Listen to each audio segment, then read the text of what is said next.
All right, everyone. Thank you all so much for joining us on this wonderful Tuesday evening for some more D&D online and gaming. And this week we are doing a special double feature of Song of Rapture, starting today and also continuing on Thursday to make up for a missed game. So I hope you are ready to dive in to the adventures of the Valiant Seven, but that is not my story to direct. That is Monsieur Omen. Monsieur Omen, what do you have for us tonight? I say welcome back, everyone. It's been a little bit since we popped back into Song of Rapture, and I'm happy to be behind the DM screen again. I do have only one question to ask you guys, and since it's been a while, it might be a little bit longer than usual. Can someone tell me what happened on the last episode of Song of Rapture? I might have to do some popcorn if we're doing that. Oh. It's been a while. Let's see. What do I got in my notes here? Been a hot minute.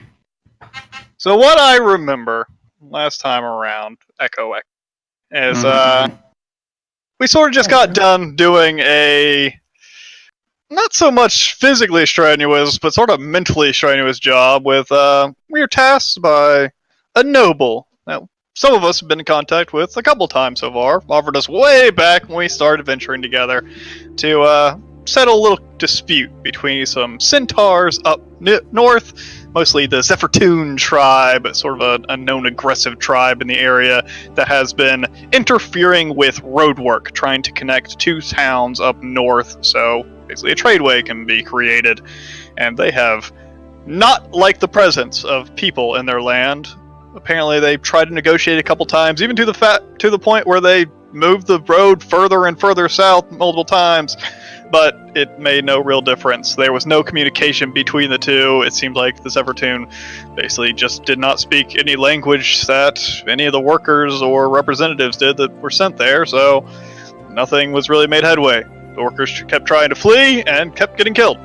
So we went up to try to help them out, with the idea of not really wanting to wipe out the centaurs. Obviously, we understood that, they're just trying to protect their land, and they see these humans as basically invaders. So, maybe with Persephone at our side, someone that actually speaks Sylvan, the language of the centaurs, and with an open heart in all of it, we can get down to, hopefully, the misunderstanding in all of this, and maybe come to some conclusion. Although, it did seem like the noble that hired us, Lady Blackburn? Yep. I think? She just wanted them gone, one way or another. There didn't really seem to be cohabitation on the table for this. It was either they needed to get up and leave, because they have caused enough trouble, or they were going to get wiped out. And after waiting quite a while for us to get around to it, she gave us sort of an ultimatum. We go do this now, or she is going to open up a bounty for anybody that's willing, and she's not going to give an open hand to negotiations like she was for us. People going after them after us would just be going to wipe them out. So we had our chance, a little bit of a chance, and on a timeline to try to come to some kind of amicable solution to all of this. So we headed up, found the Zephyrtoon attacking the workers once again, drove them off with minimal casualties, and eventually Persephone, sneaking around the group a little bit, actually was able to bring one of the very badly injured Zephyrtoon back to life and learn a bit about the situation. And after a bit, we actually sort of followed their trail. We had to disarm and show that we weren't hostile, but we made our way into the heart of their tribe, learning that there are sort of two key figures in all of this. One, the leader of the Zephyrtoon, a gigantic centaur that was very much the visage of someone you would think as basically a warlord of this clan. He was big, he was gruff, and he was pretty quick to temper. But it seemed like he had been quelled a bit by a strange female centaur by his side that actually admitted she was somewhat new to the tribe, that she came in all of this turmoil after, sadly, it seemed like the humans had actually killed the wife and child of the chieftain. She basically filled that void and started to become the spiritual leader of sorts to the centaurs. She spoke of trying to reach peace, even going so far as keeping the people that were kidnapped and making sure they weren't killed straight out. Kept as somewhat of a bargaining piece, sure, but they didn't seem harmed. They actually seemed somewhat well-fed and well taken care of, if still basically imprisoned. So we listened to them. Some of us more suspicious than others. Her story was a little bit strange in places, but at the end it came down to the Zephyr not wanting to leave their lands because they were given a charge, a mission basically to protect some strange artifact up in the hills to the north, hidden away from the likes of mankind, and they were not willing to leave while that artifact still remained, and it was basically forbidden for them to go and find it. They were to watch over the land and nothing else. But we weren't part of the tribe, and this strange mistress of the tribe thought it best for us actually to do the grunt work of it all. Following along with us, of course, and even actually willing to help a bit, but to obtain this strange stone. Magic that was infused by apparently giants long ago. So we did. If that would spare the bloodshed, so be it.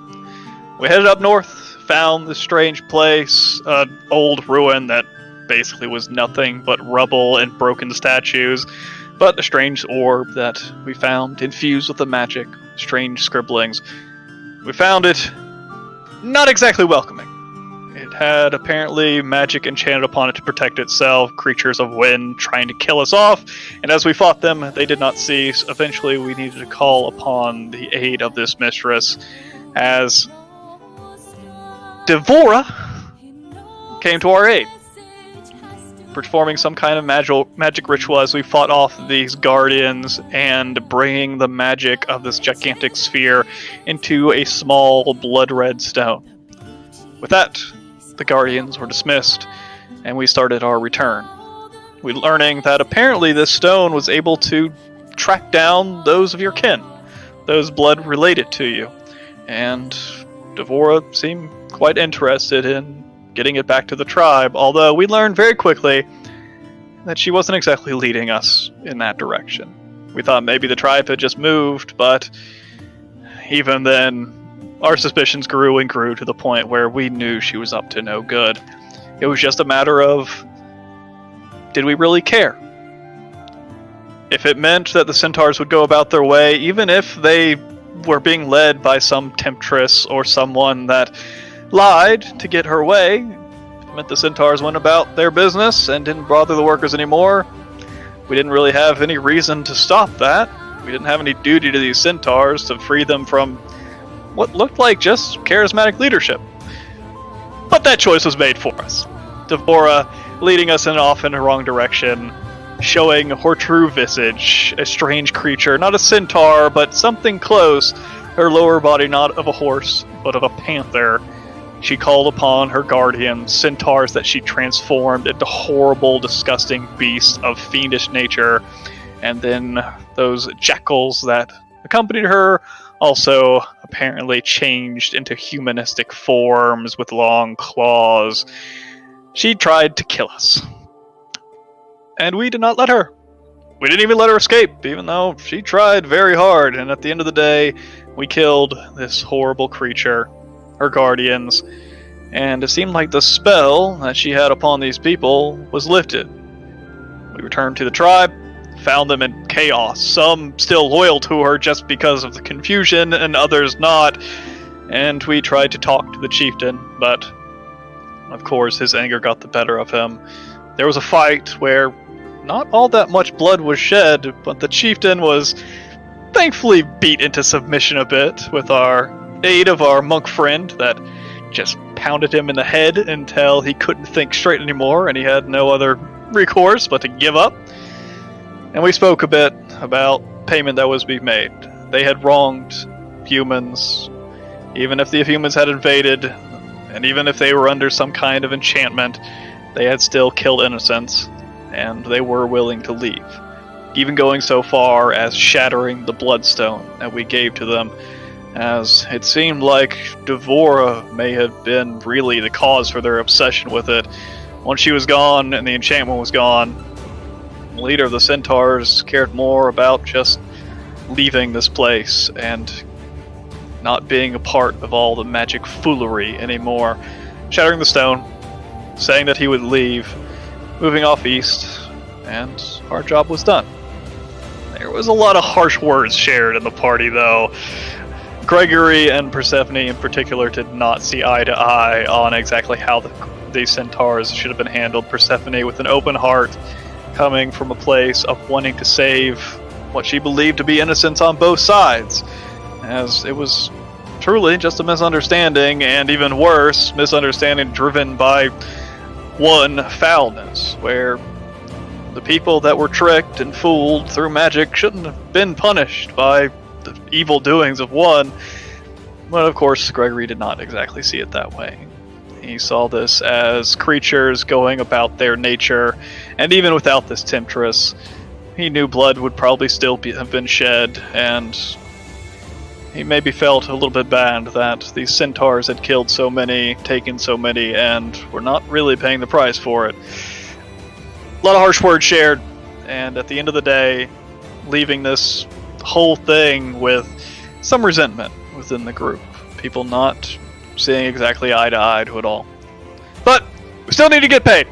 So we headed off east to the city, Broken Ridge, to go find our benefactor, Lady Blackburn, and learned very quickly that she's actually not really in the town. She's sort of in an offshoot of the town. It was actually days travel away, and sort of a rich person's retreat of sorts. So we stuck around for about a week or so, having some downtime, buying some things, using up some money that we found in some treasure cache found in the Giants' ruins. And eventually we were told that we weren't exactly going to get paid right away. Lady Blackburn needed confirmation of what we told her. We told her that the centaurs were heading away and leaving, but we didn't exactly have any proof of that.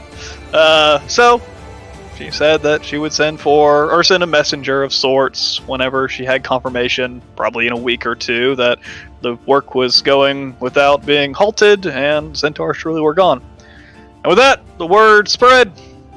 Finally started to head home, as we needed to go back to Oakwell, our business in Broken Ridge done, and, well, we learned some other strange things, though, that we needed to look into.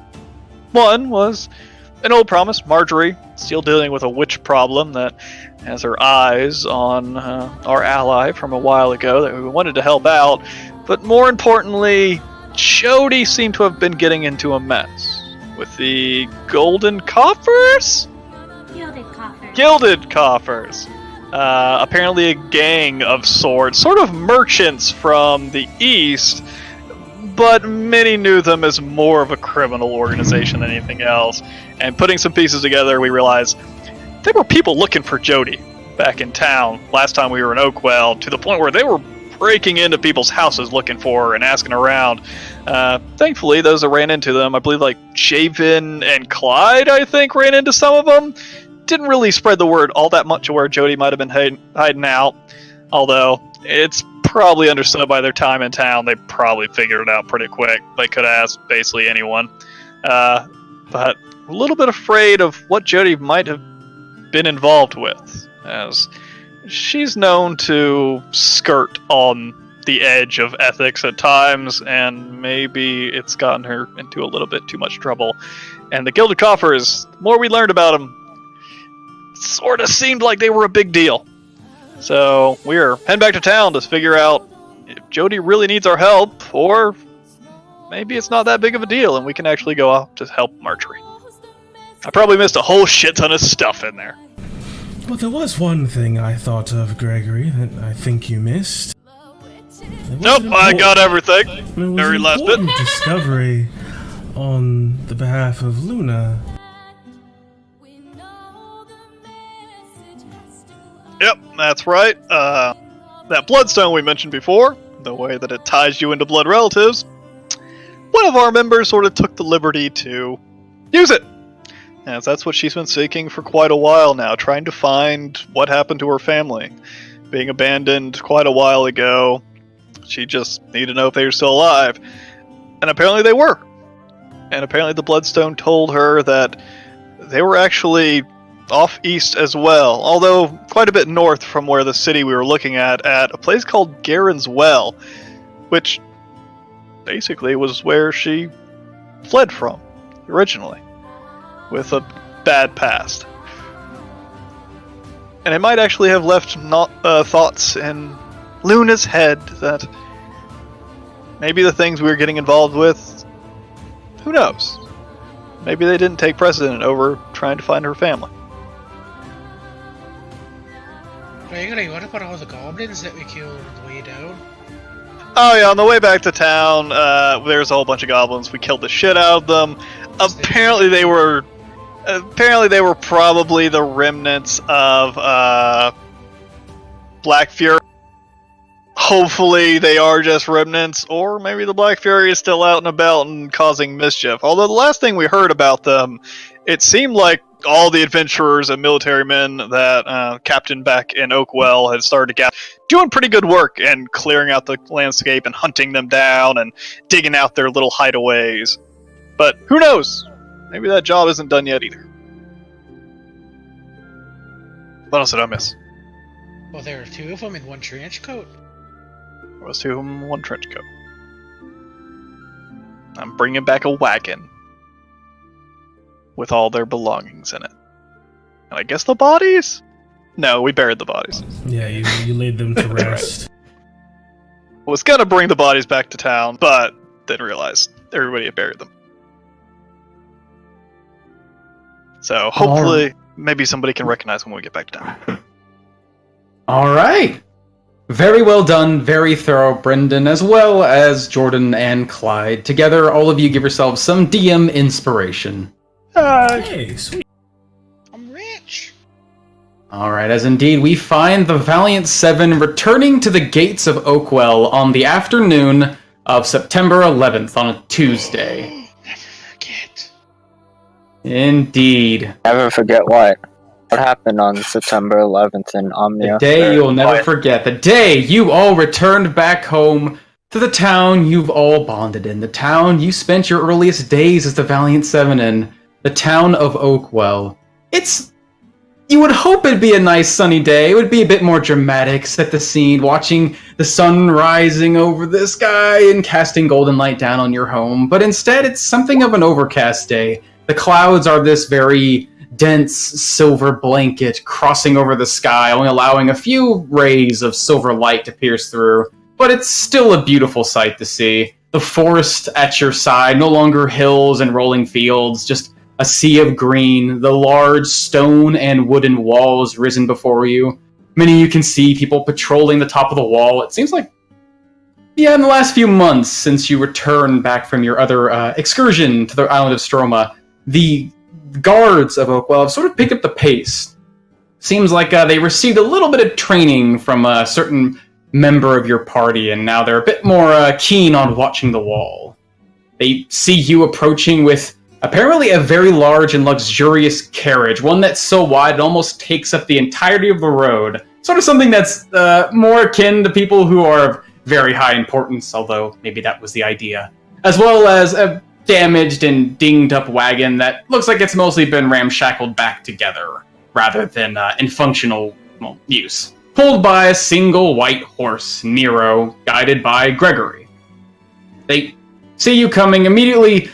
All eyes fall on this giant carriage. It's basically an eyesore on the road, but when they see some of the faces riding upon it, and they see that big white face, the big white horse of Nero and Gregory, sort of taking the lead, they give you a wave, and eventually a couple guards come down to the gate to stop you. They only take a little bit of time, just sort of giving like a guy's casual greeting.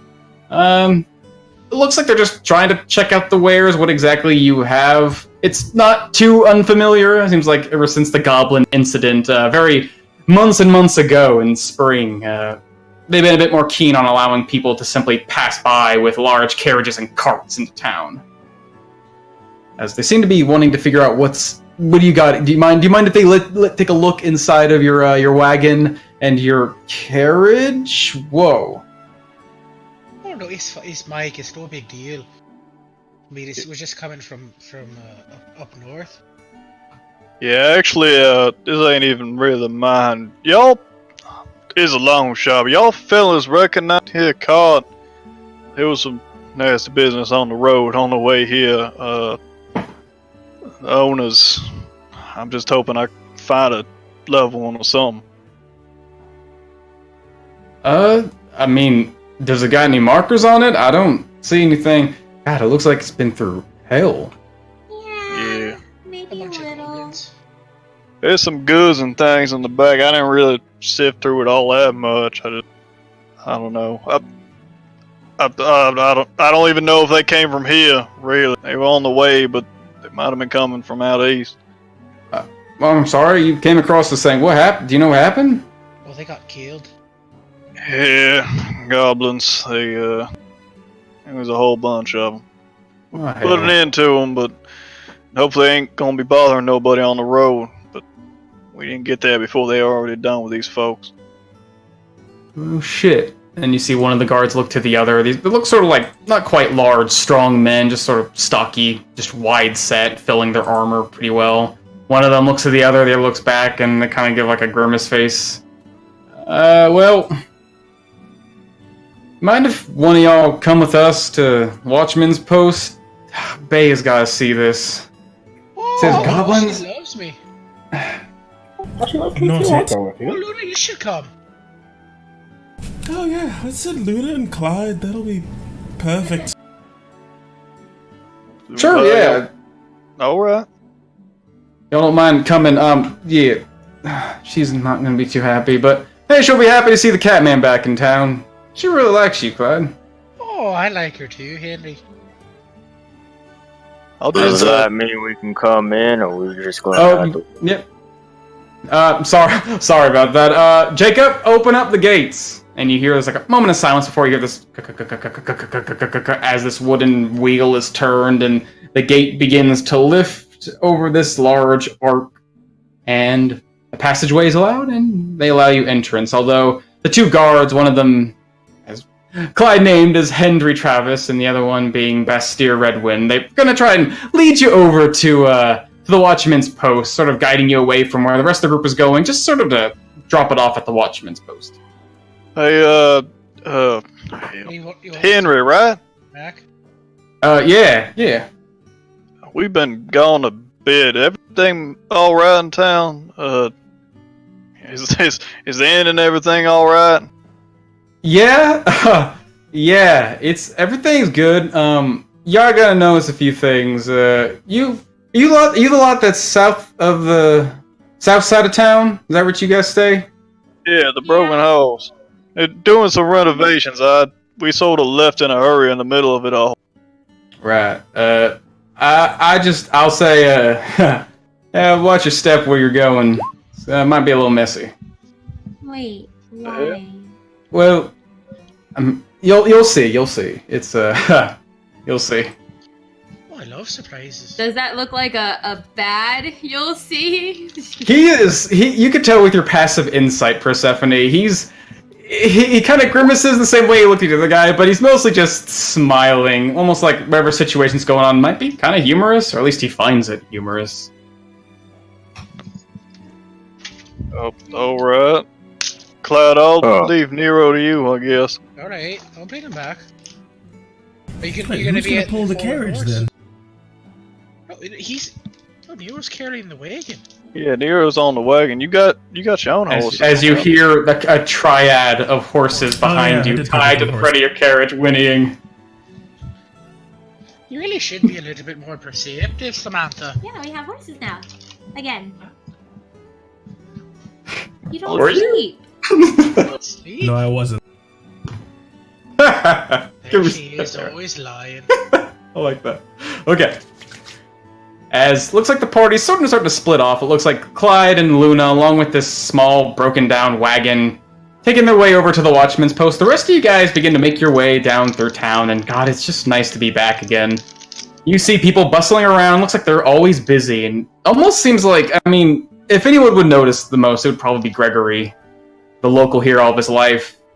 The place is getting kind of dense. Like, usually during festivals, this population of Oakwell will begin to build and swell like an ocean or an overflowing lake, and you kind of find the little in-betweens around the buildings to get through in a decent time. But you don't know there's anything going on. It's just just reaching fall now. Why are there so many people in Oakwell? Were there this many when you left before? I'm walking in front of the carriage, trying to just sort of move people out of the way, just make sure that, we're not trampling anybody, and look up to my house as we start passing through, but I realize there's a carriage right behind me, and I can't really stop what I'm doing, as I just sort of give a short sigh, and just keep doing my business, trying to get to the fallen horse. Right. And again, this carriage is a big one. It definitely catches the eyes. It stands where it seems like it has sort of an unfoldable ladder that comes from the door and sort of hits the ground. At least it would hit the ground, only like a few inches above. But it seems to stand almost 3 feet off the ground, and then from there goes even higher. It's about 10 feet, almost 11 feet tall, and it's almost like 20 by 20 wide. It's meant to fit a lot of people. Seems like whoever bought it for basically for a group your size to have comfortable room within. So it's a bit of a girthy boy, but it takes a little bit. Judge my fucking Hummer, guys. All right, It takes a Girthy boy. It takes a bit of maneuvering, actually, to get here. Not just through getting around people, but you can see at some points people are starting to part within these building crowds as you hear this strange song sort of just humming and chirping throughout the streets. It starts quiet when you reach the middle of town, but as you reach the southern edge, it actually becomes a lot more prominent, and you can see that, the singers of this song are growing in number quite a bit, until you realize everywhere around every corner, in patches of grass and puddles from looks like some recent rain, there's a lot of frogs here. What's going on? Does this normally happen this time of year, Gregory? Every once in a while there's a rat infestation. I never heard none about frogs.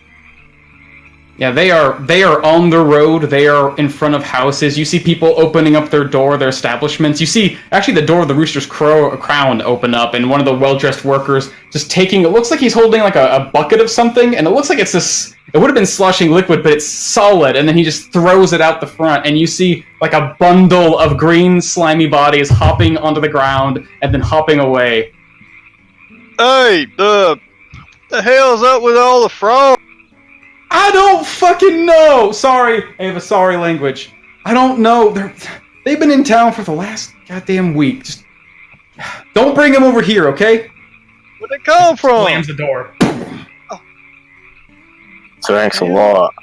Maybe it's been raining a lot over here the past couple of days. Yeah, I didn't realize it rained frog. Yeah, that doesn't typically happen. They ain't really any big ponds or nothing in town. Well, Jody gotta know something. Get into the fallen horse. It look alright? Just a burnt out husk. Giant frog.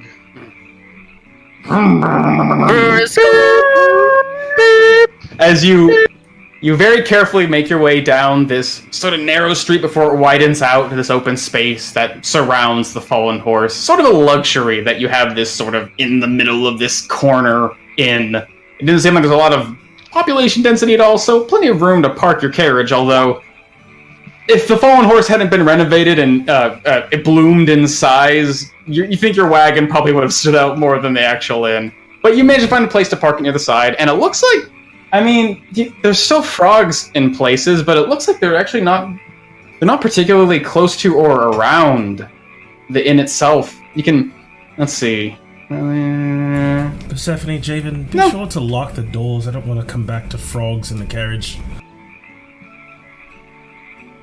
There we go. Damn Henry made it sound like the damn things were spewing out the window.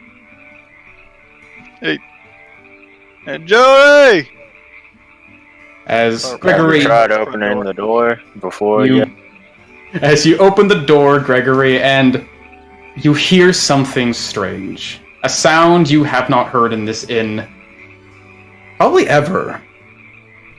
as we cut over to Clyde and Luna, to the northern sort of town, where it seems like population density is getting pretty dense here. Fortunately, you're not carrying a massive carriage behind you, so it's a little easier to navigate. Plus, with Clyde's ability to sort of find the places within difficult terrain, as it were, able to easily maneuver the carriage through this town and make it to the Watchman's Post. People seem to wave at you, Clyde. They seem to be very recognizing of you. You hear people muttering, "Oh, it's the Catman. Oh, yeah, it's Cat. Oh, shit, Sword Champion." Hey, Luna. Huh? What, I was thinking when I was up there, by the wall, I thought I'd get you something. Like a gift. Here I am not getting you anything. I mean, you don't have to. Oh Please no, don't. it's fine. I didn't want to give it to you in front of the others. Like you're kind of, you kind of have a bit of a harder out exterior. I get that. And I thought, since you were growing up and you never really had, like a mom or a dad to give you gifts and things. I think, because it's the way that you give so many nice things to Gregory's kids. I thought, maybe you never had one of your own. As I pull out this really nice and pretty doll, very elegantly dressed. I thought, maybe you'd want your own doll.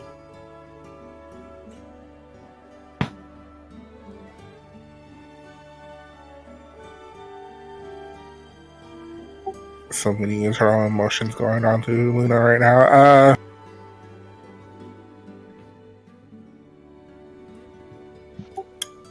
Sure, Clyde. I will take the doll from you.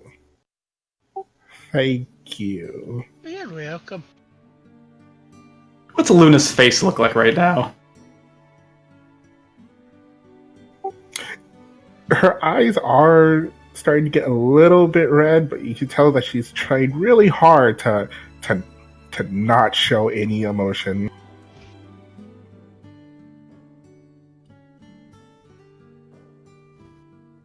Well, I suppose we should go see Bea.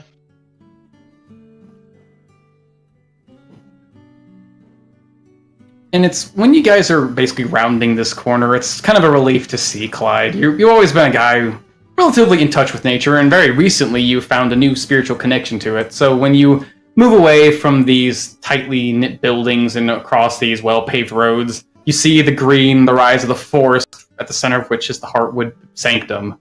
It's kind of a nice feeling. You almost feels like you're connecting with nature again. You can hear the sounds of animals within, but really one just sort of overpowers all the others.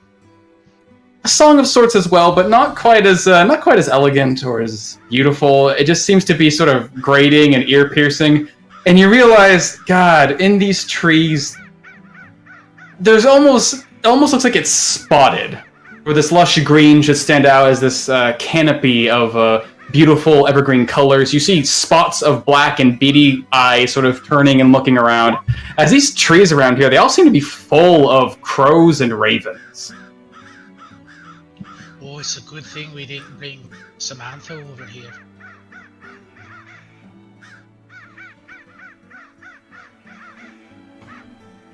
Why do you think there's so many birds here, Luna?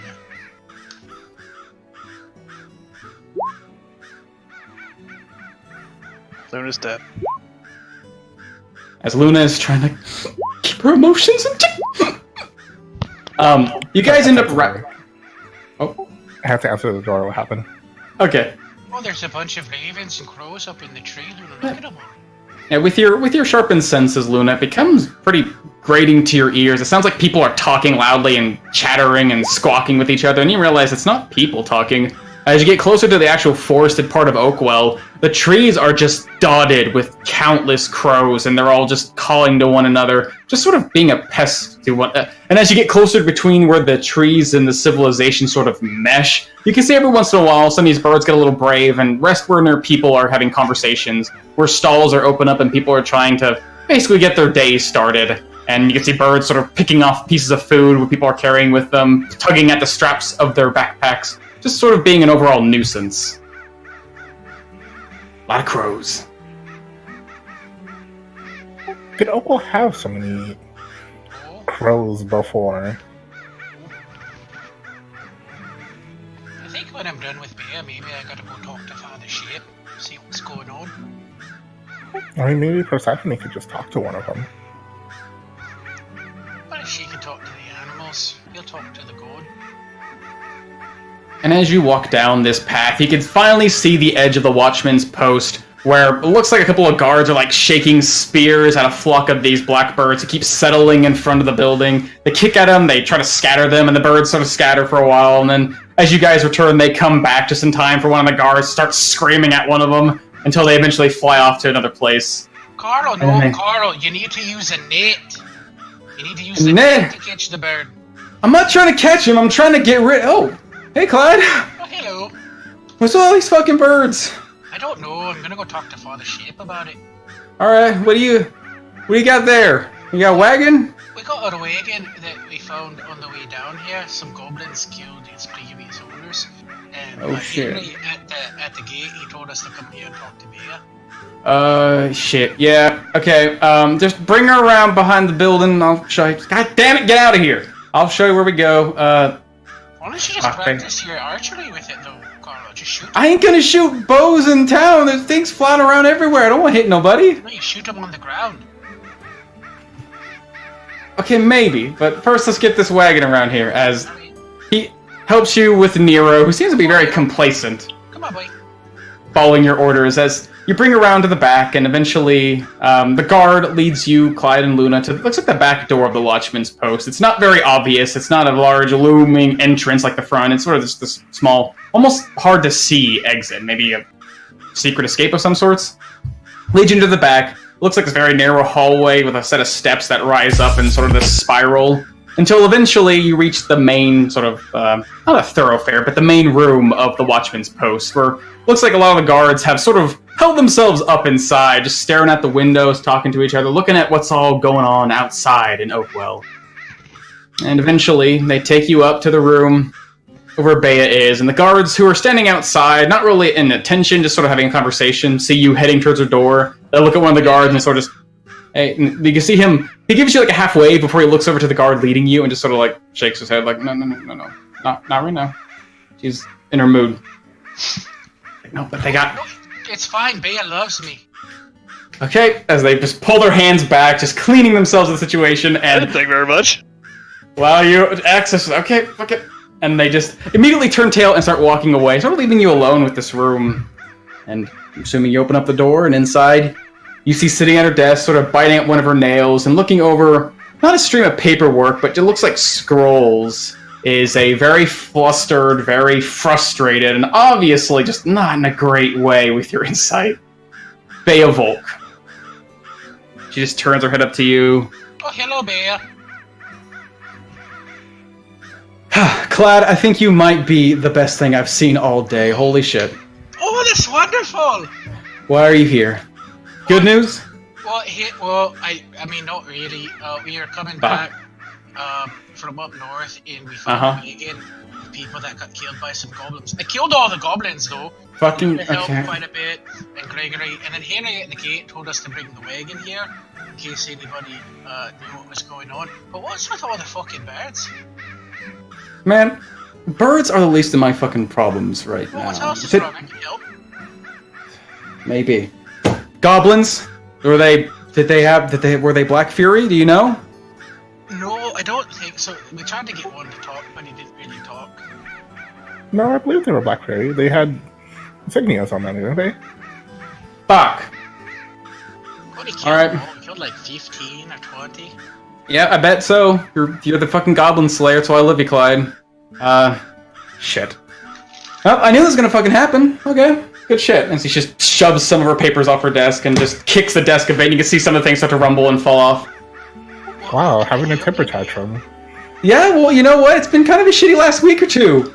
Fucking— we're making such good progress on this fucking Black Fury problem. And then fucking Thistle calls back the Eyes of Elm. Those fucking scouts going out, they were the best eyes we've had on this fucking situation in a long goddamn time, and now they're pulling out. God knows why, they won't say. And now you're saying they're fucking on the road killing people? Oh, fucking great. Good shit. And this town's infested with fucking pests. It's been a great week, guys. Wait, there's more than just birds? Go down south. You're gonna be careful where you bring that fucking. You guys have a cart with you? Oh shit, yeah. Well, you're keeping that here. Be careful where you walk, guys, and don't let your horses crowd the street. There's the whole fucking road. We had just cleaned it. You ever know what happens when you have 100 frogs hopping around the road and you have a bunch of horses stomping around and big fat soldiers walking with big fat boots beneath their feet? You've got It's a fucking mess. frog guts and Oh. manure. Yeah, a lot of people slipping, a lot of people falling, getting hurt. It's the worst thing when people come in asking for fucking help when they slip on a goddamn dead frog. It's But just anyway, like, sorry. Why don't they just learn how to walk? Why don't you just tell your guards to lose weight? Ha ha Just ha. lose weight, Luna. It's harder than it looks. I like your hair, Luna. It looks really good. If you wanted beauty tips from me, I could have given you something if you wanted to copy me, but whatever. Alright, ladies, it's fine. I'm gonna go talk to Father Shit. Maybe he knows what's going on. Right. Listen. If you guys can figure out what the fuck's going on down in Thistle, get those fucking eyes of Elm back, yeah, I'll owe you one. But- you're thinking about going there. We gotta go help our friend. Oh, good shit. Go help your friend. Go bring my fucking scouts back so we can stop people from getting killed on the road with goblins. I mean, really, not really a pun intended here, but maybe we get a little bit of two birds with one stone. Okay, yeah, that's funny. Okay. You're not, Clyde, get out of here. You're not gonna see me laugh. Alright, well, I'm gonna go Hey. talk to Father Shit. Luna, can you bring Nero back to Gregory and I'll meet you down there in the Fallen Horse? Yeah, I can do that. Right, but yeah, well, I'll see you later. Make sure that we, make maybe next week a lot better. I sure hope so, Clyde. You mind one of these days coming around? Actually, Mike got a proposition for you. You're gonna stick around town pretty soon. He's Stay close for a bit. Right. Ha ha ha ha ha! Ha ha! You should be nicer to people. As you guys make your way out the door, it looks like Clyde's taking a quick detour over to the Heartwood Sanctum, where Luna seems to be, well, now without the guidance of Clyde, it's going to take a little bit to get to the Fallen Horse, realize, oh god, how did he get around these crowds? And then as you get farther south in town, oh god, there are frogs, they're everywhere. And even as you take the main road, you can see, sort of some blood spatterings here and there, some twisted amphibian bodies where people have just not cared where they've stepped. But you do eventually leave where it sounds like the crows have gathered, and now you're back to the sound of chirping frogs. And Clyde, being so quick on your feet, I guess you'd be the first one there. You come to the Heartwood Sanctum, where it looks like a lot of the hands here, the acolytes, are very busy. Number them on the ground, and of course, what are they doing but going around through the wilderness and picking up all sorts of things? You can see, not buckets, but like these glass containers where they're scooping up, it looks like masses of these writhing, curling things. You see scales and slender bodies. It looks like they're gathering like frogs, but also it looks like snakes. And even in a few of them, you can see like the chitinous bodies of relatively large insects like grasshoppers and cockroaches and all sorts. They're just in large numbers, and they're just sort of gathering them up and moving them off somewhere into the forest. And among them, all of them, you can see a frog sort of hopping very slowly, as a frog would, and then sort of very carefully, at the best of his ability, and is hunched back in his old age, an old man holding a bucket. Father Shep trying to sort of stumble after him. Come on now. I'll just walk up and I'll catch the frog, hold it up to Father Shit. Okay, you reach down. Give me a dex check. Straight digs.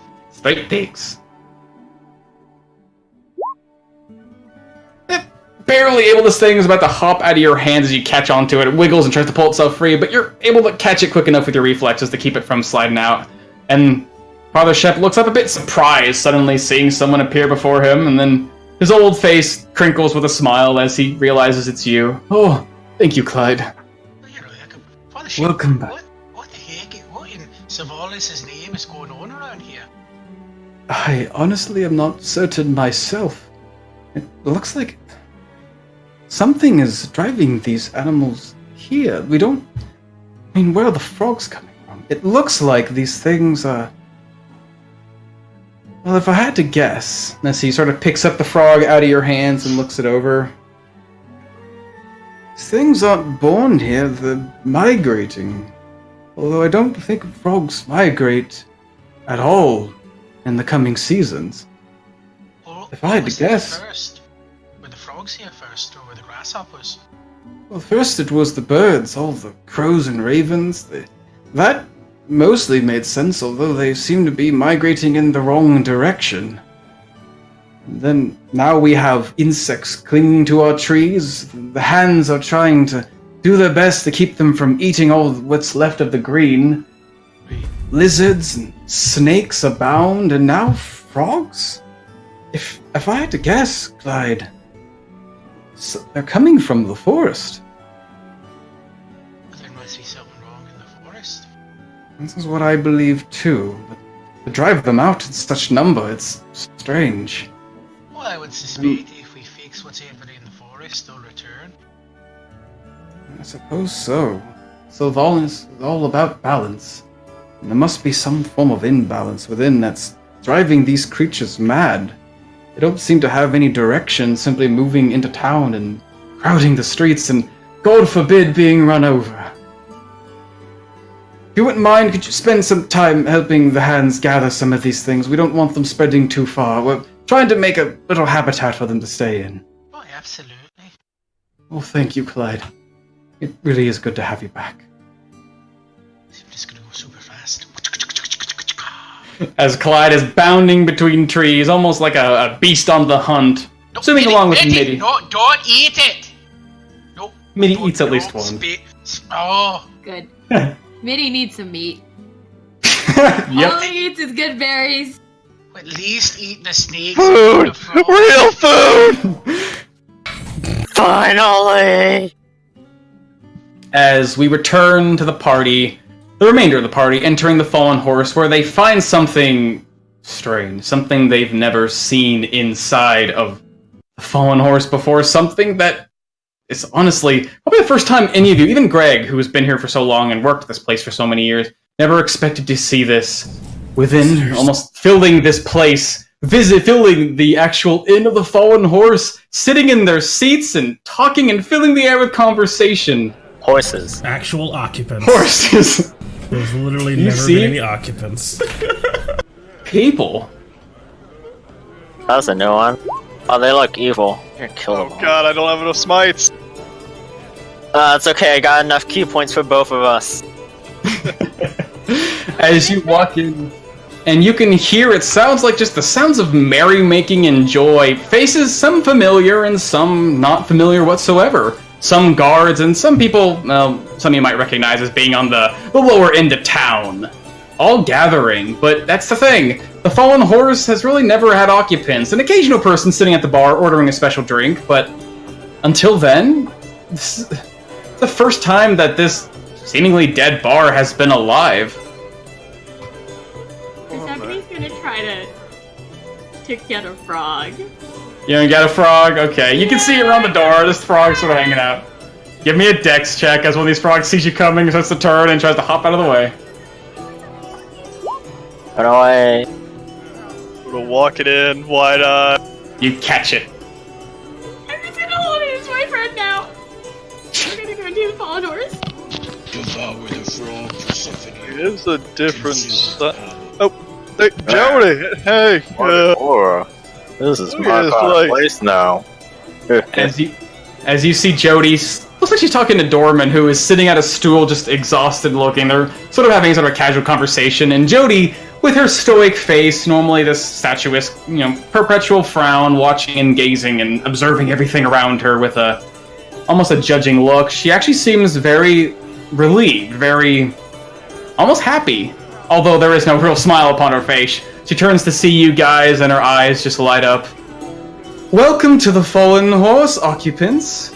I would advise you take a seat, but it seems most of them are full now. Yeah, it sure as hell looks like it. It's Stephanie, like- did you bring a frog in here? No.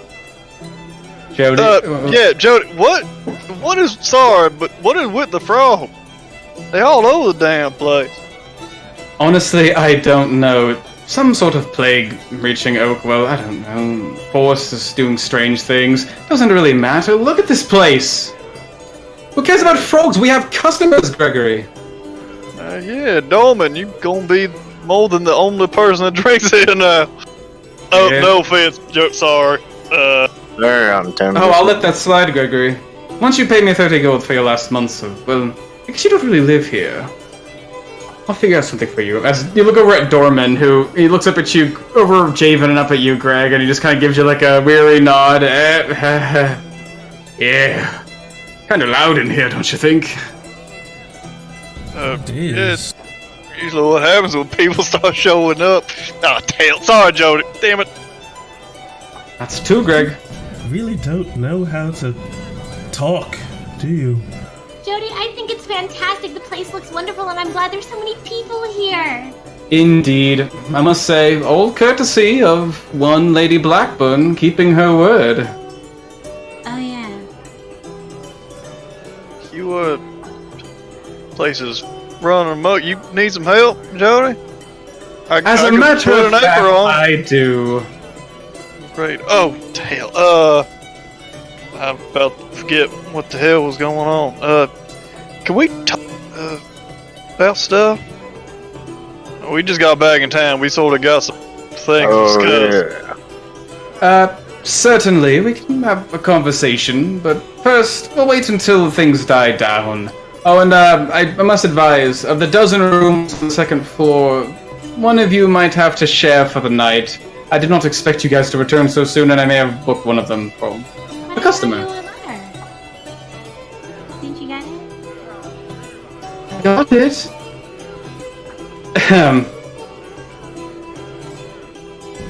I got it just a few Do you have a minutes frog too late. on you, Persephone? Smooth. My new friend. Just don't let anyone in, please. I'm sorry, Samantha, were you saying something? I don't think I was. Oh, I did. Wine, please. Wine. Of course.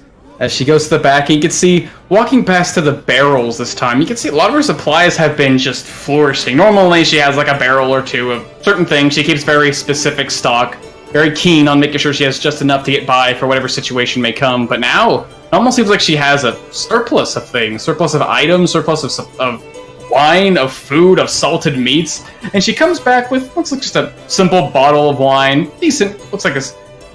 It looks like it's more fire. It was like fire seed wine, not fire seed wine. It was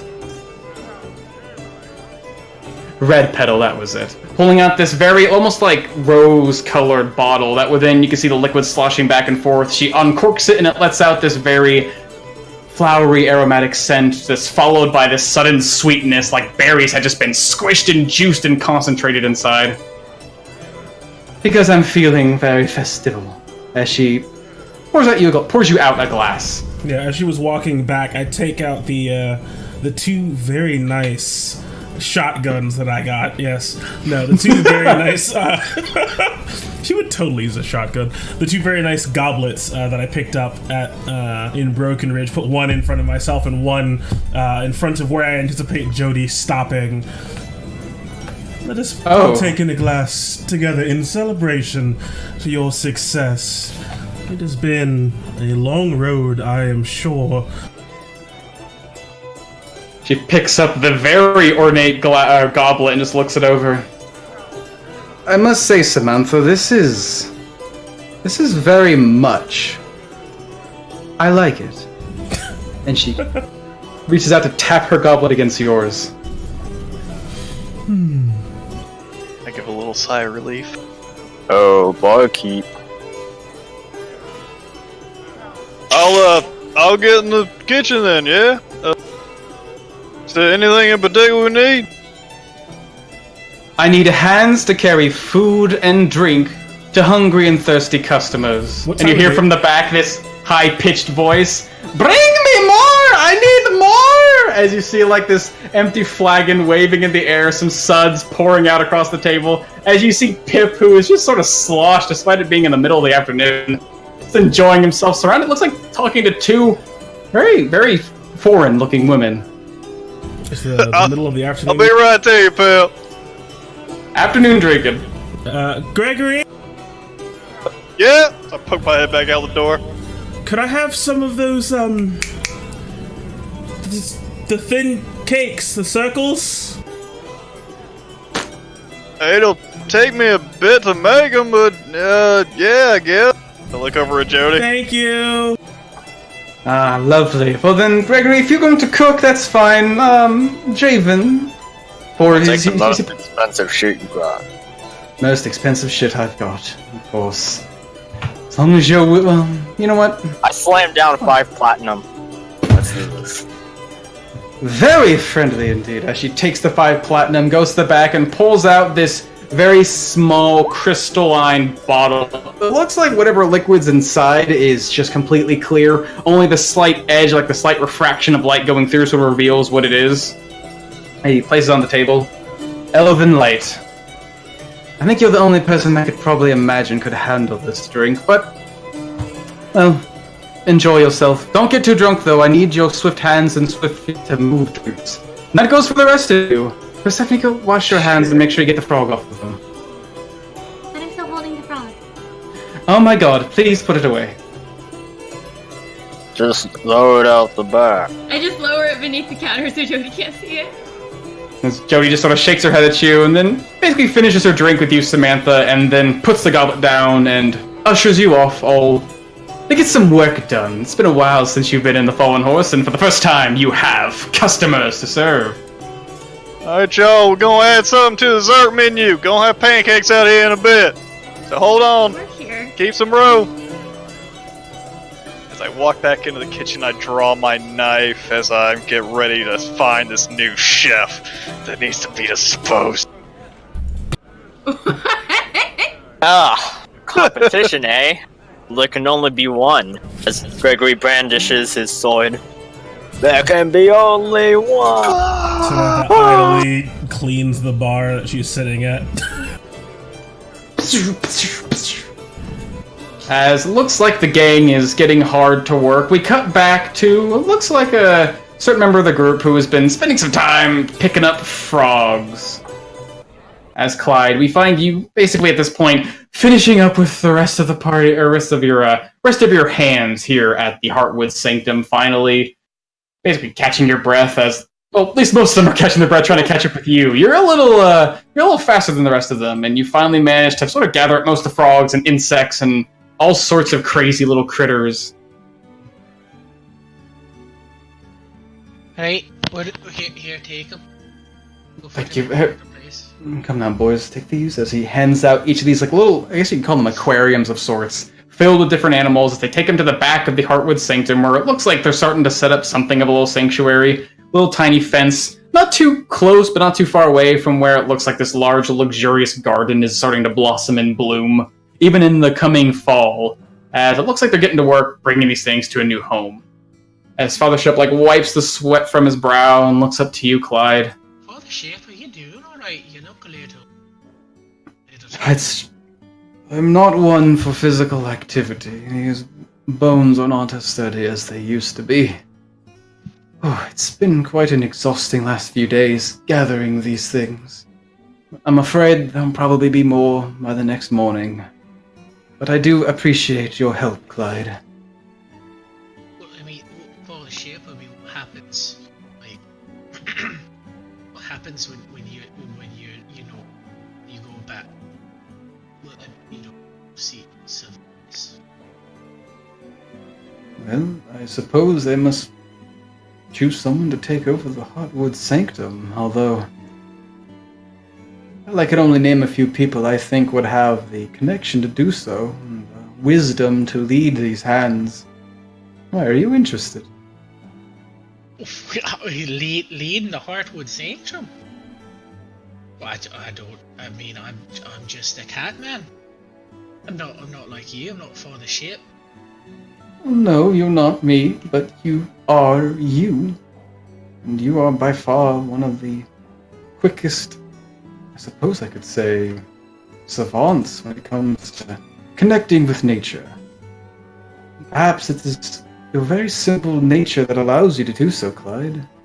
You see things in a very simple and black and white way, but it does allow you to see things in the most clear. I believe it might be something that these young men and women might need if something were to ever happen to me. Although to do so, well, you would mean I wouldn't pull you away from the work you love. As he reaches out and puts a very old, withered hand on your shoulder. I mean, maybe, sometime in the future. I mean, I've got a lot more to learn from you, at least. I am glad you had this talk, Glide. You have really come such a far way when you were but a lost kitten in these woods. Now you found yourself, and looks like you're finding purpose, and at least a sense of forgiveness with who you once were. Well, I appreciate that. I mean, it's really, with your help and guidance and so on, this is grace. Indeed. Alright, now, off with you, as he sort of gives you like a gentle, friendly sort of push on the shoulder. You've got more work to do, I'm assuming. Well, you haven't heard it from me, but as he sort of motions up, sort of behind the Heartwood Sanctum, up to where the marketplace is. I believe you left behind a very worried woman when you left. Oh no, don't tell me the snakes are in her shop, she'll be pissed. No. Six snakes might be the last thing you may be worrying about. Right, well, I'll go see what's up. Hopefully she's alright. Come on, mate! Making your way to the northwestern part of the town, and you're able to navigate the busy streets now. And middle of the afternoon in the marketplace. Yeah, this place is bustling. You sort of have to snake and wind your way around people to actually find where Mutts and Chops is. It looks like people were, at least they were quite busy here. You can see the door just shutting as you get close. Looks like someone just left the shop, and now everyone else sort of heading off to like Tim Tams and Carpe Lignum, and apparently now another store, a very large, very, not ornately, but lavishly decorated, looks like building with a large tower. It looks like some sort of watchtower that's been repurposed. Up over around here, just northwest of the Stonehand Smith. But eventually you do come across, it looks like, well, Bay is shopping home. No, Bay is in the Watchman's Post. I mean, Stonehand Smith.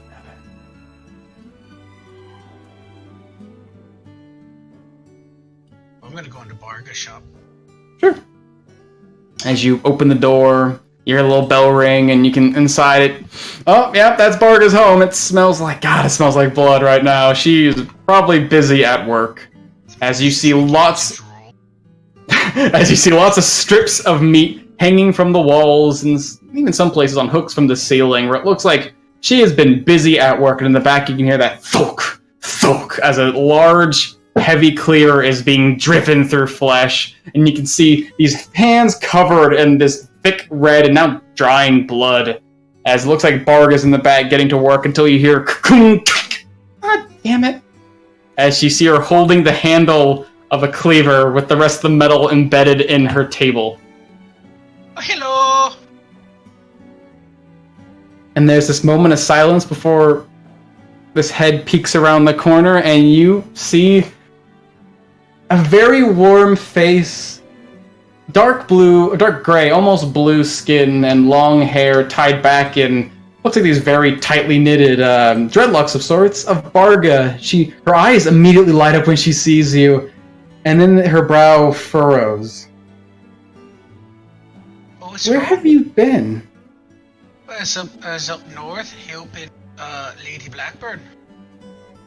Yeah, you told me you're going to deal here. Come here. As she basically throws down the handle of her broken cleaver and just walks over and just looks at you over for a minute, and then just gives you a big, messy hug between her large muscles. Oh, you're squeezing me so tightly. Pops your head like a watermelon. As she pulls you away and looks down at you. Again, she's smiling, she's happy to see you, and then again her face drops down to this very, not quite angry, but just very concerned expression. You told me you were gonna go deal with centaurs in the north, Clyde. Well, that's right. We went there and we we fought these weird wind things, and then we fought this. She wasn't even a centaur; she was like this weird cat thingamajigger. But then we saved the village. We didn't kill all the centaurs, and then Lady Blackbird said, "Great job." And I met another cat man, and he had a really nice bushy tail. What is it? Oh, I got you this. Because I thought you might need a cleaver, and they said that it won't ever go dull. You can't break it.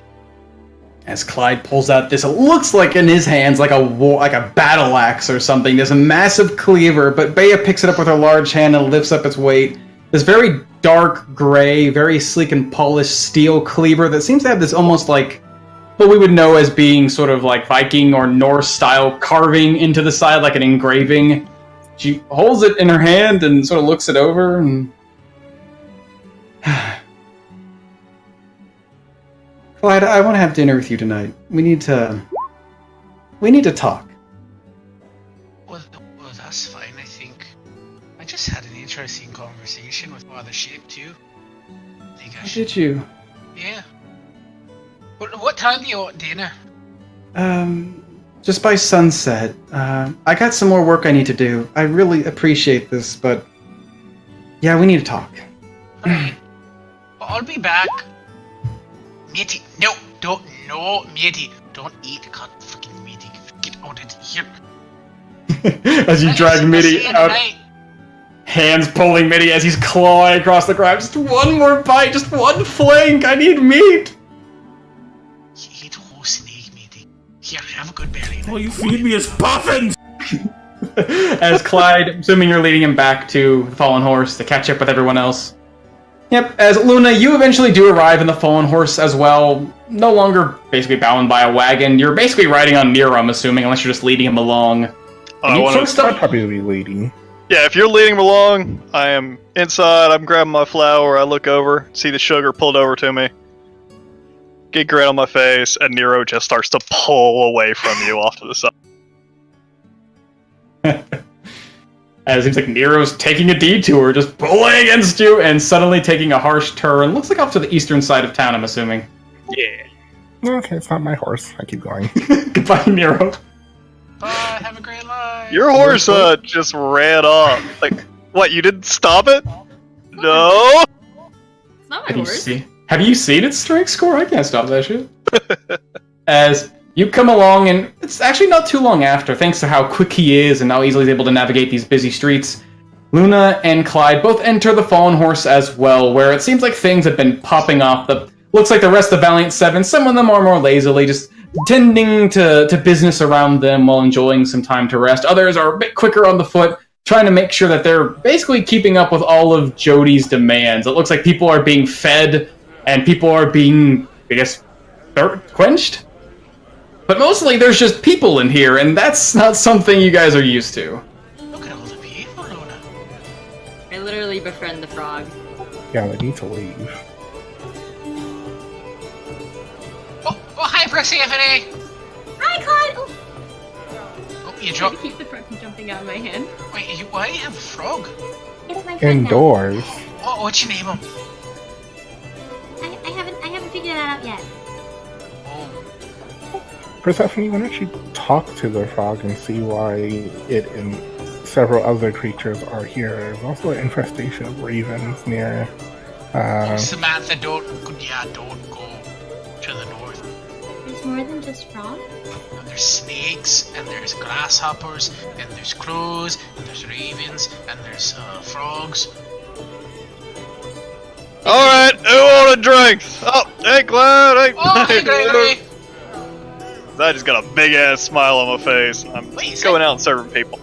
Was that people over there?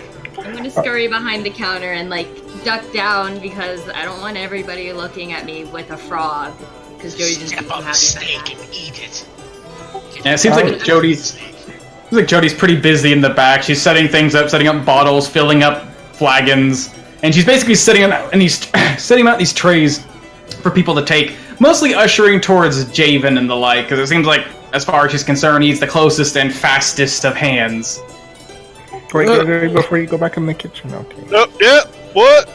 I lost your horse. Good luck. It's alright. Horse. No, I'll send him off somewhere. It's alright. He'll be back. Oh, it ain't. I bring the frog up to like my face level, and the purple stone on my hip begins to glow as I cast Speak with Animals from within it. Nice. Let's see. Okay. As your magic pulses out into this frog, you see its eyes blink. They're staring off in two directions as the frog does.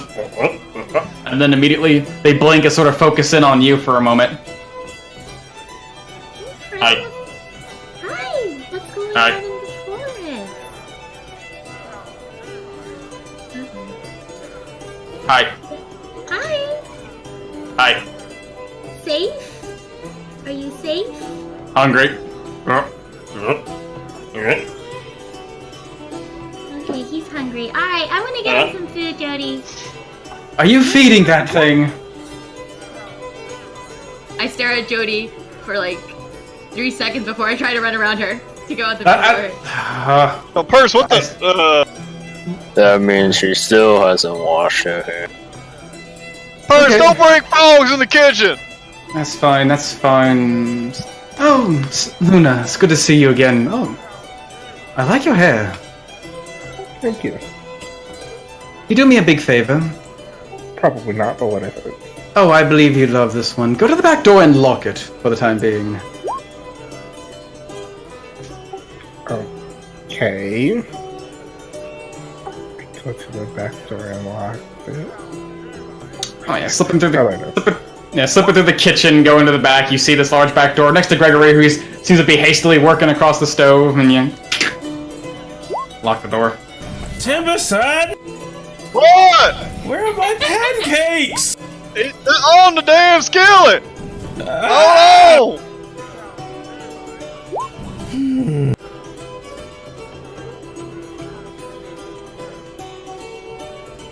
As Jody sort of finds a place to lean her elbows on the table, seeing some of the party now settling, Samantha still just cleaning the tabletop, and Luna settling in. She rests her elbows down and looks to you. Alright then. Tell me exactly what happened in the north. Seemed like you guys were gone for some time, and Persephone may have mentioned in her letter that you guys spent some time in Broken Ridge. Fill me in.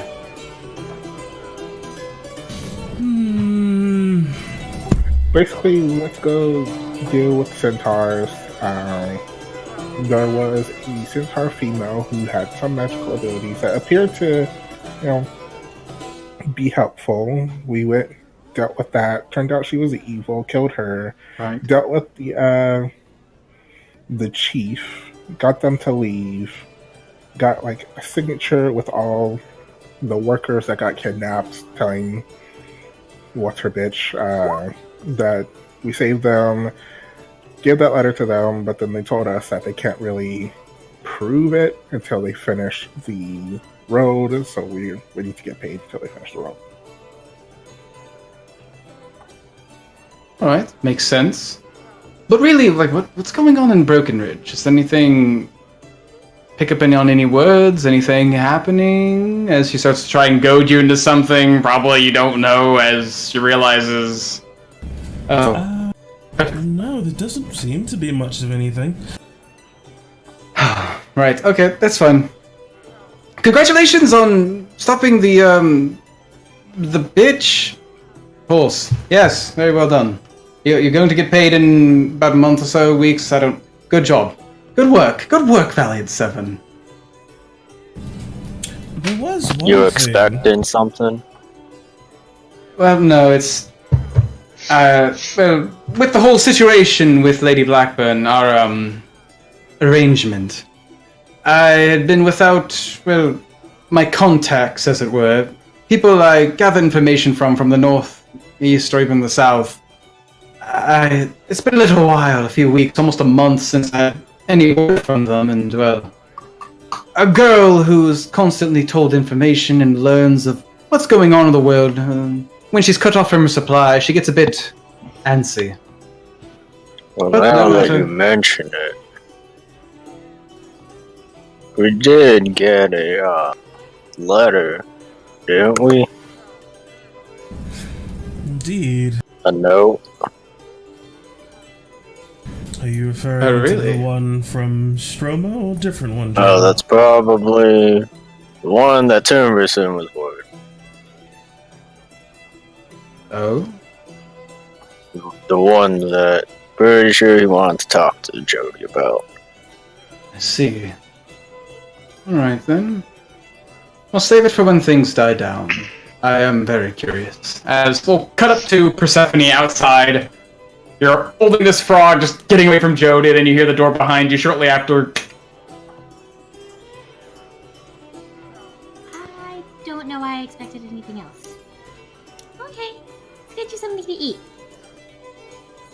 And I look for a puddle, mosquitoes, bugs, so I can just put this little frog down so we can feed. And with my magic cast, I'm also listening. I only have a couple of minutes, and if my frog's not going to say anything, maybe all the other frogs outside are. And you're basically walking around looking for food. You can see every once in a while you're hearing the sound of snapping as one of these little round rubbery mouths open up and then there's a bug flies by. Some of them in greater numbers, flies and cockroaches, and it looks like grasshoppers. And some of the frogs are just eating everything, and then eventually the frog in your hand reaches out and catches something in the air suddenly before you. More food. More food. Safe place. Safe place. As you hear around you chirping and croaking all around you. Safe place. Safe place. Safe place. Safe place. Safe place. Was it not safe where you were? Not safe. Not safe. Not safe. Not safe. Hungry? Hungry. Not safe. Not safe. Fuck! I wanna fuck! Not safe. Safe. Oh my god! That's a frog, alright. Yeah, that's 100% realistic right there, The guy. bullfrog. Let me smash! Let me smash! And I kind of lean in like more curiously. Why? Bad stuff. Bad stuff. Bad stuff. Smash! Bad stuff. Bad stuff. Persephone takes a moment and she remembers a conversation she had in the middle of the forest about, several weeks ago. Which? Which? Which? Which? Which? Let me fuck! Which? Which? Which? Which? Which? Food! Which? Okay. I let my little friend down. I go back to the door and I know it's locked. Is there a window on this door? Oh, A little one. Just a little like round like Oculus, I guess you call it. Is it my height? Is it like 5 foot or is it Like you have to kind of get up to look in it. You can your nose just kind of crests it, fogging up the glass. Yeah, this is Persephone. She just like puts herself in the glass so she can peer in, and she just like knocks. So, because she sees Gregory. What? Purse! Go around! I don't want the damn frogs in the kitchen! I'm not gonna let them in. Ah! Did she run the right? Doormat in the front! Wipe your feet! As Persephone begrudgingly runs around the damn inn. I like how you ran past a door to get to another door. Oh, there's another.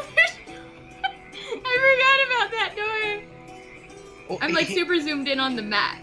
As you make your way around the inn, coming to the front and walking in, doors burst open. You walk inside, possibly wiping your feet. As Jody looks you over and just kind of gives you a nod. I might forget.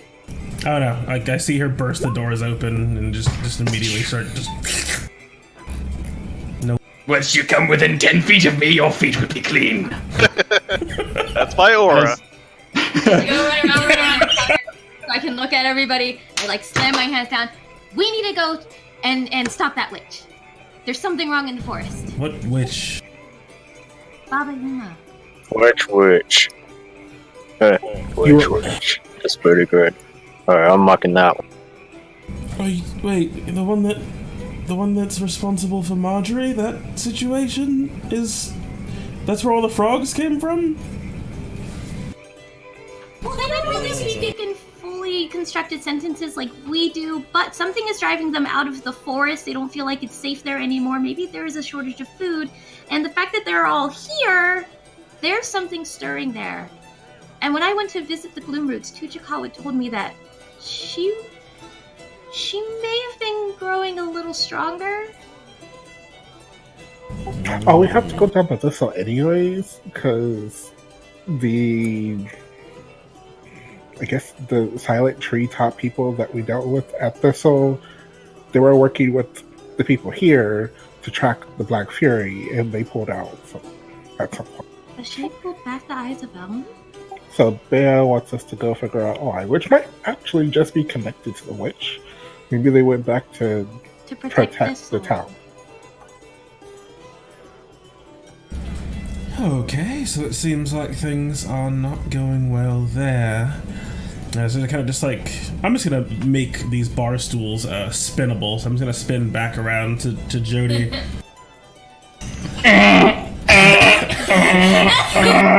Jody.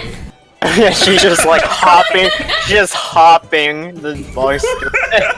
Well, if you're gonna turn away from her, I guess you didn't want none of these. What? No, Gregory! Come back, Gregory! Come back! My new floors. Alright. Yes, they do spin. Here's a... Oh, perfect. That's exactly what I needed. Please tell me we still have that. Oh, we don't have wonderful time to eat. We have to leave right now. Luna, that's my carriage. We have time. I thought it was our carriage. My carriage, our carriage. I mean, it's basically the same thing. Yeah, Truly Pip. not. Try these two. You get the second order. I was going to share them with you. Hey, Pip, do you have that thing that I asked you to Last time I recall, I paid for part of it. As Clyde, you're helping serve some drinks, but then you find Pip. As he's sitting there, he's looking very sloshy. Oh, hello there, Catman! Look, Hello. I'm popular with the ladies. Oh, I can see that. Hello. Hello. Like, hello there. Oh, the Catman, I've heard of him. Is that the sword champion? Oh, yeah. Oh, yeah! And the And archery. the archer champion! He's really good. He's popular around here. You know, Pip, he's one of my great friends. He's so nice. I am? That's right. I mean, you ladies would be lucky to be with a man like Pip. He can do amazing things with his little fingers. Yeah, like I can sharpen a blade and I can put together a wagon wheel. Well, that you can make really nice things. Do you have the thing I asked you to hold on to, Pip? The what? The thing, the ring. The ring? I don't think I got the ring. No, yeah, the. Doorman! Do I got a ring? You're what? I gave it Do to I you. got a ring on me or Clyde? It's a sapphire. I don't. If he gave it to you, I got it. I do? You Reaching opened to his it in little your pocket. pockets? Hold on. Let's see. Brass ring, gold ring, Nope. platinum ring. Nope. It's the one with the Dark sapphire. dagger? As he pulls out this long, very familiar looking black dagger. Oh, that's weird. Don't know why I have that one. Oh, there we go. Pulls out this beautiful little sapphire ring. Why are you gonna ask someone to be our girl, Clyde? Are you gonna ask someone to be our girl? No, you don't. Pip, you've got all those rings and you've got two fine ladies right here. Well, the shop's not open, Clyde. I can't sell it to him. But no, Pip, you gave it to him and then, I can't just give things away. It's a terrible way to run a business, Clyde. well, they'll probably return some services for it. As after seeing how much jewelry he just has on him, the ladies sort of turn to Pip and their eyes just light up. I'm like, well, I don't know, maybe with a little convincing. As, Okay. well, here you go, Clyde. Go have your fun ring time. Well, thank you. And I put it in my inside pocket. All right. Oh, Clyde! What? Oh, yeah. Am I really your friend? Of course you're my friend, Pip. Because you're so drunk that you won't even remember this. I probably won't. Well, you know who will remember it, these fine young ladies. Oh, probably.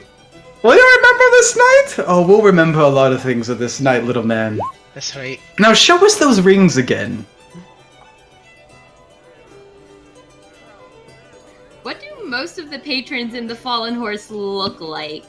A lot of them seem like pretty common to Oakwell. A number of them just look foreign. You see a number of humans, obviously, you're in Mobia. Some of them do have sort of pointed ears sticking out between their hair. Some of them are like Pip, they're short of size. Some of them look like they might be the people call the elves have really mean names for them. They call them human rats, really halflings. You do see, it looks like a young dwarven woman sitting across the way from someone else, but otherwise, you'd really just see like common-looking folk. Across the way, sort of in their own little booth, you could see it looks like a guard wearing his uniform, sort of winding down from some sort of shift he had. And on the other side, some people maybe don't look so well. People who have gruff-looking armor. Some of them wear like furs and bones around their neck. Look like the more ne'er-do-well folks, but they don't seem to be causing any trouble. Dorman, I'm pretty sure that Peep's about to get fleeced by some ladies. You might want to go and make sure he doesn't give away everything in his pockets. Oh, are you? Oh, that kid's getting drunk all the time. He's pretty drunk. Yeah, he's a stone hand, but he don't have the constitution of one. But I mean, what kind of a dwarf gets drunk so easily? That's Pip, and he is a dwarf, by the way. Listen, he's fine. He's fine. He can handle himself. He's not that dumb, I think. I mean, the Laker makes a lot of people dumb, Right. I suppose so, but let him have his day off. It's been a very busy last couple of weeks. Kid's been working his hands to the fucking bone, filling orders for Ranhold. Everyone and their fucking mother wants silver weapons. Wait, why? I don't fucking know. What else will someone want a fucking silver weapon? Monsters? Well, that's true. So I plan to take this night off and get fucking drunk. What say you, Dragon Man? You wanna get fucking drunk today? Just passed out on the bar already. Javen's already gone. I like his spirit. Javen. Oh, shite. What? There he is. Dorman challenged you to a As drink off. Dorman, this short dwarf, you're kind of familiar with him. You don't talk too often in town, but he's this very cheerful, very friendly dwarf who runs the Stonehand Smith. He puts a big, heavy hand on your shoulder as he sees you looking over your very expensive and apparently very potent drink, as he seems to engage in the prospect that maybe you two might celebrate all your hard work recently with a good stiff drink until one of you drops. Sure. As a big old grin creeps across Javen's face. That's about it. As he pulls out some glasses, his own looks like it's already been filled and emptied many times, and one before you that was given to you with your bottle. Pour us out and see how much you can handle. Is that elven light you got there? Yeah. A dragon after a dwarf's heart, I see. Alright, let's go. Come on. Line up the shots. Dorman's getting drunk. Seems like he's ready to try a drinking contest. Anyone else who wants to try can test their mettle. I'll just wait. Terrence for is them to not allowed pass to, out. that's cheating. Yeah, that's why I know that. Yeah, it's like That's why- anyone who Javen's willing to share his drink with, really. Yeah, it's just I'm just gonna watch and wait for them to both pass out and take the remainder of the drink, but you know, that's fine. As he lines up some shots, he basically helps you pour out one. Basically, he's filling each of them almost to the very rim. It seems like he's going for the traditional dwarven style drinking game, where he wants to almost fill the entire glass. There's no halfway with this. As he lines up a shot, counts down, and takes a swig. Sorry, Jody. You better not get drunk while you're on work, Javen, as she is giving you very stern eyes. Ah, let him be, he's been traveling. Do you engage in the contest, Javen? Oh, yeah. Javen won't back down. Alright, give me a constitution saving throw. Oh, boy. Oh boy. As you take one swig and oh my god, it goes down so smooth, Javen. It's like the clearest drink you ever had. Oh my god, it's like fire for a minute, but then it just begins to burn more and more, and it feels like all your veins begin to just light up and heat up, as if you've swallowed a drink of star. You die. And immediately everything begins to spin, and you hear Jody, her voice sort of warbling, going, "Oh my god, Jake." When you hear Dorman, I slammed the glass down upside down. look at this one. He's already tipsying back and forth. As everyone else, Jamin's just talking normally. 3 drinks. Well, this is Elven Light. Not many men can make it past the first drink. But I'm not many men. Pour me out another. I'm not even a man. I'm not even a man. As you pour another drink, take another swig, Javen. Give me another Constitution saving throw. Kampai. You're fired. Not even that good. Oh, and Javen, after the second one, you brave it, you're strong, you have fire in your breath, Javen. And then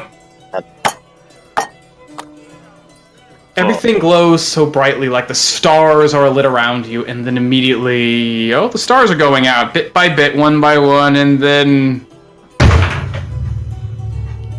passed out on the bar top. Famous last words. Slams the bar. I think he. Don't worry, Jody. He'll be up in a little bit.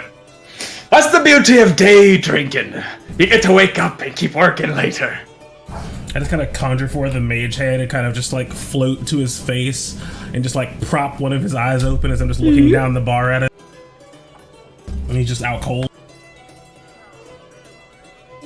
Seems like he is unconscious. And I just send my mage hand to grab a hold of the bottle and start dragging it down to my side of the bar.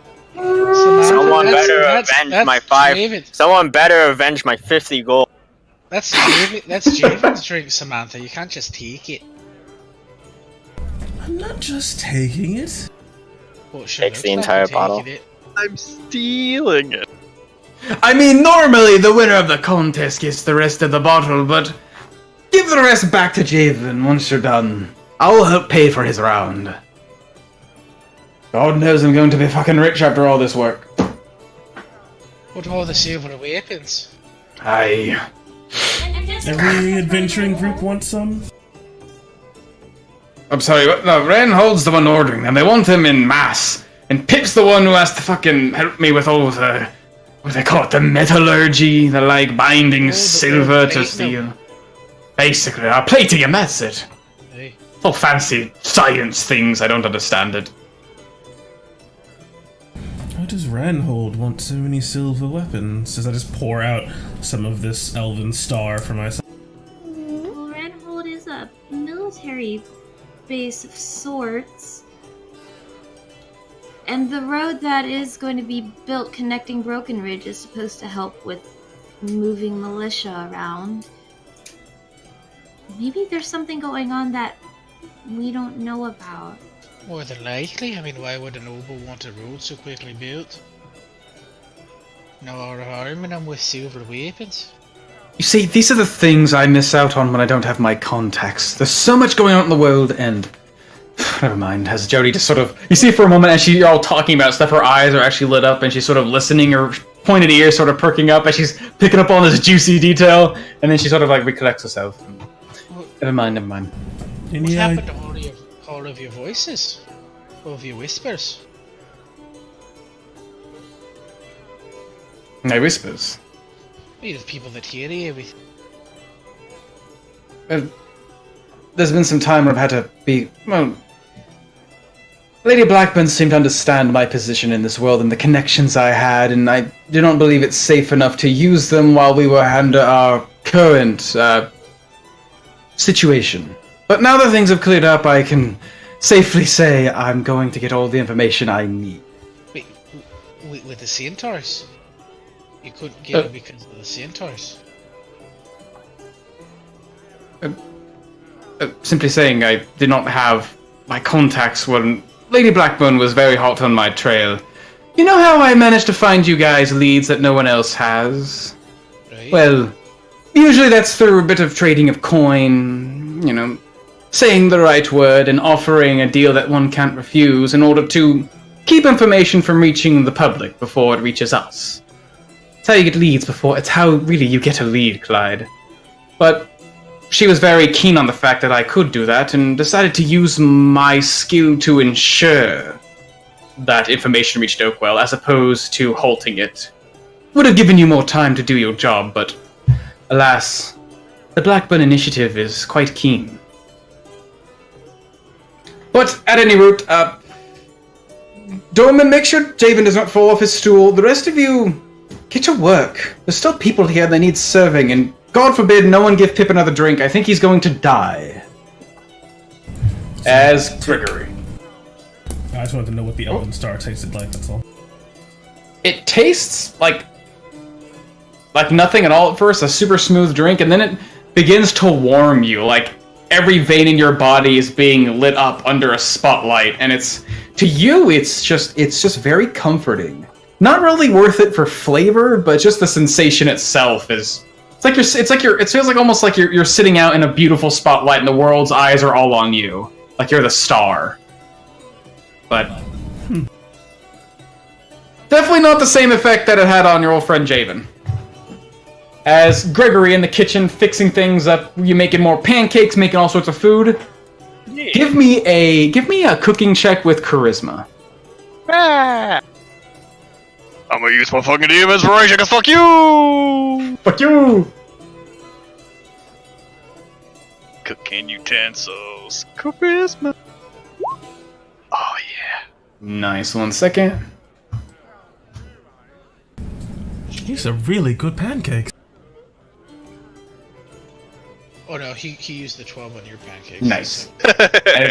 Yeah, you're here to put on like a grand display. You're coming out to feed happy people with a smile on your face. You're back home, Greg, and so you a bit of that warmth and excitement blends into your cooking, and it comes out pretty fucking tasty. Delicious sweets. The brews you're basically pouring into glasses. You're making sure that they're just the right temperature, not too hot, not too cold. At least your mead will be hot, and your ale and beer will be nice and chilly and cold.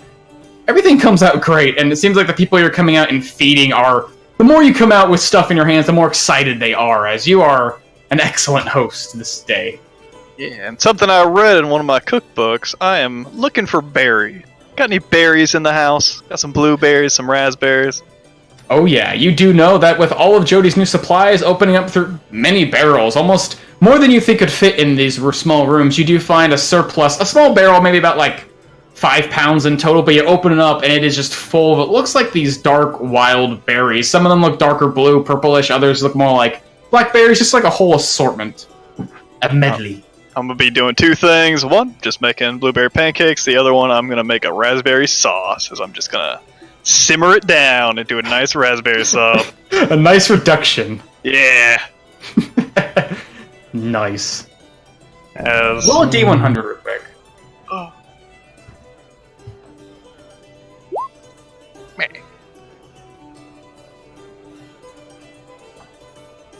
Nice. As you're starting to pick up more and more on these little tricks and trades, some of that was just instinct with you, Greg. You're able to sort of go like, well, you know, you've been playing around cooking fruit and the like. Even things like, you know, berries, things that have really bitter flavors. If you cook them down long enough, that bitterness leaves and all that's left is like a sweet, jammy taste. You're picking up on a lot of little tricks and trades. That's what I got them cookbooks for. Heck yeah. As I'm trying to make something real nice, putting aside a bit for my guests that I'm waiting when I send out my escort. Mm-hmm. As it goes clopping up against the door. It's awkward walking up the steps and just scraping up against the door with stuff. Yeah, it takes a little bit of time with you sending your horse off. He's basically going where you directed him, trying to get around people. He's a big horse, and the streets are pretty crowded, but eventually, after about an hour, maybe about 2 hours or so, just trying to get around everyone, making sure they have enough time, horse does arrive at the door. You see this large shadow loom over the front before it sort of pulls away, and then the door opens up, and you see popping out, excited to see everyone, the trio of the Timberson kids as they spill in one by one. You see Joey sort of walking inside, a bit... So AJ had a character a bit nervous, and sort of this... not nervous, more like uncertain. Seeing people sitting so close to the door, strangers, these gruff-looking individuals who turn to him, and he sort of puts himself between Sam and Nina. Sam just surprised... Looks like he hasn't been here in a long time, and sort of has the same shocked expression as you all did when you first walked in. And then Nina, who walks in, you can hear her coming before you actually see her. As she's walking around, her hands at her side, just excited to see everyone. And then she sees all lined up at the table, and then you hear pitter-patter, pitter-patter, pitter-patter, pitter-patter, and then Samantha, this tiny body, just throws herself off the ground and just clasps onto you. I just Samantha! Oh, That's I the have knife missed sinks into you. your side. I would happily die by Nina's hand. Oh, I have missed you.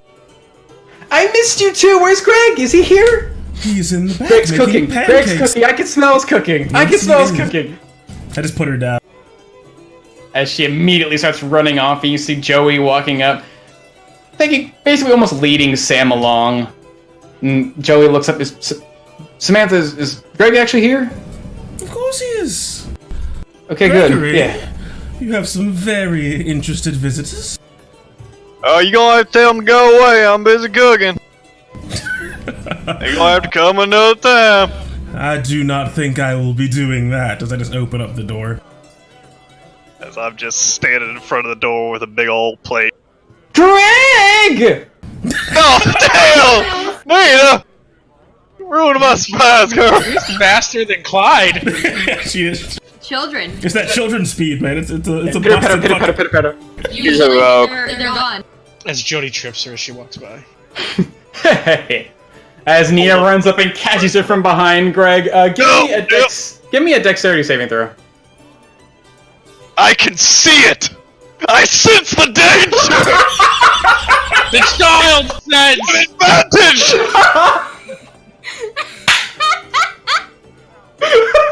Danger sense! But I sense the danger and I can afford to.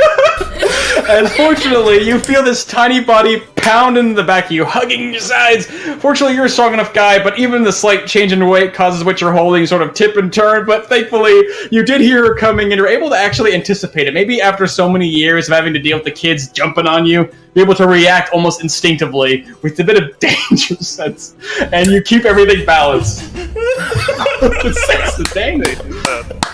As a door opens up. Come on now! Greg! You're back! Hey, y'all. Is that breakfast? Is that food? Yeah, it's something I've been working up. Hey, Jody, mind if I take a minute? That's fine. Just tell them to wash their hands if they're going to help. Alright, y'all, let's go find a seat. I want to know what y'all think. Come on! What about over there? So just kind of point in that direction. Yeah. As you do see, unoccupied in this large, well-decorated table, you do see like some markers on it. As you kind of look, it looks like there's almost like a small reservation sign of sorts, but it doesn't seem like it's occupied. Y'all, come on, get some real food! Stop sitting at the bar like a bunch of drunks. I just have Nina in one arm, a glass of wine in another, with the wine bottle tucked underneath it, under my shoulder. It's got a big ass tray of food. A lot of it's actual food, but also about half of it's. Where'd she go? Calling Nina along, just happy to be back, seeing you. Basically, just immediately start babbling to you. Samantha's telling you all the things that are happening, mostly about frogs. So many frogs everywhere. I tried to catch them, but they're too fast, and I brought a lot in the house, and Joey got really mad at me. Really?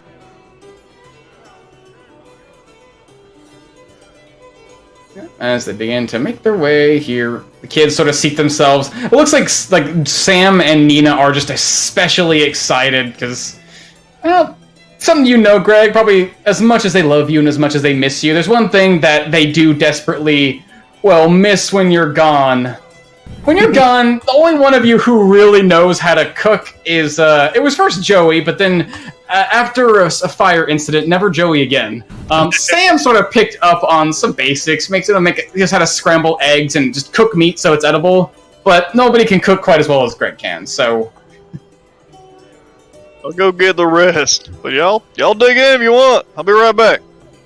Yeah. Y'all want some food enough? Yeah, I'm coming for Persephone's digging into her bag. Before I forget, Jody, I got you something when I was in Broken Ridge. As she looks at your hands go into your bag, she immediately recoils back for a moment. In Broken Ridge. Well, yeah, I thought, we didn't really have a lot of time to celebrate the reopening of the Fallen Horse, so while I was there, I was thinking about it, and I thought this would be a nice little addition. And I pull out the wooden horse carving that I had bought for her. Oh. She reaches out and gingerly takes it. This is actually really nice. Huh. Jody wasn't smiling, I just saw John's face. Huh. You bought a carved horse, Persephone? Yeah. You bought I just stare at Clyde and I just keep like, Yeah, fuck your talent. Huh. This looks... You know what? And she turns around and goes up to the bar where this empty space is and sort of reaches up on her tall tiptoes and places the horse on this little rack here where lots of bottles are lined up decoratively. A perfect place. Thank you, Persephone. No problem, I'm glad you like it. And I'm gonna skip over to the giant table that Gregory's putting food on.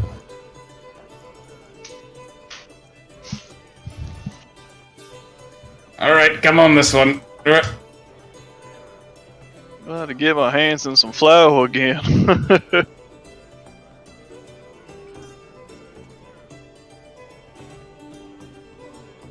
As putting his hands on you, Javen, you can see Dorman, everything is still tipsy and black and you're starting to go unconscious. And then he goes, hold on, I got this little dwarven trick here. As he puts his elbow between your shoulder blades, starts to rub, like that, like a rough massage, and then slaps you in the ass, and suddenly, bam, everything kicks on, and your eyes are awake. Everything's still sort of tipsy and drowsy, and you are still very drunk, but you're awake now. No, I didn't know about it. I think that's some bootleg moonshine. I haven't tasted something that strong since... what do they call it? Everclear? Oh, like the waters of the dwarven lands, always running ever clear. Y'all are grounded. We are not sponsored or endorsed in any way, shape, or form by Everclear. But you know what I do love to drink? A new craze in town, this thing called horse and coffee. Delicious little brew down from Broken Ridge, comes in all sorts of flavors, and people draw these beautiful looking portraits upon their bottles. I must say, I'm not a coffee man myself, but Pip partakes, he stays up all night drinking it. Now off you go, Greg's got food for you to help clear up all the mess you just drank. what time is it? It's only like 3 in the afternoon now. It seems like, again, it's not dinner time. You guys got back quite a bit early. But it's been some time. You've been spending time going out throughout Oakwell, helping people and talking to people. And it seems like after you guys have spent some time here just relaxing and tending to the bar, tending to the inn, it's about maybe 3 in the afternoon, yeah? So getting close to evening, but the sun's still high in the sky. Come on, y'all, dig on in. Oh no, I've got dinner tonight with Varga. But it's lunchtime. It's 3 in the afternoon. Yeah. I had a good berry. Well, at least try the sauce, Clyde. Tell me what you think. What's it made out of? Raspberries. Why not good berries? I'm gonna try the sauce. I keep We telling can't you, all you eat should make a good wine out berry, of those Clyde. good berries. They are so sweet and juicy. I'll try some of it. Yeah, but How not is every it? good berry tastes the same. So that may be a little difficult. How does Clyde's this good berries always taste the same. raspberry jam taste? It's weird. Like, berries don't compare to the good berries, Clyde. Yours are always, like, super sweet and tart, and your whole body just jitters with excitement and energy. It's not quite the same, but something the way Greg cooked them, all the sweetness and sugar that you don't really expect from normal berries, all sort of, like, condenses into this nice little paste. It's still not quite as good as good berries, especially since that's basically your diet. But it's still pretty sweet. It's still pretty dang good. If you had to choose a second, maybe you choose this. It's pretty dang good. It's All not right. pretty good But you gotta berry. have- I mean, it's You gotta have it on the pancakes. You put it right with this fluffy. Yes, I take a fork full of pancake and just kind of put some reduction on it and offer it to Clyde, which is a very, very, very unique thing for me to do. Oh no, thank you. I'm fine. No. You should say yes. No. Do I see that? Do I see her? No, I'm fine. As you see Gregory like passing out plates and Mitty sort of popping his head up on the table, wagging his tail, waiting for his turn. You do notice pick Matey up and he'll eat the fork. Past Not the whole fork, Matey. Past the sea of people in the inn, you do see a very scarlet-haired woman with bronze skin walking into the door, looking around. What is wrong with you? Peering around before she comes up to Jody, who seems to greet her with a bit of a coy expression. And she walks over and just leans a hand on the table, and you can you can't hear them muttering because there's too many people talking around you, but it looks like they're engaging in a conversation, both of them sort of having this very playful expression. Just put my head up, Persephone, where are you going? She doesn't answer, she's just... Persephone, it's fine. They're friends, let them talk.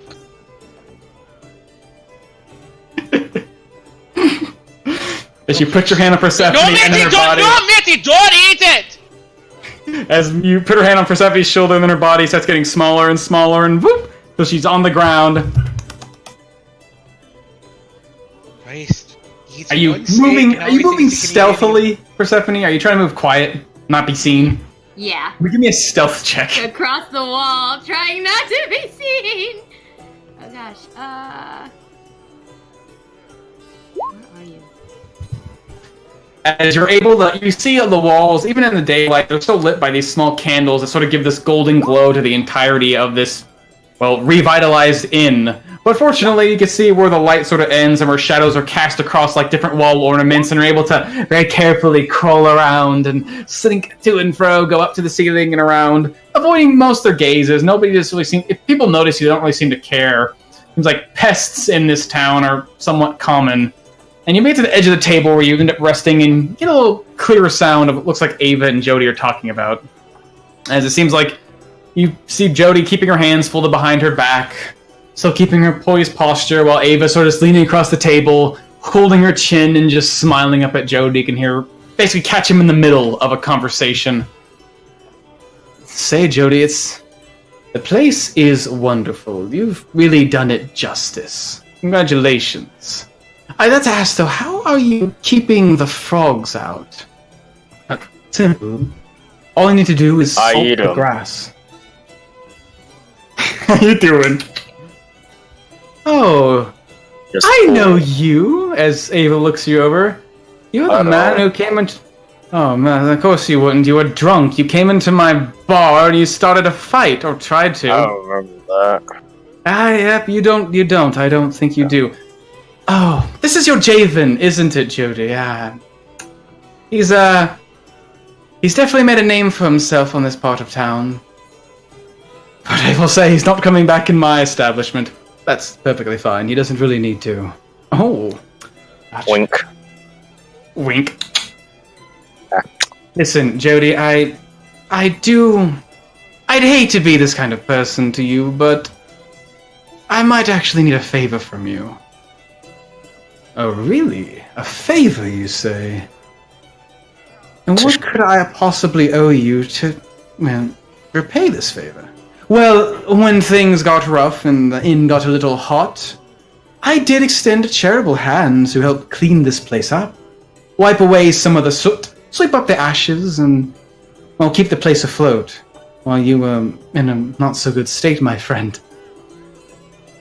I have an individual within my establishment, a newcomer to the town of Oakwell, someone from the far-off edge of Tyrion.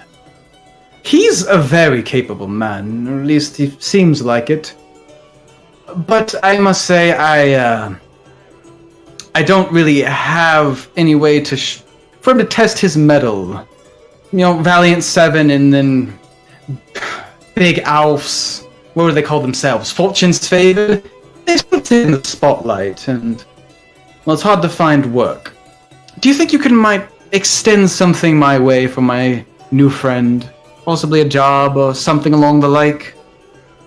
As Jody looks around at Ava, I'm sort of taken aback at her plea almost. I mean, you must understand, anything I find that is considerable work, I must prioritize my own adventurers. Well, yes, but you must... Please. Listen. Past behind us. You needed help, and I was here for you. Now I actually need your help. Jody. And they share this moment between each other, this very quiet, like, look, and then Jody just sort of wipes her face. I'm in a very charitable mood, thanks to the success of my valiant 7. Perhaps I can bleed some work for your straggler. Now, please, if you don't mind, I've got customers to tend to. Right, Jody, right. As Ava turns around and starts walking out the door, and then she sort of stops, and then looks over at the table and just happens to see a lizard. Hey Jody, I think you need more salt around your grass. They're starting to get inside. And she walks to the... Oh, okay. Squish it! No, I'm gonna take advantage of Ava leaving to scurry out the door. Like a normal lizard. Ah. Maybe it does look after all. As she walks outside the inn, and seems to head back to where the rooster's crown is. And as you look outside Persephone at Lizard Eyes, you do see down the way, about 200 feet or so, where her inn is, the door opens up again, and this time you see another bucket come out and more frogs fly. You're, oh, goddammit.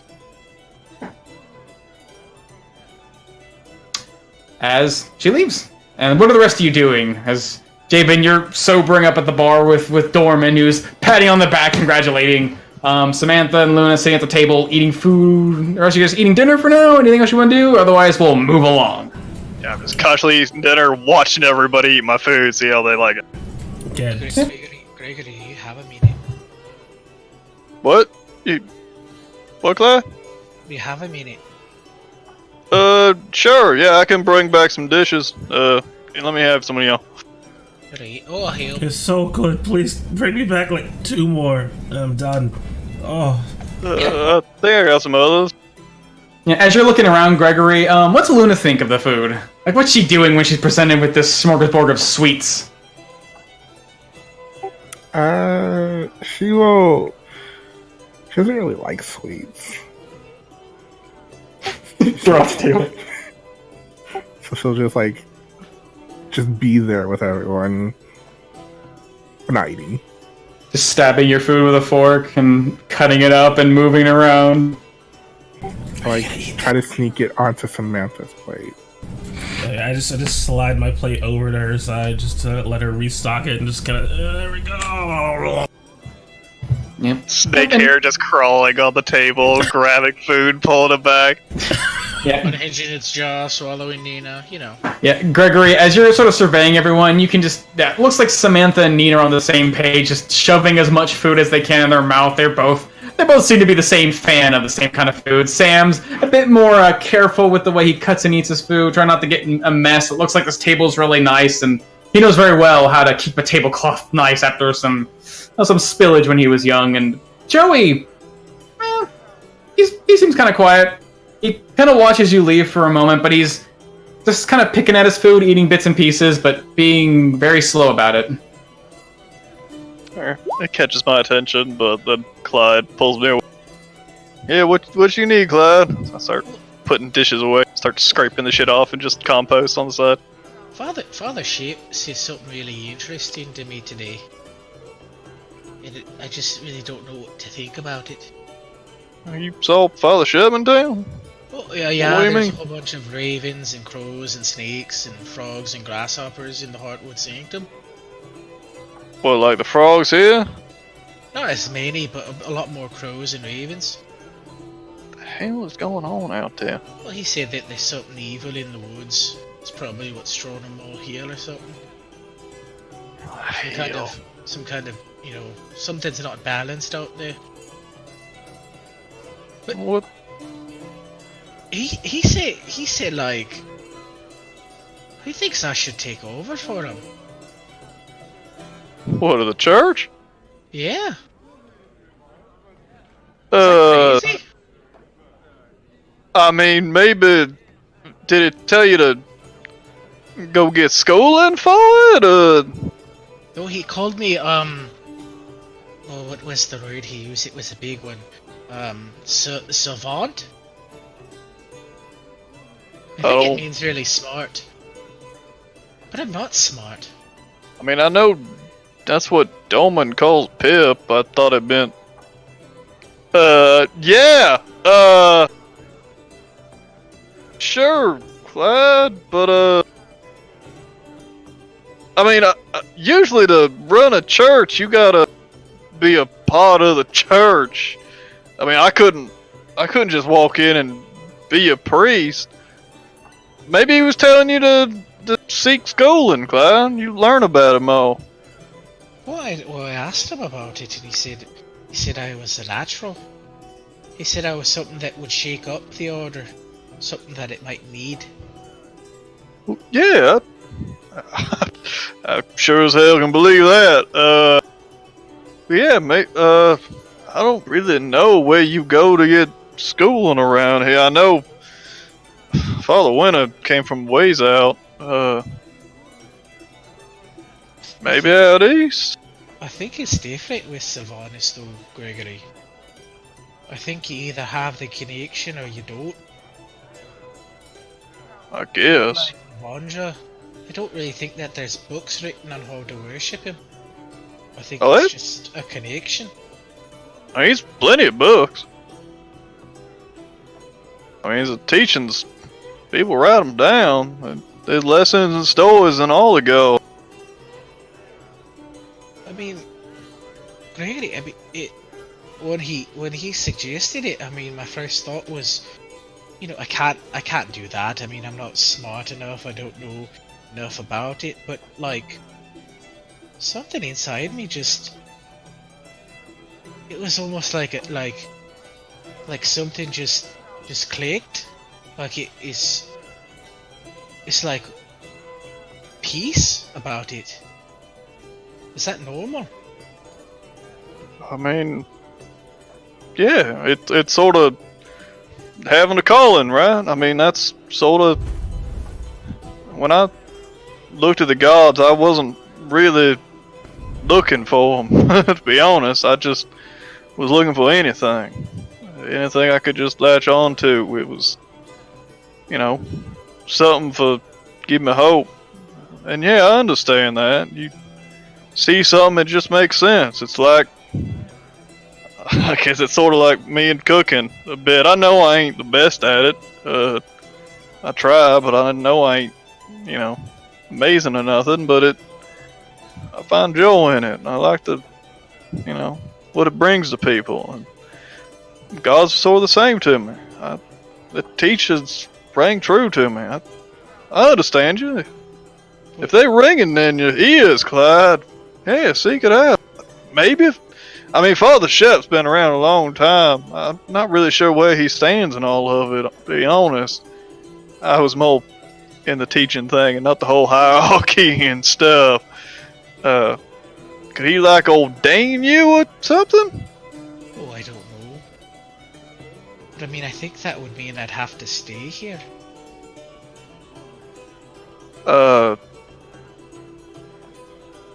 Again, Clyde, I don't know if you could just take over a church like that. People train for years for those I'd things. have to train and things, I'm sure, but I mean, I couldn't leave all of you, could I? I mean, you need me. Certainly damn do, Clyde, especially if something crazy's happened out in the woods. I ain't gonna... Look, Clyde, if you found a calling, you want to stay here, the things we do, we've been doing. To be honest, they don't make no damn sense. It's craziness. It makes a lot more sense to be a member of the cloth than settling down, but I don't think you have to. Father Winter, like you saw, he sort of takes it upon himself to do all kinds of things, and he's still heading up a church. not always around, but, you know, he's also got other callings. That's true. Alright, we better bring more of those pancakes out to Samantha the Greedy Beach. Wouldn't go that far, but she ate. Right. Rude.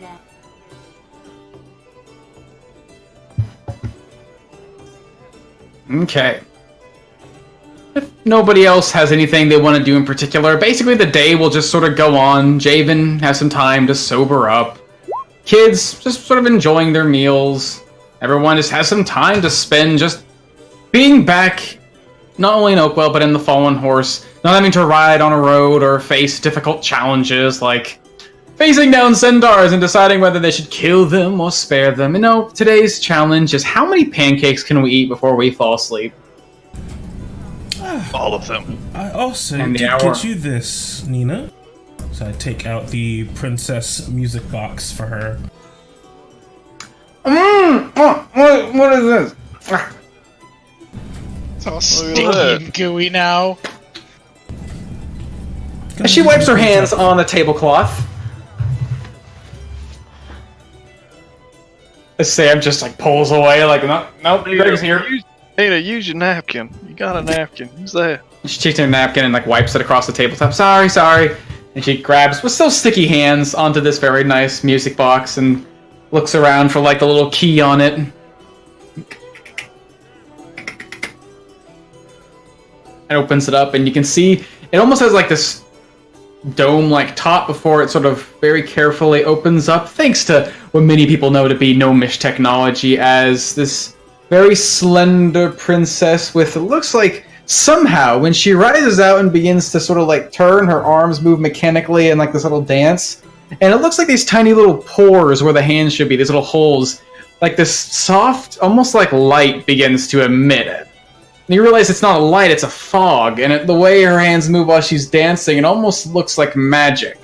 As this tiny little princess begins to dance around to the sound of this soft and beautiful chiming tune, and she is just entranced. She's like wiping her face off, trying to clean herself off, but her eyes just won't move away from it. Look at that. And Sam, I know you have quite the interest in reading, but I thought you might want to read something a little different. As I just kind of... Oh god, these were a lot less heavy and in the bag. As I just pull out this bound set of Beginner's Guide to Magic books, along with quills, ink, and a journal. Whoa! Whoa! As he just You'll takes the have to big stack forgive of- me. I did take a look at that book first. Just wanted to make sure that it was up to snuff, so to speak, but it is quite good. I think you will find a lot of enjoyment out of it. Yeah. As he just immediately looks up to Greg. Oh, Can I? man. Yeah, what'd you say, though? You and Nina. Oh, thank you, Samantha. Thank you, Samantha, as she's winding up the toy again to watch it. Of course. And Sam, once You guys do that. you finish that one, and you can take notes with the journal or what have you, let me know. There are other books that I have that I am reading, but when I am done with them, it will allow you to have more to read. Now, Yeah. Magic. Oh. Now, Joey, I know Luna had gotten you a sword, and I was not entirely certain what exactly you wanted. But it never hurts to have a bit of pocket money. I heard you had, someone in town you were quite attached to? As I just kind of watch him intently, trying to see, like, whether or not that's still the case or not. Roll me an insight check. Not intensely enough to use my advantage. Lol. Yeah, you're watching him, and maybe just for a moment, like Nina sort of like lifts the thing up to like get a better look at it, and it's just distracting enough to where you look over at Joey, and he's actually looking at you after you have that little guiding question, and he's just looking straight at you. Yeah, I guess so.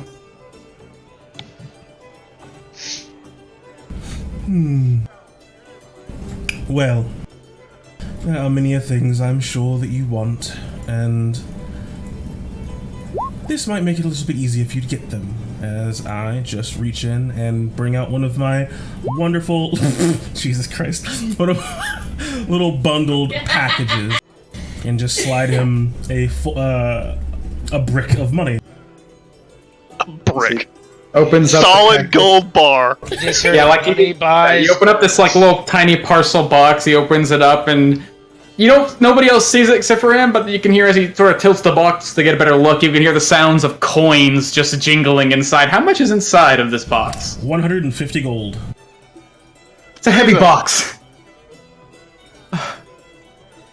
Huh. So he sort of folds it up and puts the cap back on. Oh, that's a lot of money. Oh my god. Spend it wisely, Joey. That is the lesson that gift will imbue, hopefully. Thanks, Samantha. God, how much is in here? As he picks up, and yeah, it's a lot of coins. I wouldn't be shaking that around too much, Joey. You're in and in. Just put that somewhere safe, alright? As he tries to put it inside of like his shirt, but you can see the big bowl just weighs down and whatever pocket he has inside there, as he just sort of tucks it underneath and like keeps it like a little small satchel. I'll go run this home in a bit. Alright. We probably gonna be heading that way shortly anyways. Yeah. But Samantha, you didn't have to do all that. Thank you though. Thank you, Samantha. Because I'm just like enthralled watching Nina be enthralled. I look over as Gregory says that I didn't have to do it, and all I respond with is I know. Well, since we're giving out gifts now, I guess. Oh yeah, you did get some stuff. And I just kind of turned to look at Luna excitedly. So Joy, last time I got you that sword, have you been practicing? Yeah, I mean, safely when Greg is in town to help practice with me. Kids, what did y'all do to deserve all these presents? You blackmailing them or something? What'd y'all do? Yeah, they never get us presents. What'd they get? What they got on you? Well, see, Joy, attacking isn't always the most important thing, so I got you as I pull out a shield from my bag of holding. Small little pouch, just hold it to fit in your hand, you reach inside, and then the bag seems to stretch widely as a shield comes out. As he looks first surprised at the bag, and then seeing a shield. Whoa. What's it look like? Oh, I was hoping you would get a picture for it. I wanted you to describe it. It's your gift. Come on. Big old penis. Nope. Even better. Let me ask you something, Luna. Did you buy a very expensive shield, or did you buy a normal shield? I did actually buy a relatively more expensive than normal shield. Okay. Good shit then. As you pull out this small, something that probably surprises people. Not to you, Luna. You have to actually get to test this yourself, although you're not proficient with shields. You pull out this small, round metal buckler with a handle. It looks not like a shield at all. It looks like if you held the handle, the shield is only like a small, like 3-inch circumference around it. And then you hold it out, give it some space, and then you give it a shake. And then this blade comes out and Whoa. a shield is formed. Hey, you be careful with that, Joe. Damn. As when you were shopping in Broken Ridge, you, spending a little more coin, got to buy a bit of a small prototype, a more expensive form of a shield that something they're experimenting with in the Han district, one that allows you to more quickly don and doff a shield. Although it's a bit smaller in size, a prototype, probably fit for someone of Joey's stature, but he happily accepts it, takes it out, gives it a shake himself, trying to figure it out until the whole thing folds up into itself. I got it. It's actually not sharp at all. It's actually really light. For you, Sam, to pair with the gift that Samantha got you, I got you a spell book. He's like a wizard? Old. Yes, for a wizard. There's no spells in it yet. You have to put those spells in yourself. From the books Samantha got me. As he looks between one pile of book and the other. Thanks, Luna. Got a big old project. Oh, crap. I can't carry all these. That's what he's for. So I'm looking at Sam, but I'm gesturing towards Gregory. I gotta say, we getting back that. And then for Nina, I'll actually give this one to you for now, Greg, because her hands are kind of Yeah, I got. I want to see it. I want to see it. I won't touch it. So pull out this pretty, not expensive, but like it's a relatively good flute. So I'll hand it to Greg so she doesn't get the keys all sticky. I want to touch it. look, we wash your hands here in a second, and oh god, we gonna have to wash up that music box. You gum it all up, just look at it at home, alright? As suddenly, never mind. Here comes the sticks. As green wave of crackling magic rolls over her hands in the magic box, music box, and it seems like all the grime is gone. She clicks her hands. I'm clean. Let me see. Alright, sure. As she There takes you the go. flute, and she does what all children do when presented with a flute, and she blows one note. Sorry, y'all. Sorry, The y'all. whole tavern comes to a stop and looks at us. Need a little bit softer there.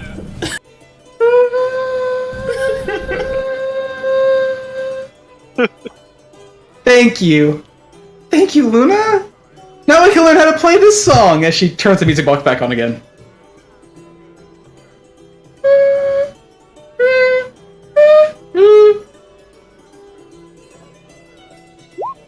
As the kids seem to be very overwhelmed by their gifts. Joey looking at this strange mechanical shield, sort of practicing a bit with it, keeping it away from anyone again. You see this thing sort of unfold itself into existence and then refold itself back up. Sam is just looking over the books. He's putting the spellbook aside to look at some more of the arcana, and then going back to the spellbook to see what all comes with it. These vials of weird, almost metallic-looking ink. It's a lot for a little kid, but he seems like he is looking through every inch of this thing, trying to figure it out. And Nina, having her music and her toys, is just playing with all of it, much to the chagrin of people sitting right next to you. But seeing the size of this party and the kids, they just go back to their whatever they're doing. Sorry, y'all. If anyone gives any bad looks, I'm going to glare at them. Give me an intimidation roll. More Elder Splash start flying. With advantage, because you don't know these people. Ooh. With your posh impression. Yep, as they look up, so like a couple people, the more gruff-looking individuals sitting across the way, just turn to look. Some of them giving a mean, mostly looking over at the little girl, just blowing on this whistle. They see a large man sitting next to him, probably her father, and then between them, this snow-haired, blood-eyed, staring woman whose gaze is about as sharp as the makeup around her eyes, and it's almost like a knife. The shadows around her become almost more gaunt, bringing greater light to her hair and skin and making her eyes seem even more intense. As immediately a couple of the men down here see your gaze, their brows raise, and they go back to the drink. That guy's just so excited. Look at him.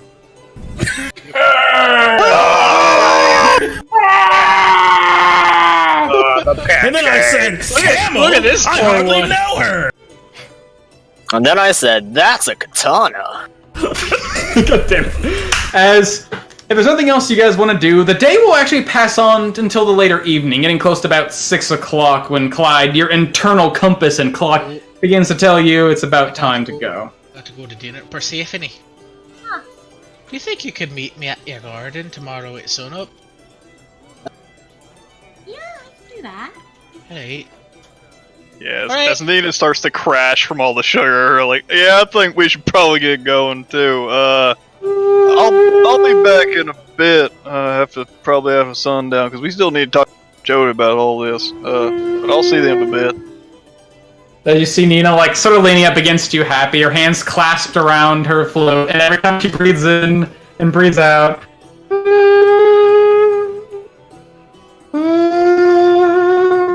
God, I really All hope right, it's Nina, TPK go. now. Come on. I just heft her up over my shoulder and scoop up her toys. Joey, help me with these books. Yeah, I got it. And hold on, as Joey pick up Sam's massive mound of books, and yeah, he's a pretty strong guy. Definitely not as strong as Gregory, but the Timberson blood runs strong through his veins, and he's actually able to help Sam carry his stuff. Thanks, Luna. Thanks, Samantha. God, you guys really didn't have to do this. We don't really deserve all this stuff. Still think y'all blackmailed him or something. Nonsense. Enjoy Maybe yourselves. Nina did. Yeah, probably.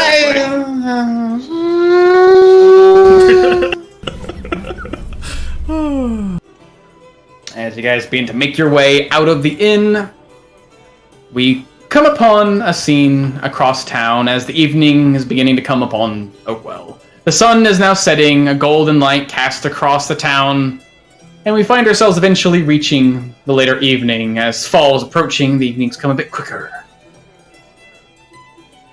As Clyde, Aye. you find yourself venturing out through the darkening town, rather. It's decently lit with your dark vision eyes as you easily make your way through the crowds, which are now thinning. The sounds of frogs are, God, it's almost deafening as soon as you step outside the inn. Once the sounds of people begin to die down, nature just sort of takes over, but fortunately you're able to get away from them long enough. Although in the distance you can still hear the sounds of crows cawing in the trees. And eventually you make your way to Barga's home. You go past the shop, basically the shop and the shop entrance, and find her actual homestead and enter inside, and you can see a pretty decent dinner is laid out. It's not the most exquisite like you've had on many dates. It looks like just as usual, lots of slabs of salted meats cooked until they bleed. That seems the way that Barga likes her steak and her roasts, and lots of like potatoes, other spuds, and root vegetables, and looks like she sort of has a spread out for you, but it is a bit different than your usual dinner. And Barga sits across from the table, greets you at the door, again, happy to see you, but there is just something slightly off. And she invites you inside and sits you down. How are you feeling, Clyde? You settling in well enough? Well, I'm doing good, but how about you? That seems like something's on your mind. Yeah, there's been a lot going on. Like, you can hear them. Yeah, they get really loud at night. It's not as bad as down south, though. Down south, they have all the frogs, and they have insects in the forests, and snakes. Everything just makes so much noise recently. I'll take birds over that. But, Clyde, you told me about 3 weeks ago you were going to go deal with some centaurs up north. Right? That's really all I heard. That's fine. That's what you do. You go out and you adventure, and you go solve problems. You help people. And then about a week later, I hear from someone on the street that apparently adventurers going up north from Oakwell, the Broken Ridge, they got killed by centaurs. And I about had a heart attack until I actually got a hold of one of these bounties, and I realized it happened before you left. I thought you died, Clyde. And I wouldn't do that to you, Barga. Well, that's the thing. I know you wouldn't want to, but I can't shake that feeling that you might. And then I waited, because I knew it wasn't you, and I figured, well, if anyone's going to come back, it'll be Clyde. And then a week passed. And then another week passed. And there's still no sign of you. You said you'd be right back, and I didn't get a word from you.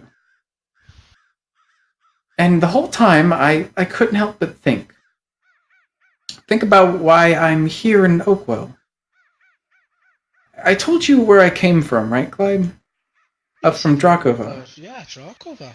In the north. Do you remember why I said I left? Well, I mean, it's not the most hospitable place in the lands. It isn't. It's really dangerous. It's probably the most dangerous place in the world.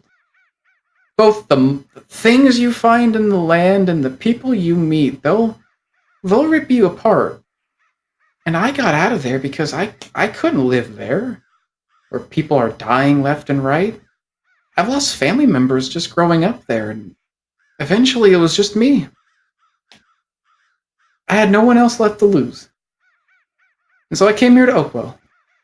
Where people are protected by a big wall, everyone's nice, and usually stays safe. We have good guards, we have lots of adventurers like you keeping us safe.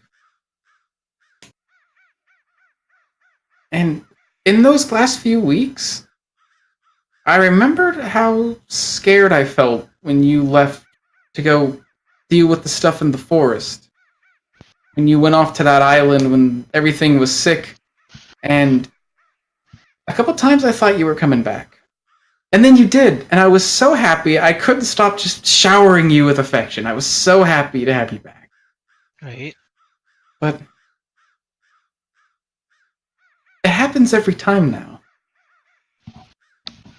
And I'm afraid one of these times you're not going to come back.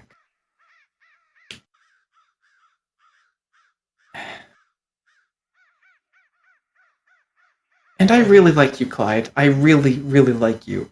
Oh, I like you too, Barga.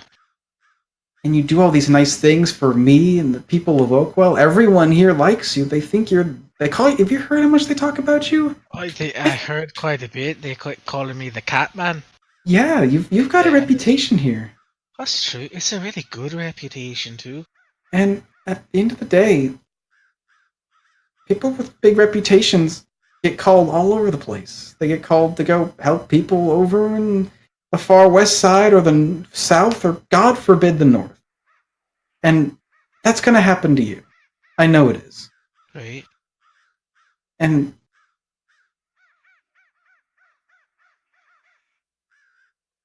I can't give myself to someone who's just going to leave with my heart and maybe never come back.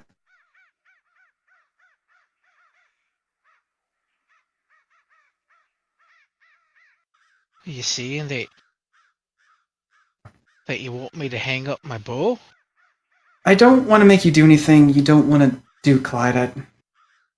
And I don't want you to hate me for asking this of you, but I'd never hate you, Barga. I know you wouldn't. I'm just nervous. But if you do want to be with me, if you want us to really be something, I can't be with an adventurer.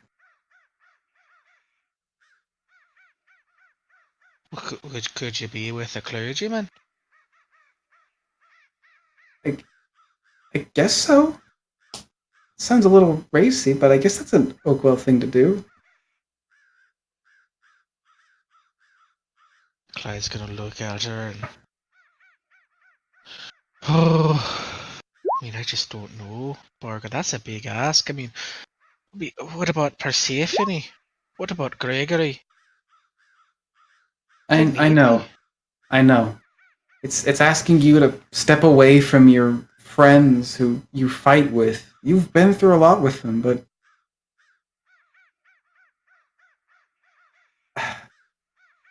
I can't lose someone again, Clyde. I can't give myself to someone only for them to leave. I just wanted you to know.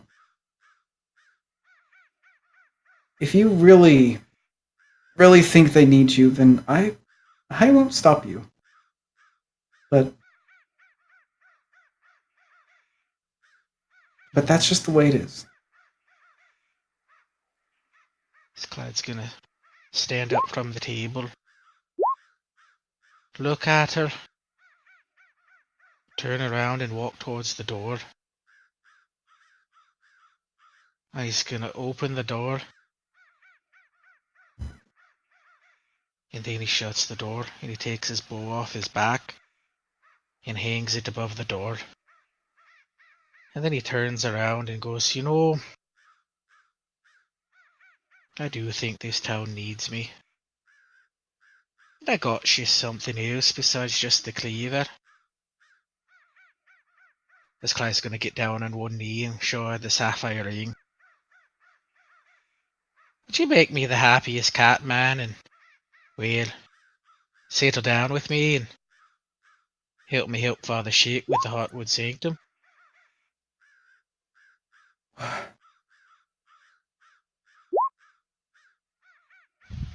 As she just reaches down and takes your hand with the ring and pulls you up off of your feet and just holds you. I think that'll work. Right, well, we can't get too crazy tonight. I've got to meet Persephone in the morning. Right? I'm gonna break her fucking heart.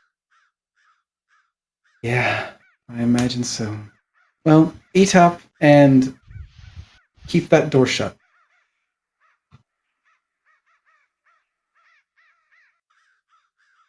As Clyde and Barga finish their dinner, a mixture of feelings of affection and loss, forlorn and new beginnings. And eventually, we reach morning. On a still kind of noisy morning where, you guys wake up, some of you in your room, some of them back at Gregory's home, this daylight pouring through the windows. Gregory, you're thankfully in a sort of a safe spot in town where you just hear the sounds of people outside, the bustling crowds, the building numbers, as the rest of you down south, it's just the moment, like some of you try to sleep Luna, it's so hard, because all night long you just hear, right outside your window with your sharp ears, just constantly frogs, so many frogs. Yes, Persephone? Before the night closed out, Jody did mention that somebody needed to share a room, and Persephone's going to tell Jody that Persephone's going to share her room. With to whoever- Sarah. Okay. Yeah, Which I one do you mentioned want? I was going to go back that night and talk to Jody about stuff, but I'll just say I conked the fuck. Yeah. As the night basically goes on, you bring the kids home, and as you do, Joey kind of he does mention to you, Greg, you'd stay here for the night. Rather you be here right now. Yeah, I'll just be out for a bit, but actually, I didn't realize everybody else was going to be giving y'all stuff. Maybe I wouldn't have done it also, but here you go. I'd give them all their toys, big old bag of toys, big old bag of candy, get some books and all kinds of stuff. They're not sleeping tonight. Yeah, you open up this big box of just soft plush things, and you see Nina kind of wakes up as she sees it, and she seems so she looks like she isn't excited at all, which is kind of heartbreaking at first, because what the fuck, everyone got her gifts, and now she's just kind of staring at your box, and then you see her literally put one hand on the edge of the crate, the other one crawl over the edge, and just you see a bunch of bears and stuffed animals just sort of fly up in the air before they settle, as she just sleeps inside the box full of toys. That'll work. And Joey, got some stuff for you. We'll talk about it. Yeah, thanks, Greg. Yeah. And before I head off to Jody's, mind taking some fresh air with me real quick? Yeah, sure. Is everything all right? As- Man. There's my boy. There's my sweet, beautiful boy. Oh god, he's bigger than Gregory now. So big. Ate all my candy. I'm a big boy now. As he steps out the door with you, Greg, and he's just kind of has his hands in his pockets. He's still smiling. It seems like he's still kind of glowing after everything that happened the night before, but Yeah, he seems kind of bit down, but as you take him out, finally, alone with you, he gives you his full attention. Yeah, I think it's fine. It's just kind of weird. Not you were gone for a couple weeks, Greg. A couple weeks. Yeah. About, I think I want to say it was a couple day or so after you were gone. And he looks back at the door, the home, makes sure it's shut, and looks back to you. Dad came knocking. Yeah, I made a fool of myself, and I told him I thought he was into some nonsense, and he didn't give you no trouble, did he? I mean, I didn't let him. He wanted to talk to you, but I didn't really feel like saying you weren't home. I feel like I don't know. He smelled like booze, and he looked like he just got himself into some fucking fight or something. Sorry, some fight, and I didn't let him in. He said you could come in, but I didn't let him. Yeah, it was good. But I mean, Dad didn't care about us. But he told us to do something, and I never thought he'd say that. What do you mean? Well, he said, "Stay inside and stay safe." I mean, he's drunk. He's probably just being drunk again, getting weird and emotional and something. I don't know. But it kind of bothered me. Yeah. I mean, you did well, though. Yeah. God, I hate it, but yeah, you did good. If I ain't around, don't tell him that. I don't think he'll do nothing. He ain't fool enough of that, and he knows the bar could get on his ass if anything happened to y'all, but you did good. I'll see if I can find him. We had words before, and it might not mean nothing. Good. I thought you were having lady troubles. Be honest. That's not. That already happened. Oh hell. Yeah. Apparently, apparently girls don't like it when you talk to other girls, and sometimes you're just talking. Oh, Joe, yeah. God, hell, boy. Yeah, I think I'm giving girls a break for now. Well, we'll see. Anyway, Greg, if you don't mind, I'm gonna make sure. I think Sam fell asleep. I guess it's my turn to make breakfast. Go do what you gotta do. Yeah, I gotta check on Jody. Actually, I got you something though for the next try. Don't think I didn't notice the peach fuzz. Here, I'll show you how to use it when I get back. As I hold out a little shaving kit.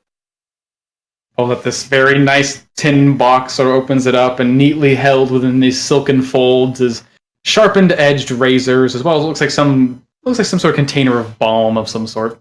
So he looks it over, and then here's what peach fuzz, touches his face, and you can hear the sound of like a little scruffle. I mean, I can't use this. I gotta grow out a beard. Hell no, you ain't. That blonde ass hair, you Joey. I'm sorry. Some of us are born with it. Some of us ain't, Joey. Hey, I got dark eyebrows. I think it's gonna come in nice and dark. You give it a couple times and maybe. Alright, get back inside. Get them fed. Don't let Nina eat all that damn candy in one. Alright? Oh, she's gonna. I mean, think about it. If you let her eat a lot of it at once, she's gonna get sick, and then she'll never do it again. No, I don't want to get damn sick, Joey. Okay. Stick it up in the cupboard or something. It'll be fine. Fine. Okay. I'll take care of it. And I'll be back in a bit. Thanks, Greg. He gives you he goes for like a hug for a second, and then kind of pulls back, and then just sort of pats you on the back. Good to have you back, bro. Yeah, you want a handshake now too? Hell yeah, you son of a bitch! I can't. You Bear hug his holding it ass. above it. Stop it! Embarrassing me. Alright, get on inside. I'll see you later. As he goes back inside, and Gregory, you make your way through town early in the morning, so it's a lot easier to walk through. It's almost like being home now without the constriction in the roads. It's your early morning rounds. As let's see, Clyde and Persephone over in the. Oh, did you want to do something? Yeah, that I was before the night was out. I was going to put my conjure animals in my now empty stone. Okay. And who's my Conjure- roommate? Or is he Who's just your a roommate? rando? You're not sharing with a patron. You're sharing with one of your friends. Who wants to be roommates? Hit the bullet, and then don't need to sleep and never go to the room. Oh yeah, there is literally one bed in that room. Just stand over the bear, just staring down at her, heavily breathing. Just eating pancakes. Just syrup just running down your face. Okay. So yeah, you end up bunking with Samantha. Samantha doesn't need to sleep. She doesn't take the bed. She can spend the night basically just relaxing and doing what she wants. As Persephone gets some time to prepare her magic and get some sleep for apparently a private talk with Clyde in the morning. As you find yourselves back in the garden behind the Heartwood Sanctum, it seems like it's still sort of this overcast in the early morning day. As looks like maybe you got some rain in the middle of the night. The grass is sort of glistening with dew. The plants are dripping with it, and everything looks like it's been well fed. But again, out in this wilderness, there's crows in the trees, and even with the water now, the frogs seem to have pulled a little farther north. Not quite as many as there were before Clyde, but still in considerable number. Seems like, as Father Shep said, they're starting to bleed back into the area. Oh no, is my poor Liscus destroyed? Actually, it looks like the Liscus is doing very well. Seems like the hands of the Heartwood Sanctum have been tending to it to the best of their ability. Gives them some pretty decent instructions. Oh, that's great. She looks beautiful. Oh, good morning, Persephone. Morning, Clyde. How are the plants doing? Well, the Liscus looks amazing, and I haven't really started setting up my indoor garden at Jody's place. I also didn't ask, and I don't exactly know where she put my shipment. But once I get everything else settled in, I should be able to start that soon. Well, who's gonna tend your garden if it's inside the inn when you're gone? Well, see, that's one of the things I have to consider. If I set it up properly, it should be okay for when I'm traveling away from home. And then I have these little dewdrop vases that I got from the greenhouse in Broken Ridge, so I should be able to have a garden while I'm traveling as well. But I mean, she rents out all of her rooms, Persephone. Okay, so then I have to have a very long conversation with Jody about where I'm going to put my garden. Well, you could Maybe the roof. You could put it in my treehouse. I've got a duck out there. I could, but I usually ask a lot of my friends, and I kind of want to do this on my own. Like a little garden, this little, for me. Otherwise, I'm just taking from Locasta's garden and from the Heartwood Sanctum's garden and then using the space in your house for my garden. I really wanted to do this. There's nothing wrong with asking for a little help from time to time, Persephone. I guess not. But speaking of help, was there anything that you needed from me? There really is, Persephone. You know, I remember when I found you in the woods so many years ago. You remember that? Yeah, it was one of the first times I tried to run away from home, and you changed my mind. And I went back. Right? You know, I think that was a mistake. I don't think you should have went back. I don't think you were really running from your home, Persephone. I think you found a new one here. So I was running from my home. Well, maybe. How does Clyde look, John? He looks look, he's trying his best not to cry. Clyde, what's wrong? Well, I mean, Clyde, what's Persephone. wrong? Nothing's wrong, Persephone. I mean, really, nothing's wrong. I'm just worried about you.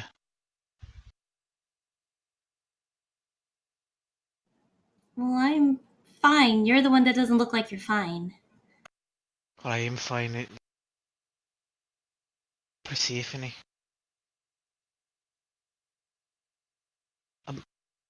Is this going to be one of those like long talks about balance and Sylvanas' word? Because I think it's really great that you found Sylvanas, and it's amazing. I'm just gonna hug Persephone, just really tightly, and I'm just gonna hold her, and I'm just gonna be Persephone. I'm staying here in Oakville. I've hung up my bow. I'm not gonna be there to protect you anymore.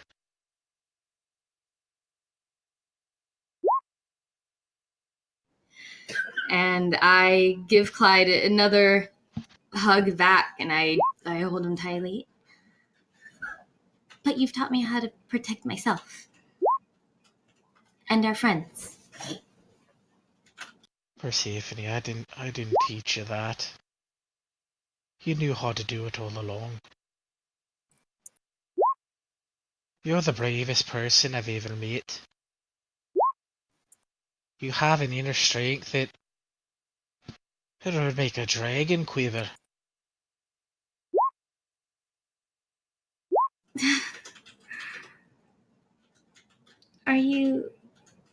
Is this what you really want, Clyde?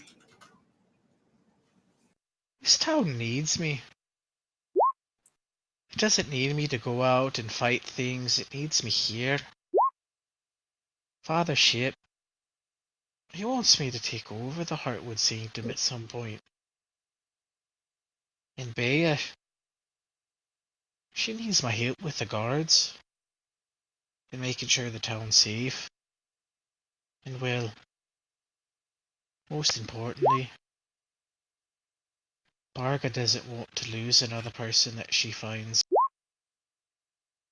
a connection with. I asked her to marry me, Persephone. That's wonderful, Clyde. I do totally expect you to make the flowers for the wedding. Yes. Persephone, you got to promise me something. What is it? You've got to keep your eyes on Samantha. Clyde, I know you don't trust Samantha because she has secrets, but people keep secrets for their own personal reasons. It doesn't mean it's because they're bad. I just think Samantha is misunderstood. You know, I was thinking that too. But then the whole thing about her sister, and her being a queen, and her losing her throne. Yeah, that's not something you can just tell everyone, Clyde. No, it's not. I get that she would hide it. But I mean, if she was a good queen that took care of her people, why would she have lost it? There's something more to that story, Persephone. Have you considered that maybe it wasn't her people that turned on her? Based on the Samantha that I know, I don't think it was something that people turned on her. I think it might have been something more. I think that Savalis always has a bit of a balance. Good things happen to good people, bad things happen to bad people, and sometimes good things happen to bad people and bad things happen to good people. But if that's the case, then everything will work out for her. but I don't trust her. And I don't want to see you get hurt.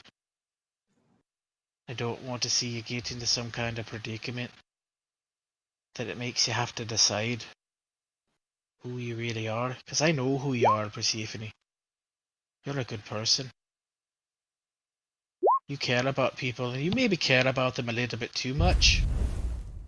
You'd do anything to help your friends.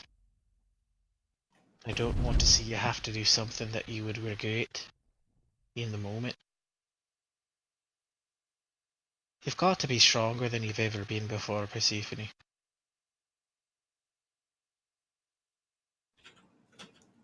Thank you, Clyde. I will. Good. If you need me to look after this garden you're starting, just let me know. I'm more than willing to check in on it. I mean, I'm sure I'll be around, helping, tending. Really bringing some order and some peace to this city. Bringing it here, to our home. I think Oakwell is very lucky to have you, Clyde. I think the Valiant Seven is very lucky to have you, Persephone. And she starts to cry. Yeah. But if you're gonna start crying, then I'm gonna start crying, Persephone! She just cries crying. Oh my god. As Mitty just starts howling, as everyone's getting emotional and crying, you're just joining on in. His tail's still wagging. I have to hug Mitty too, because I'm not gonna see his fluffy face again. Never again. Never again. Lost to the abyss. Gotta have to kill you, Mitty. Gotta hang you Takes up. the dagger into it. You it makes see a too much dog. I have to make a cape out of you now. This is the rule. I need a new jacket, guys. As Clyde, Persephone, and Mitty, amidst the sea of green that is the sanctuary of the Heartwood Sanctum, share a very tender moment in the morning. What are the rest of y'all up to? Samantha, looks like you're over at the Sleeping Bee. Indeed.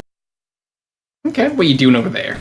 Heading over there to see someone that she's taken sort of a shine to over the last few visits.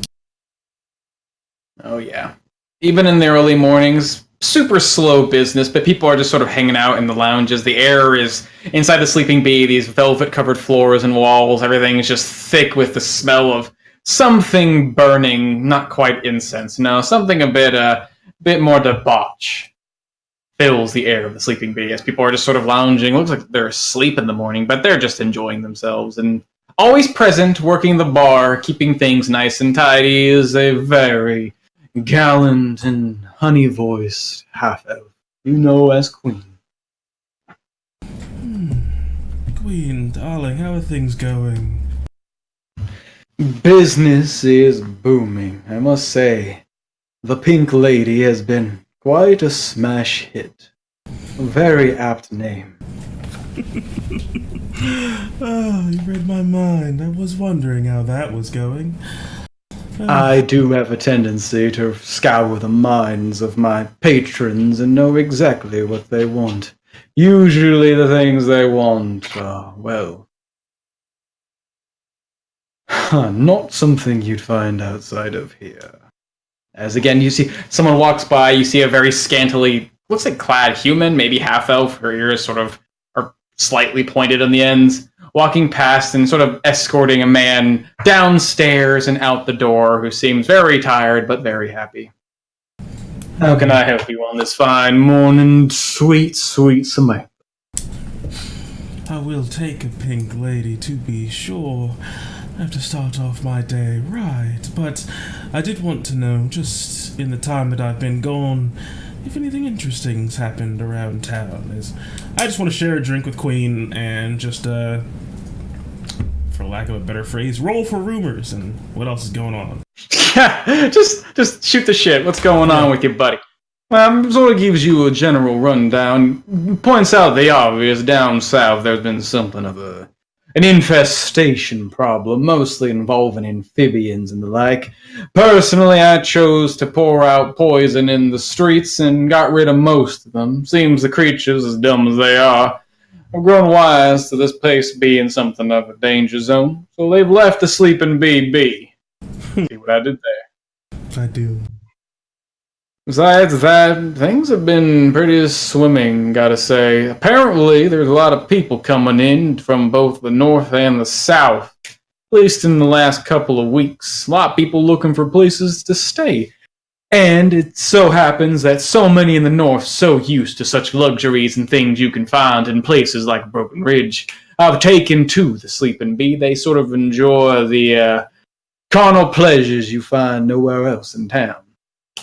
Seems like there's some sort of traffic being generated. The nobles seem to be taking interest. Besides that, I haven't seen the mayor in a while. Seems like he's been pretty busy. He hasn't made any public announcements, which is, in a manner of speaking, a relief to the heart. No more problems and troubles surrounding this town. One can simply focus on feeding the hungry, quenching the thirsty, and delighting the curious. I see. I presume things went quite well for you for that little festival I put on. Oh, indeed. That pink lady was a smash hit. A lot of people took quite an interest in that special wear of mine. I was actually waiting for you to come in at the right time. Don't like to handle such dealings in the daylight, and especially not at night. That's when the nocturnal folk come out, and, well, they are a certain way about them, sticky-fingered and sharp-eyed, as he pulls out a small satchel of coins and shoves it across the table your way, neatly wrapped up. Not quite as nice as Broken Ridge, but for a nice and dandy man like himself, not too shabby. Kind of weigh it out. He sort of helps count it out with you. Looks like he gives you about 100 gold pieces. It's your cut for giving the name. So very kind of you, Queen. Well, I do have business to attend to, but please, if you hear anything interesting, hold on to it for me. I will most certainly try. Now flutter off, little bee. Does I just leave with a short little wave? I do not buzz. Buzz, buzz, buzz! Fucking goddamn it! As he escorts you out the door with a very gentle wave, a certain shared expression between the two of you, an understanding of sorts. As you leave, this incense, and honestly, it smells like just hookahs burning inside, fills It's a scent I'm quite familiar with from White Sands. Mm-hmm. You enter back out into the not quite as nice smelling air of Oakwell. Back to the common folk, but with business to attend to. And it looks like Persephone and Cloud, are you guys heading back to the Fallen Horse, or are you guys just hanging out doing whatever? Oh, I'll probably head back. I gotta tell them. Oh, yes, indeed. Rest of y'all, you guys just hanging out in Fallen Horse? Anything Javen or Luna you want to do in particular, or are you just chilling? Oh, Mornings okay, are you can go. usually my shift, since Gregory typically does like morning rounds, so that's usually when I work. I'd just be working. Okay. Just tending to the Fallen Horse. What were you doing, Javen? I give Jody tiny shot glass samples of the 5 brews that he has. Not enough to burn a charge, but to give her Right. A taste. Yep, she's actually quite impressed with how much you actually spent, and it kind of actually concerns her. How did you afford all this? These brands, these people call them fighting spirits. They're quite expensive up in the north. How much coin did you have in your pocket?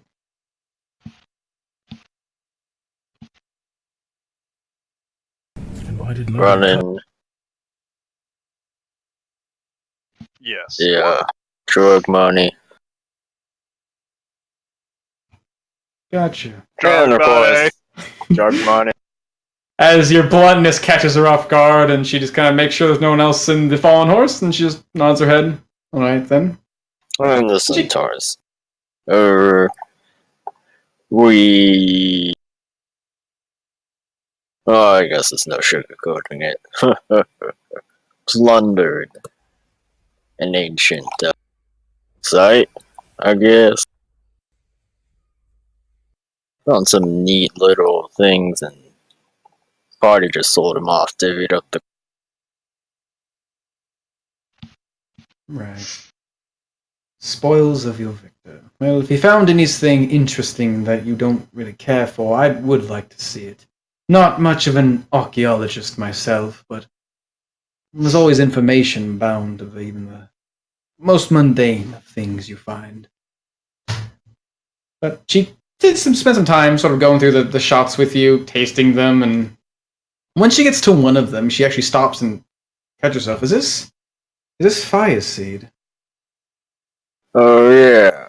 As a big old grin spreads on Javen's face as he reaches into his pack and pulls out a small bunch of fire seed. 5 pounds of it. So there's 5 pounds left. The 5 pounds of seeds, my dude. Yeah, Wow. 5 pounds of fire seed is a lot. I have a lot, Jody. I mean, he did relinquish like 3 pounds. Yeah, he did. But with the amount you brought with you, Jody's eyes become saucers as she's looking over the amount. My God. Javen, whenever you find time, I would love to help figure these things out. Fire seed and something else in that drink. Whenever you have free time, I would enjoy experimenting, trying to recreate this drink with you. I think we might be able to crack this thing together. I already have someone up north working on as I reach for one of the bottles the dragon's bite. Someone up north? You got someone trying to crack the drink? One of them.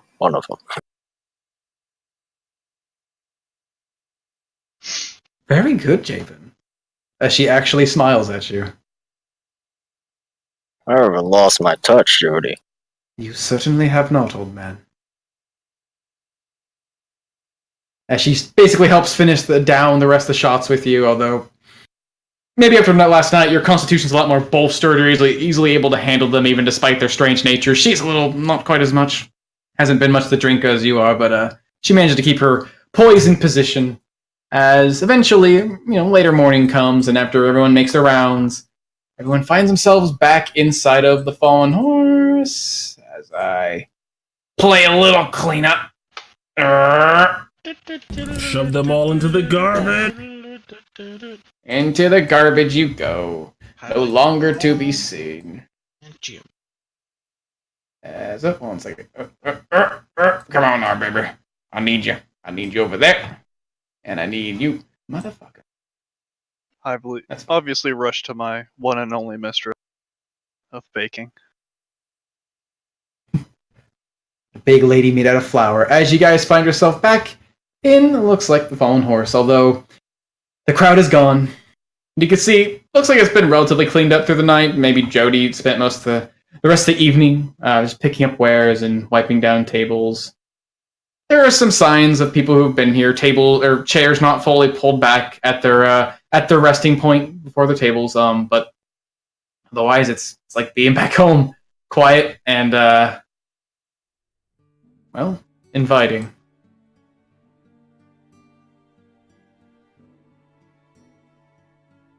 As Jody sees you guys begin to spill in, you can see her now cleaning up a line of glasses. Luna doing her rounds around the Fallen Horse. A bit, not quite as hard, but the inn's definitely gotten bigger, so unlike before, you can't simply just wash your magic across it and clean things up in a jiffy. It takes a little bit more time, especially with people sleeping upstairs and making messes.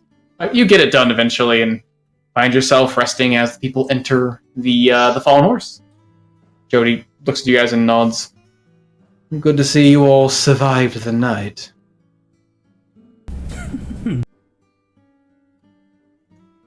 Now, was there something you guys wanted to talk about? Oh, there's something that I should probably say first. Really? Gregory! Yep, yeah. Yeah, bro's about ready. Alright, come here quick, I got something to tell you. Sure. Well, Here, you have some know, toast, Jolt. Appreciate it. I've been talking to a few people in town. Bea, Father Sheep, Varga. And well, I think they kinda need me. I think I'm gonna stay here.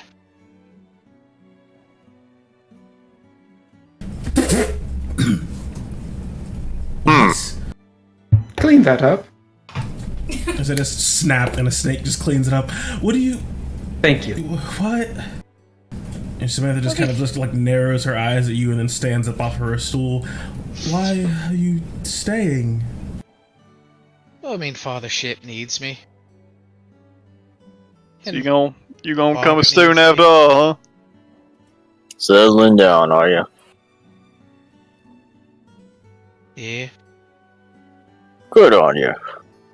Yeah, good for you, Clyde. I mean, Gregory, I can look after your kids though if you're gone. I appreciate that. Joey doesn't burn the house down, and Tina doesn't, eat her weight in sugar every day. Now that everybody's trying to get Joey to start throwing around the fire, or getting Sam to throw around the fire, he's gonna be the one burning shit.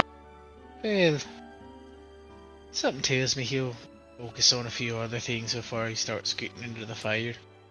I hope so. Well, yeah, I appreciate that. Be nice knowing got somebody that can handle himself in time.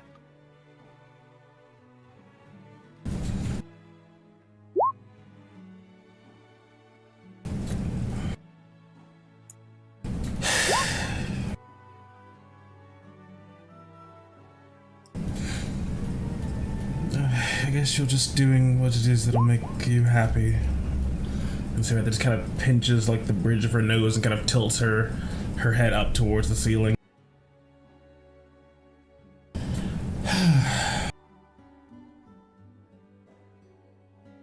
Samantha,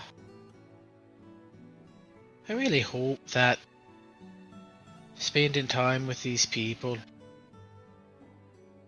will help you to learn how to be different. I hope that everything that's good in them will teach you that you can be somebody different if you want to be. You don't always have to have your secrets or tell your lies.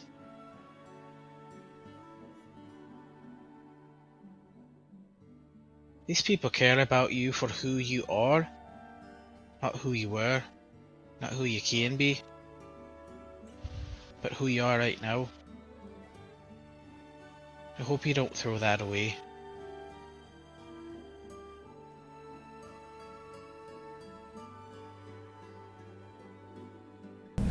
Just kind of looks down from the ceiling and locks eyes with you, Clyde.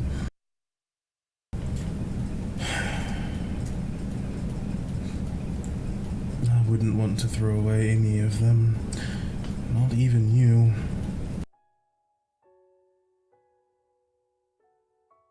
Well, I doubt you could ever catch me, Samantha. I'm too quick for you.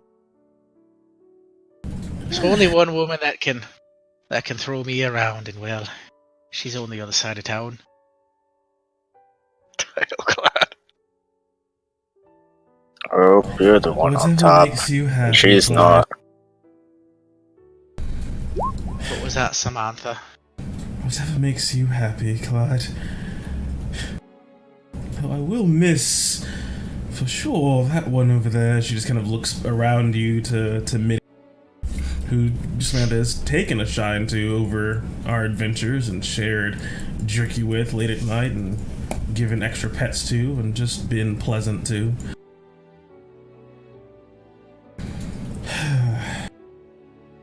I guess now with the Valiant 6, that does not have quite the same ring to it.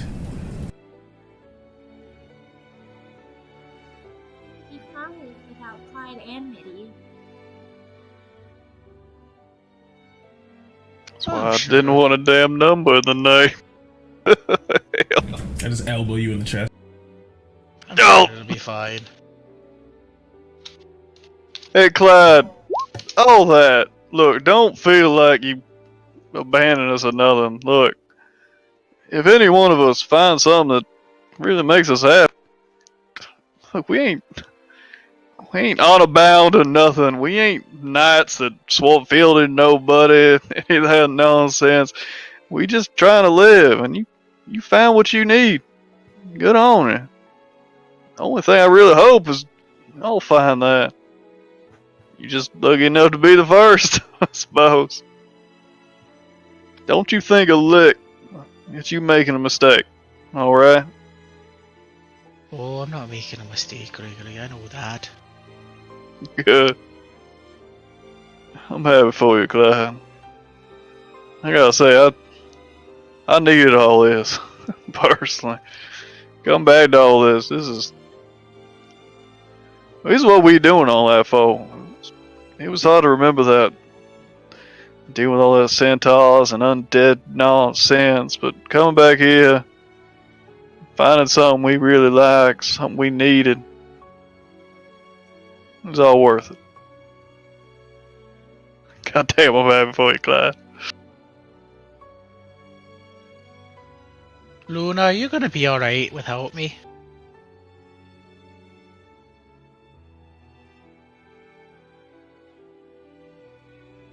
Oh no, I She's so broke her. emotional, she can't speak.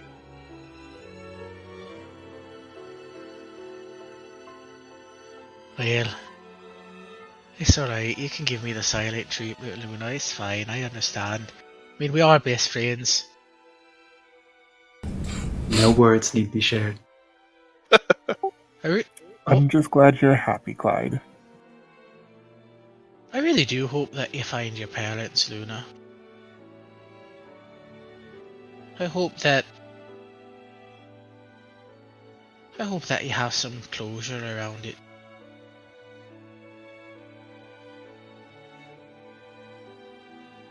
And if As they're a doll not that you bought her just kind of climbs onto the table and just waves at you. Oh. You take good care of her. She's yours. Well, better go help Father Shape. Good luck helping Marjorie. Tell her that I miss her. Clyde, come here. Oh, what, Jody what walks happened? around the counter. I'm not, Jody, I got to go. I can't clean the rest of the place.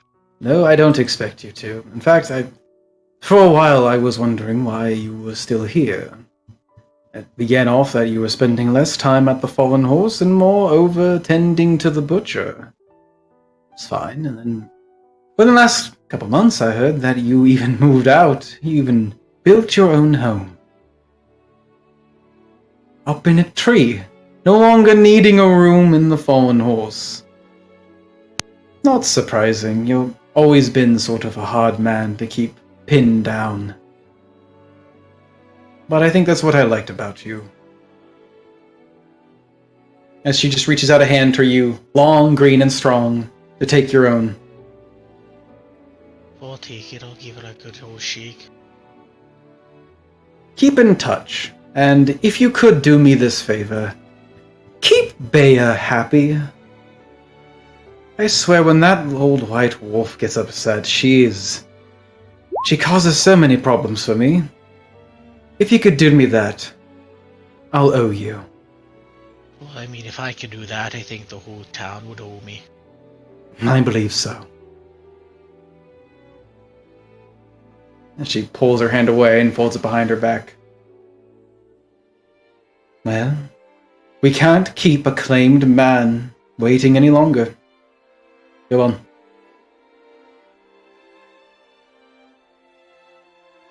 I'll Enjoy be yourself, around. Clyde. I'll see ya. Don't go off and get killed. Otherwise, I'm really gonna be kicking myself. Clyde. Yeah. For everything. everything. For tracking the goblins.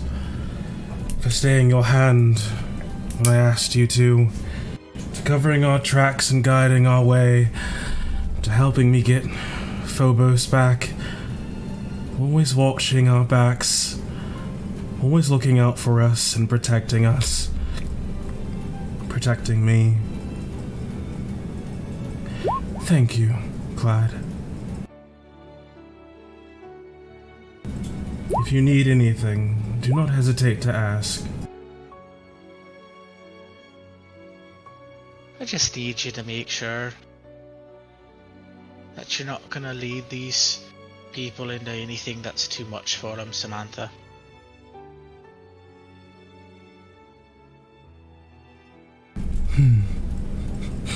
I'll be right there beside them, so I can assure you I will not do such a thing.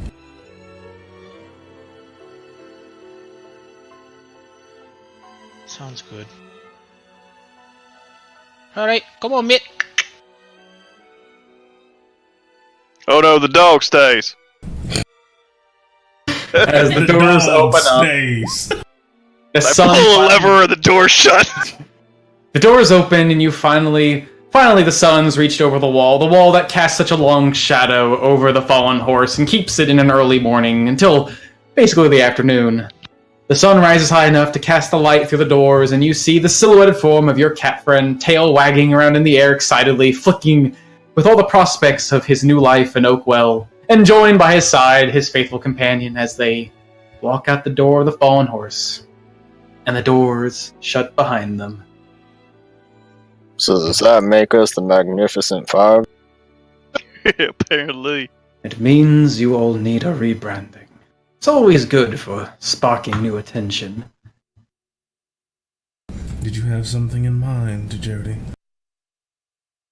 It's not my place to name my patrons. I'll leave that to you. However, was not expecting that, I must say. But business must continue on as intended. Fate marches like any man. Someone mentioned handling a witch. What is this about? I mean, before that, Yeah. we've been running into things, Jody, and I mean, I ain't good at this stuff, but some of us be putting these things together. Have you been having dealings with Gilded Coffer folks? And she just turns to look at you, Gregory, head sort of tilted, but her expression still slate. Why? Yes, I have. And Why? them were the fellas looking for you, right? We here last, busting into people's houses. It definitely seems that they were associates of the Gilded Coffers. Yes. As her eyes dart over at you, Javen. I didn't really realize it, but it seems like these fellas bad news. Real bad news. And look, Jody, I ain't gonna feel right leaving here running off something else when I know fellas are looking for you. What is all this? You need us to take care of this. How much do you know of the Gilded Coffers, Gregory?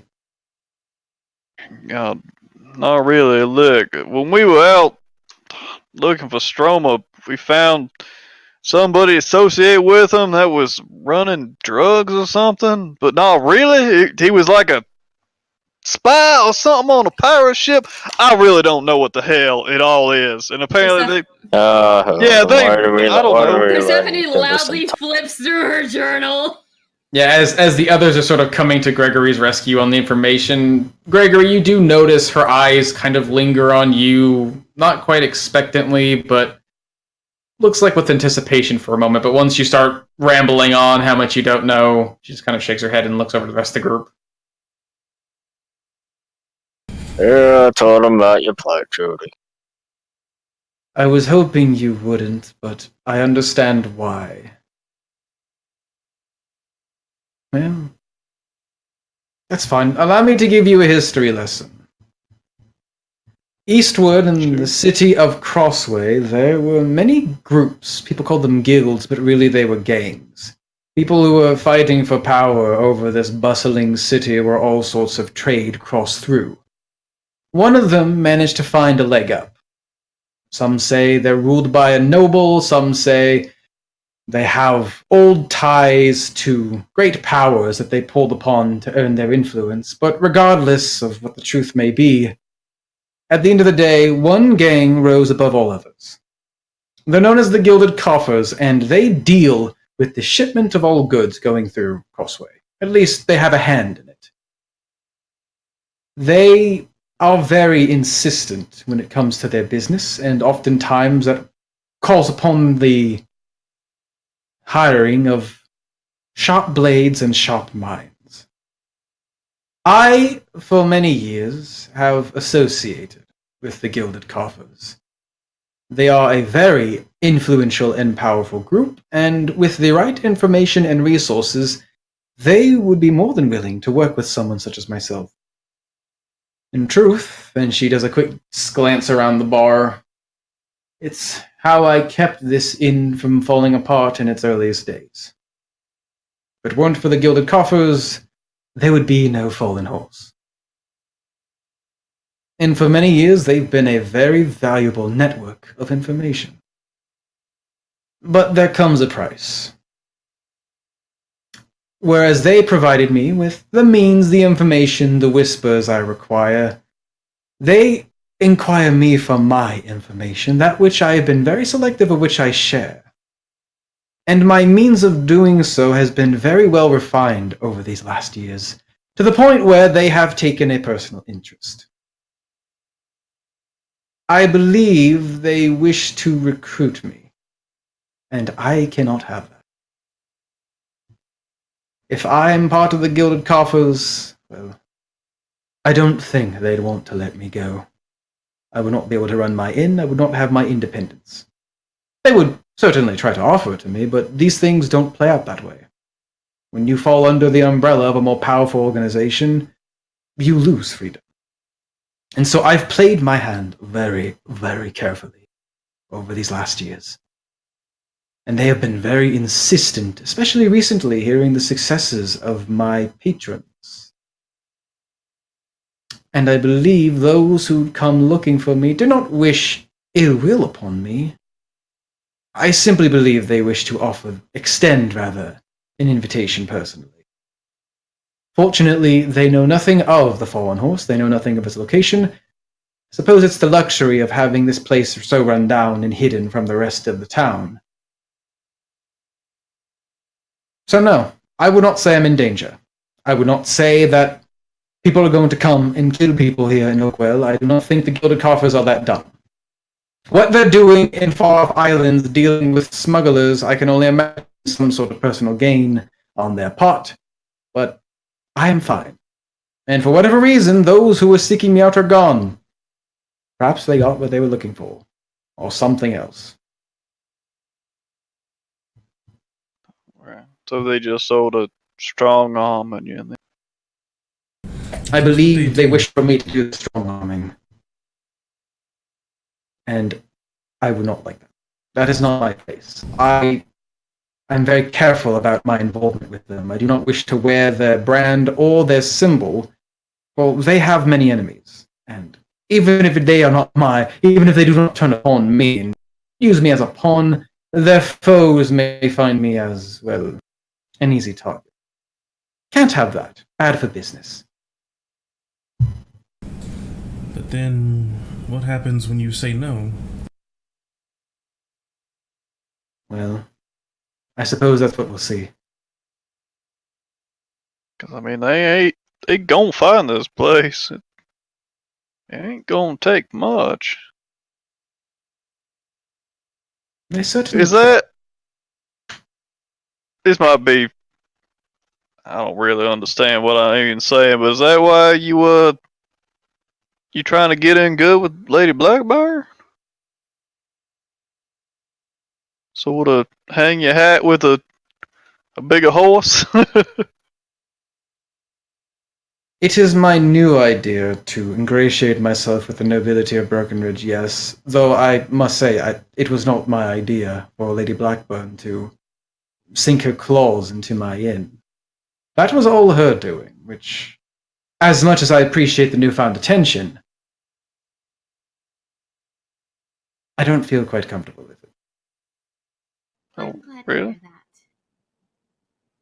But if you are worried about these coffers and what they might do, I can assure you, they will not come with blood on their hands trying to drag me into their organization. They are very clean when it comes to those they respect. I am still a associate of theirs, and I still provide them what they need. They will not simply kill me just because I will not join with them. I still offer them business. But I will advise, if you do come to arms with them, well, don't. You are strong. You are all very capable, but they have things that none of you have possessions of. They are very, very wealthy, rivaling that of a noble, and they do not spend it on such luxuries as coins, carriages, as she looks out the window to the large looming shape blocking one of them, and other luxuries. They use them for personal gain and tools. I know personally they have some connection to the Han district of Brokenridge, and so the tools they have access to might be far grades above what you have. I know Javen was mentioning it in his own little scuffle. Told you they were untouchable. I mean, it seems to me like if they want to hire you, that just get tied by a bigger dog.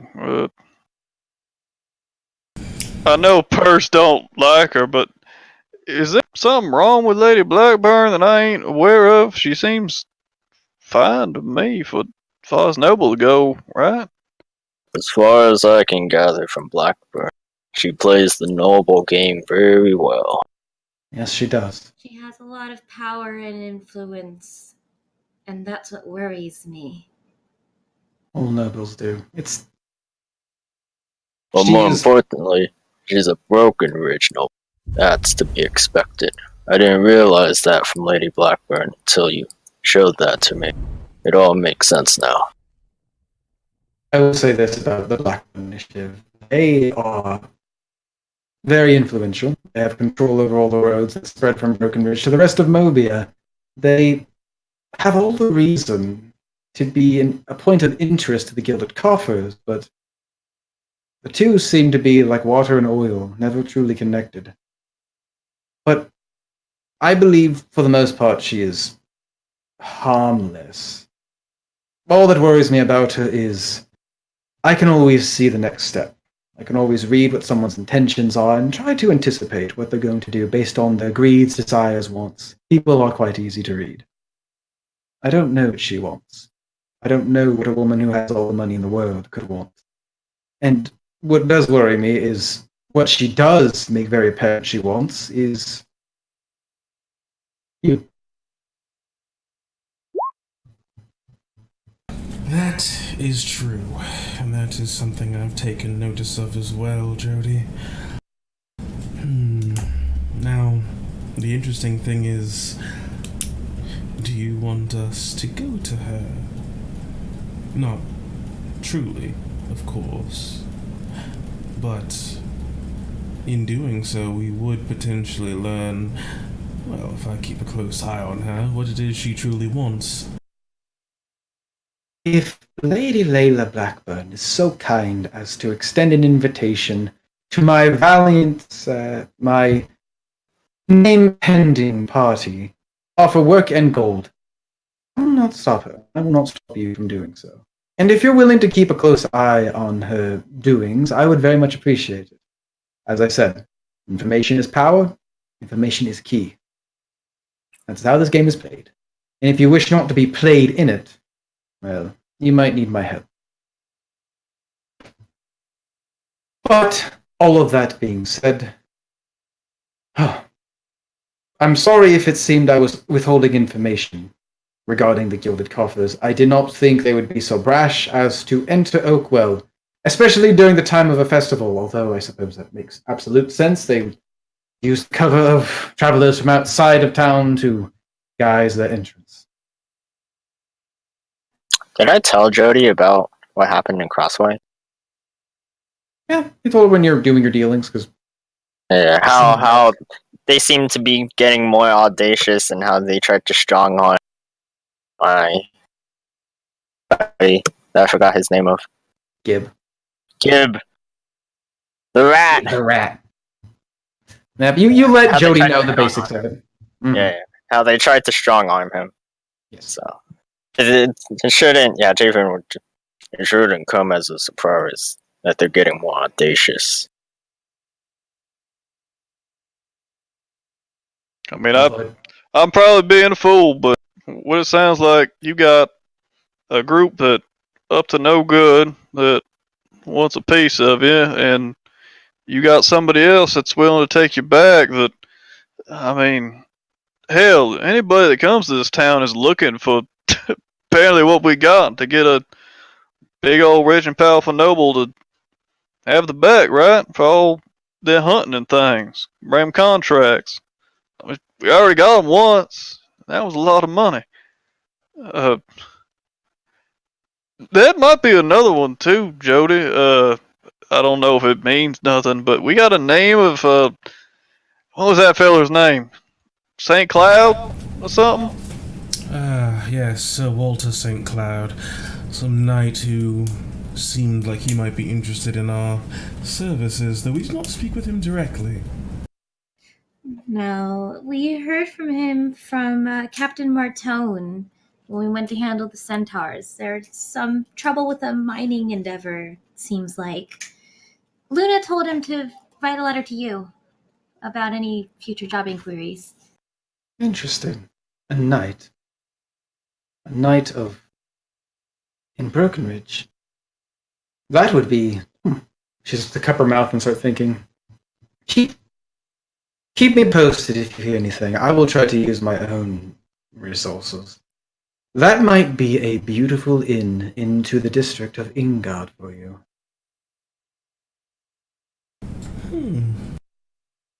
Oh, right. But does that help you? It can. If you are being offered work and you're being paid for it as your patron, well, I can act as your sponsor. Someone who can send you out to get a bit more coin to help out the inn.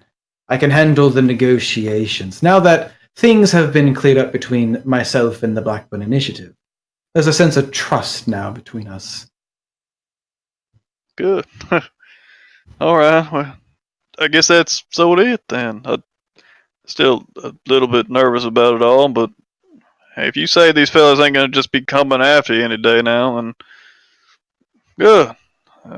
I didn't mean to pry into your business, Jody. I just things we started learning.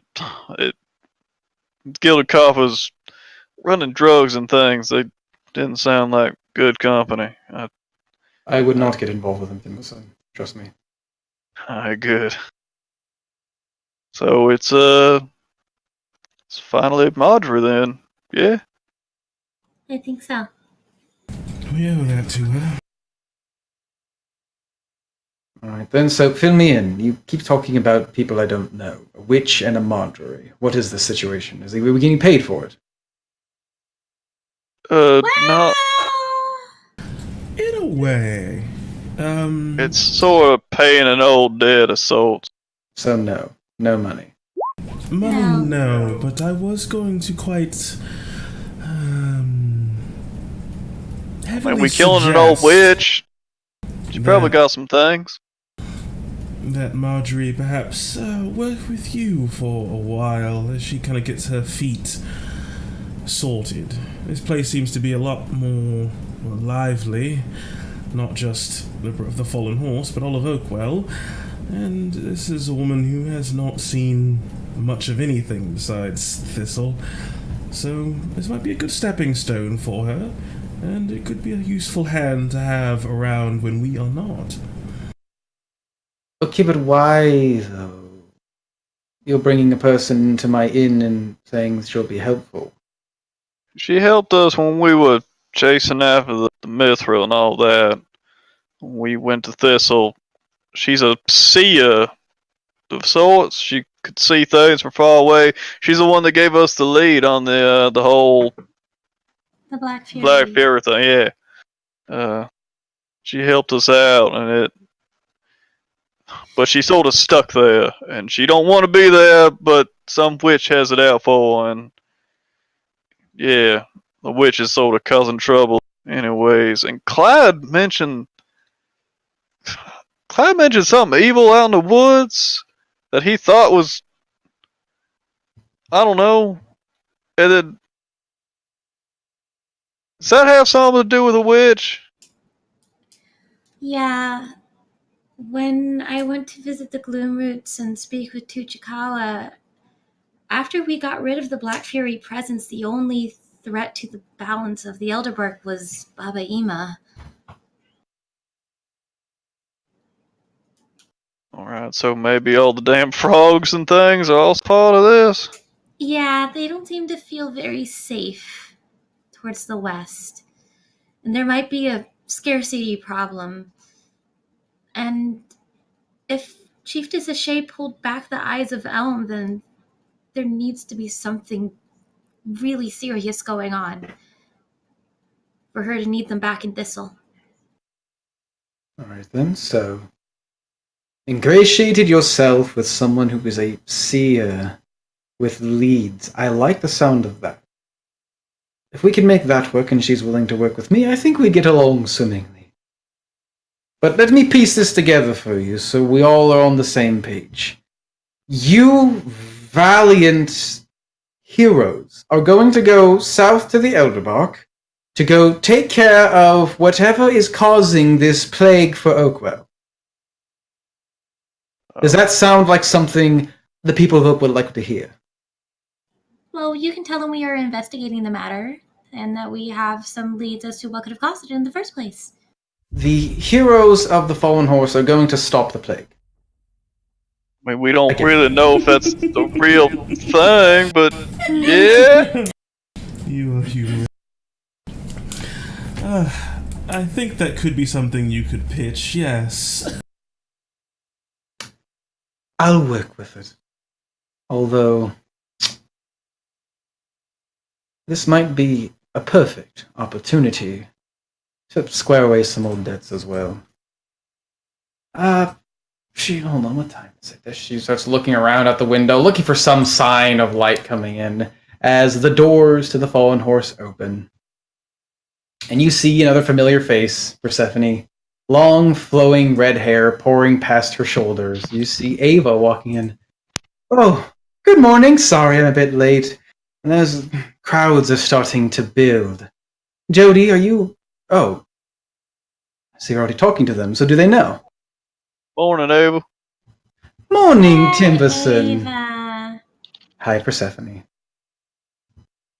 As walking in, you could see this other shape sort of lumbering in behind her, the sound of metal thunk, thunk. The sound of metal on metal clapping together like plates rattling to and fro as Persephone, filling the silhouette of this doorway, is a large figure standing over 6 feet in height. And honestly, you don't think he's a high elf. He doesn't look like one, but simply by his size and his musculature, this man is probably the largest elf you have ever seen. I'd like to introduce you to my new patron. Go on, as he motions over to you, Quildor. Morning. Morning. Hi. Howdy. Quildor, this is the Fallen Horse. Mind the... no mess, I suppose. They do a good job cleaning it up. And this is Jody. She's going to be helping you for the next, I don't know how long. Jody, as Jody steps forward, looking you over, Quill, this tall half-orc, slender, not the big, like you, it's weird. You've seen most half-orcs and orcs, and they're large and they're muscular and imposing, but this one is just tall, slender, and just sort of has a stony face. And she looks you up and down. My god, you are I can certainly see why Ava likes you. Everyone, I have squared away a debt with my old friend Ava. She has taken under her wing someone who is quite new to this adventuring game that we have here in Oakwell. And I have promised her that on the next endeavor we encounter, I would help, well, clean the green from his ears. Although, I must say, you do not look like you are young and inexperienced. What is your name, son? They call me Quildor. Most people just call me Quill. Well, interesting. And are you good with a sword, Quill? Some people seem to think so. I see. And if you were to, say, venture out into unknown lands and face dangers that you can't predict, all for the sake of some coin, would you be willing to do it? For coin alone, ma'am, no. But I did come to town to be a bit of a hero. I hear this group is just the kind of folk I'm looking for.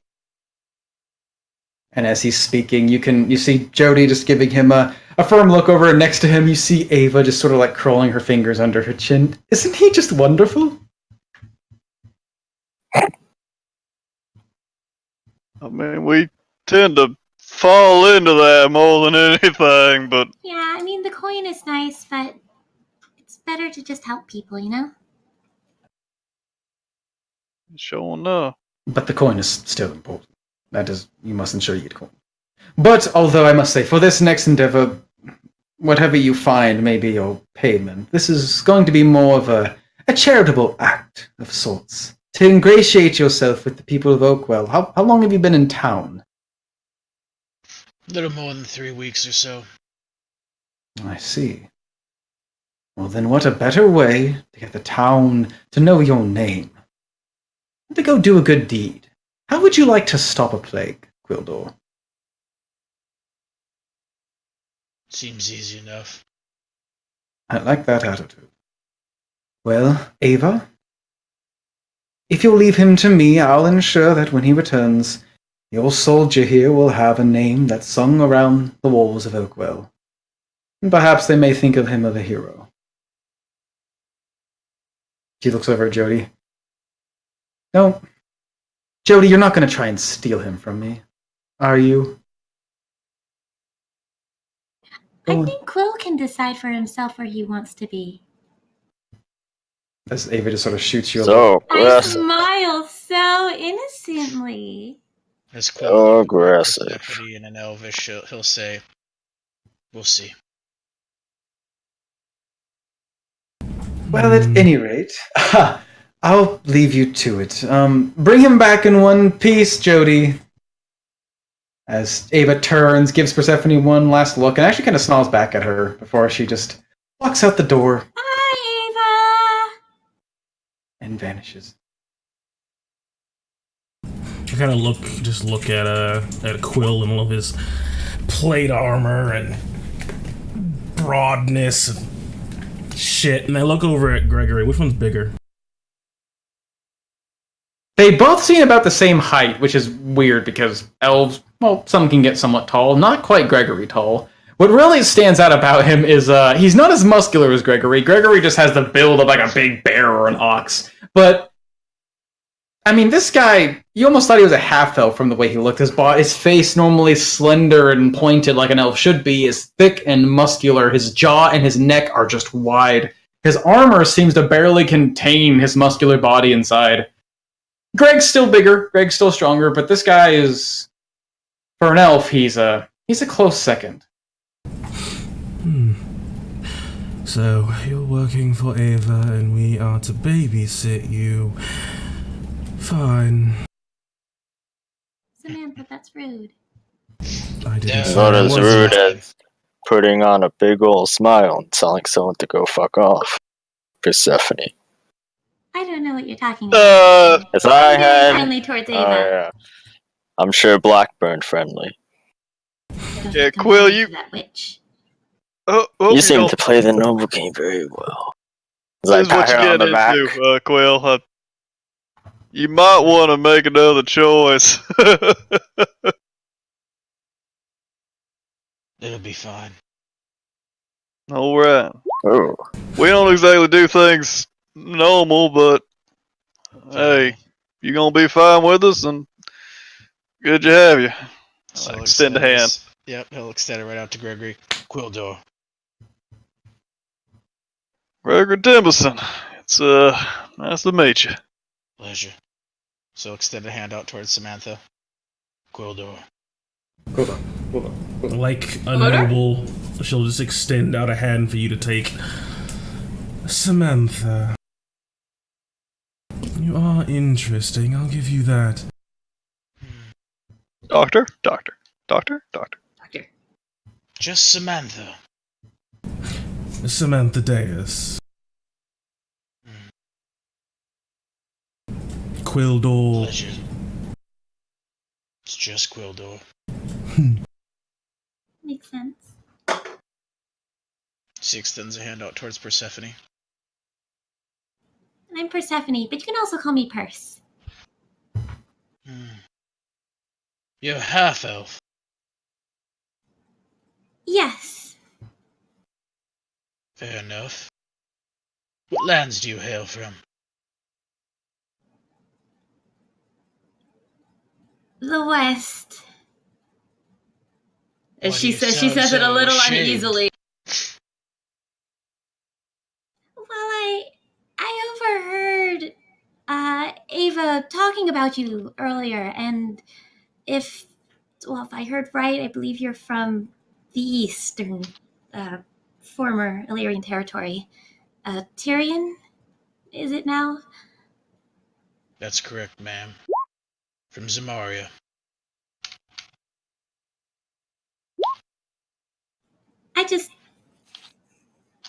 I grew up in Illyria my whole life, and we don't really talk about Tyrion. I don't really know how Tyrians feel of Illyrian elves. Well, So it feels a little awkward. we did fight a war for independence, Yeah, I know that. but I'm not allowed back in Tyrion. Oh, ooh.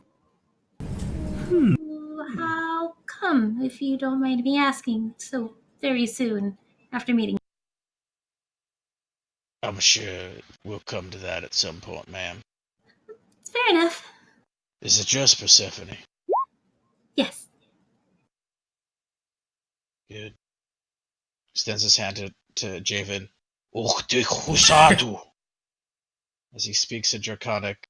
Honor to meet you, Dragonkin. Oh. Formal card. As I reply back in Draco. Nah. As I switch back to common, it's Javen. You don't have to mess with. You don't have to mess around with that. Ugh, I left that behind a long time. Fair enough. Who's the one behind the bar? Oh, that's Luna, get over here. He's a new party member. I think, right? Right, Joe? Well, at least right He's now. a charge for now. Well, I mean, he made it. I mean, he's tagging here at the along. behest of Ava, not Jody. Yes, but I mean, it's Seems still like a party. it seems like you were all Ava had, and I want to repay a favor to her. And so it seems that perhaps we'll test your mettle against the dangers that Oakwell often faces, and we'll see how well you work as a team. Fair enough. Oh, look, Luna fell asleep at the table. Andre, Probably she's a night cleaning all dick. night. I mean, it is getting late in the morning. Just kind of size up Quill again. Just kind of pay attention to the way he's introduced himself and the way he has his hair cut and just his overall demeanor. I can't help but think you look like a soldier, Quill. What sort of experience do you have? Well, long time ago, it's known as a bit of a knight. That Oh, life, hell. that life is something that I can't go back to. I spent some time in the King Land, killing creatures, ogres, trolls, things that would harm those in need. Spent some time in the White Sands as well, in Raqqa. Hellish place. Protecting trade caravans and whatnot. Most recently, I came from Skyreach. Learned how nobles think in this land of man. Then I heard the legends, the stories of the heroes of Oakwell. And I thought, what better way to win back honor? Be a hero. Even if it's in the land of man. How recently have you been to Skyrim? Well, spent the better part of the last 50 years there. Oh, hell. So you know of what happened, when was it? Month or two ago? Maybe. Unless it wasn't that big. God! Yeah, it's the talk of the town. Something was going on in Skyreach at the time, a few months ago. Although it depends where Quill was. Was he wandering the lands, or was he just hanging out? In Skyreach, I would have been hanging out with. I would have been wrapping up my time with the nobles. Okay. Finishing training some of their eager recruits. Yeah, then you would have heard, mostly dismissed among those nobles as folly, that there was a talk going around the city of Skyreach that the king, one Robin Snow, known as the Unseen King, had, well, been seen. Commoners had been able to see the actual ruler of Skyreach, but there's no evidence, there's no claim. But it's a rumor that's been hanging around for a while there. Not long enough for people to start questioning its actual validity. Javen seems to have caught the very tail end of it on his brief trip there. You mean the talk about the king? Yeah. Although I got the tail end of it, apparently. Well, Couldn't even catch sight of him. oftentimes I found that rumors have some source of truth. But you don't gain the title of Robert the Unseen by being seen all that frequently. Yeah. Suppose we're One way or another, it's good to have you aboard. Sir Quill, I suppose. No, Didn't realize. don't have that title anymore, Gregory. What? But I thought you were not. Ain't you supposed to be calling that, sir? Not this night. Huh. All right, then. When did you spend your Oh, you're in time good company. in the White Sands, Quill? Well, before I went to Skyreach, spent nearly 5 decades there. So about 100 years ago. Interesting. I hope you have no issues with Yuan-Ti. Why would I have issues? Because they're monsters, Clyde. Some people have issues with them. And that would be most unfortunate. Well, my favorite enemy is Sean T, so there's that. Awkward. I found that some Yuan-Ti are a bit deranged, but not all of them. Some are dumb. Almost all of them. What, almost all of them are evil monsters? I mean, the typical reputation of Yuan-Ti in general are, yes, they're all monsters. Most of them are half-snake monsters that kill and eat people and ritually sacrifice them. there are some among them, the purebloods, who aren't bad. Supposedly, you've probably met a couple who have been ingratiated into society, but they are far and few. The general reputation for Yuan-Ti is like, yeah, there's a Yuan-Ti in your town, gotta go weed them out and get rid of them, because they're probably trying to plot something. Probably trying to steal your kids and eat them. But you would know a couple of nice ones. Especially in the legacy. I've met a few Yuan-Ti that are Monstrous race, baby. Almost honorable people of society, but not all. Only those that they call themselves purebloods. That they do. As her eyes just seem to flash over yellow for just a second. So... Do I notice her eyes flash yellow? Satan! Yeah. I'll get my knighthood back! I'm a hero! That's pretty obvious. She's trying to make that aspect of her visage intentionally visible. Well, like a wink, but the opposite. You bear the title of Hero of Oakwell. I doubt you've been snatching any children. Like I said, I kind of scoop her up from the floor occasionally, but I put her back eventually. You're in good company. Now I am curious about one last thing before we kind of refresh you on what it is we need to do and perhaps set out. What is it you do exactly? Well, I see an enemy in front of me. Put it down. But like up close or from far away, do you use magic? I'm guessing from the armor he does the sword. Yeah, I just kind of like look at your hips and then on your back to see if you have a sword and a shield or what you got on you, bud. I'll pull out my sword. Oh god. That's see him. You see it? Yeah. That is not what I said. That's not what we meant with what you do.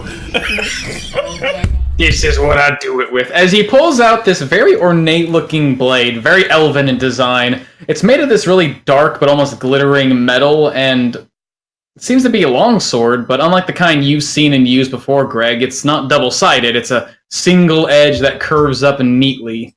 Oh, I can make images big. It doesn't work. It looks like it's got this really wide pommel on it, and along just between where the pommel and the blade begins to extend out, when he puts his hand on it, you would notice, Persephone, first with your sharp eyes, that this thing begins to light up ever so gently with a soft glow. These really old-looking, almost unreadable runes along it as he pulls out the slender blade. Can I make you big? Yeah. It's like weird. It's only popping up on one of my two screens. Yeah, I'm not seeing it on mine. Yeah, I see it on mine, but not on my other one. Oh, I see it. It's down here in the corner. Yeah, tight in the corner. Down the corner? Where? I'm trying to make it big! I'll just blow it up. Oof, sorry, frog. Oh, that's weird. Okay. I'm gonna walk over and set it on the table. Walk back. Oh god! Your sword, it's so big! And I use my shield. Used to be able to protect anything.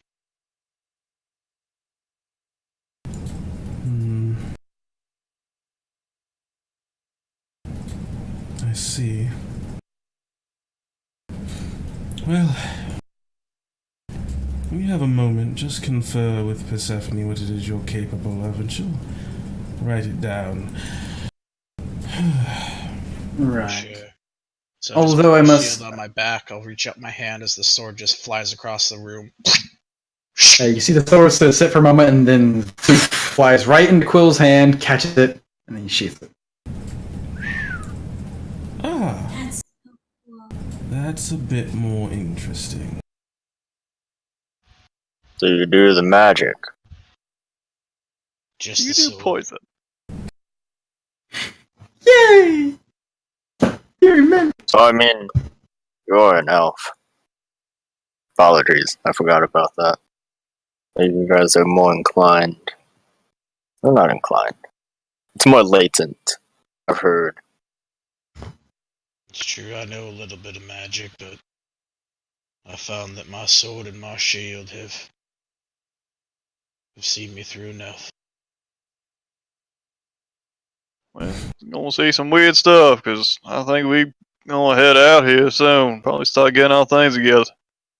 Yes. Gregory, Persephone, go show him around town if he hasn't seen things. It sounds like you guys are going to be taking a trip down south to the forest. I will be tending here, spreading some word, trying to make sure people hear of your efforts, especially maybe the captain of the guard. She might be happy to hear if the eyes of Elm, or whatever they're called, are being recalled back to Thistle. She might be happy to hear scouts will be returning if you take care of this problem. All good things, even if there is no pay. Well, at any rate, Valiant. Okay, that is your first task. Come up with a new name.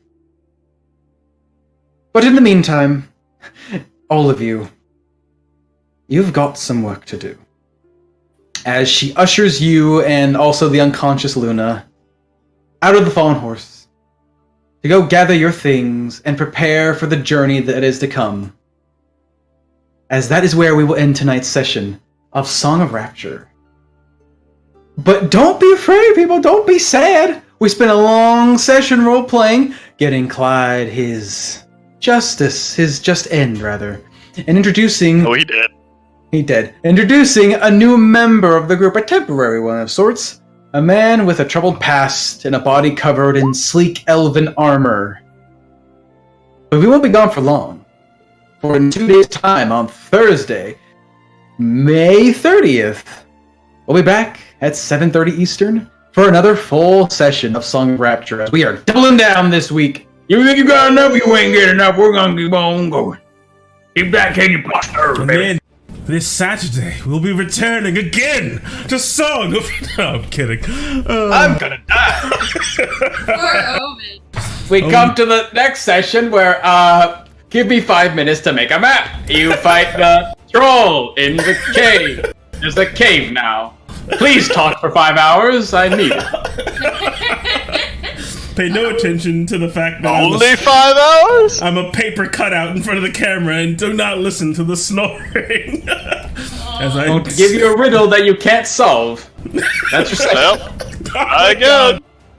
Oh, that wasn't it. Speaking of riddles that you can't solve, be sure to check out the wonderful VODs of The Expanse, so you can be caught up and ready to go for when that returns in 2 Sundays. As you watch an incompetent party try to solve a puzzle. Ooh? A puzzle that access the great lock and first door to perhaps the last dungeon that the Outriders will clear in The Expanse. Ooh, that's cool. As things are, well, at their end, so to speak. Apex. Indeed, and speaking of Apex, we will be returning with the Apex Alliance on... What? Not May, God. June 4th. Next Tuesday, we will be back in action with all the wonderful characters that you love, like Milo, and like Lucas, Back and in like Mr. action. Tolby, and like his weird goopy And Milo. gut shit. They'll all be there. And Milo, don't forget about him. Don't forget Morgan! Morgan Loving will that also game. be And there. Milo. She'll be shooting a crossbow at things and mixing stuff up and trying to blow up Milo. And try to stab him with needles. So be sure to be there for more D&D on Lionhead Gaming. And if you want to check out something really cool, a wonderful mystical coffee that exists apparently also in Song of Rapture, you can check out Artisan Coffee at artisancoffee.com, where they have a wonderful selection of tasty flavors that they can ship right to your door. If you can't decide which one to pick, be sure to check out their variety pack and get a little sample of everything. That's artisancoffee.com, and you can use promo code LION10 to get yourself a sweet discount and help support the channel. As always, I want to thank you all so much for watching, and I hope to see you again this Thursday at 7:30 p.m. Eastern for more Song of Rapture. And we get to see. Personally, I'm a fan of pumpkin. We get to see how Quill will ingratiate himself into name pending and how that'll work out. Insert name here. And how that'll work out going forward. Hopefully Clyde is at peace now that he is going to be a man of the church and a husband. But I guess that is where his story for us ends, and a new one begins. So be sure to catch the beginning this Thursday at 7:30 p.m. Eastern. As always, it's been a pleasure, and I want to give a big shout out to CyXUW, Deacon Uez, Zero Dead 20, Sonic Chief, the Cooch Magubo. yeah, I'm golden. Wooder BJ, Salsiora, Leo Nizata, and Don Dolly 29, Epilarp, and Alex Trudeau 2. All right, I am a soap bar. Dave McCragger and Galladbad. I want to thank you all so much for following. I hope you have enjoyed tonight's session, and I hope to see you in the future. As always, may your dice roll 20s, and you always make your saves. Toodles.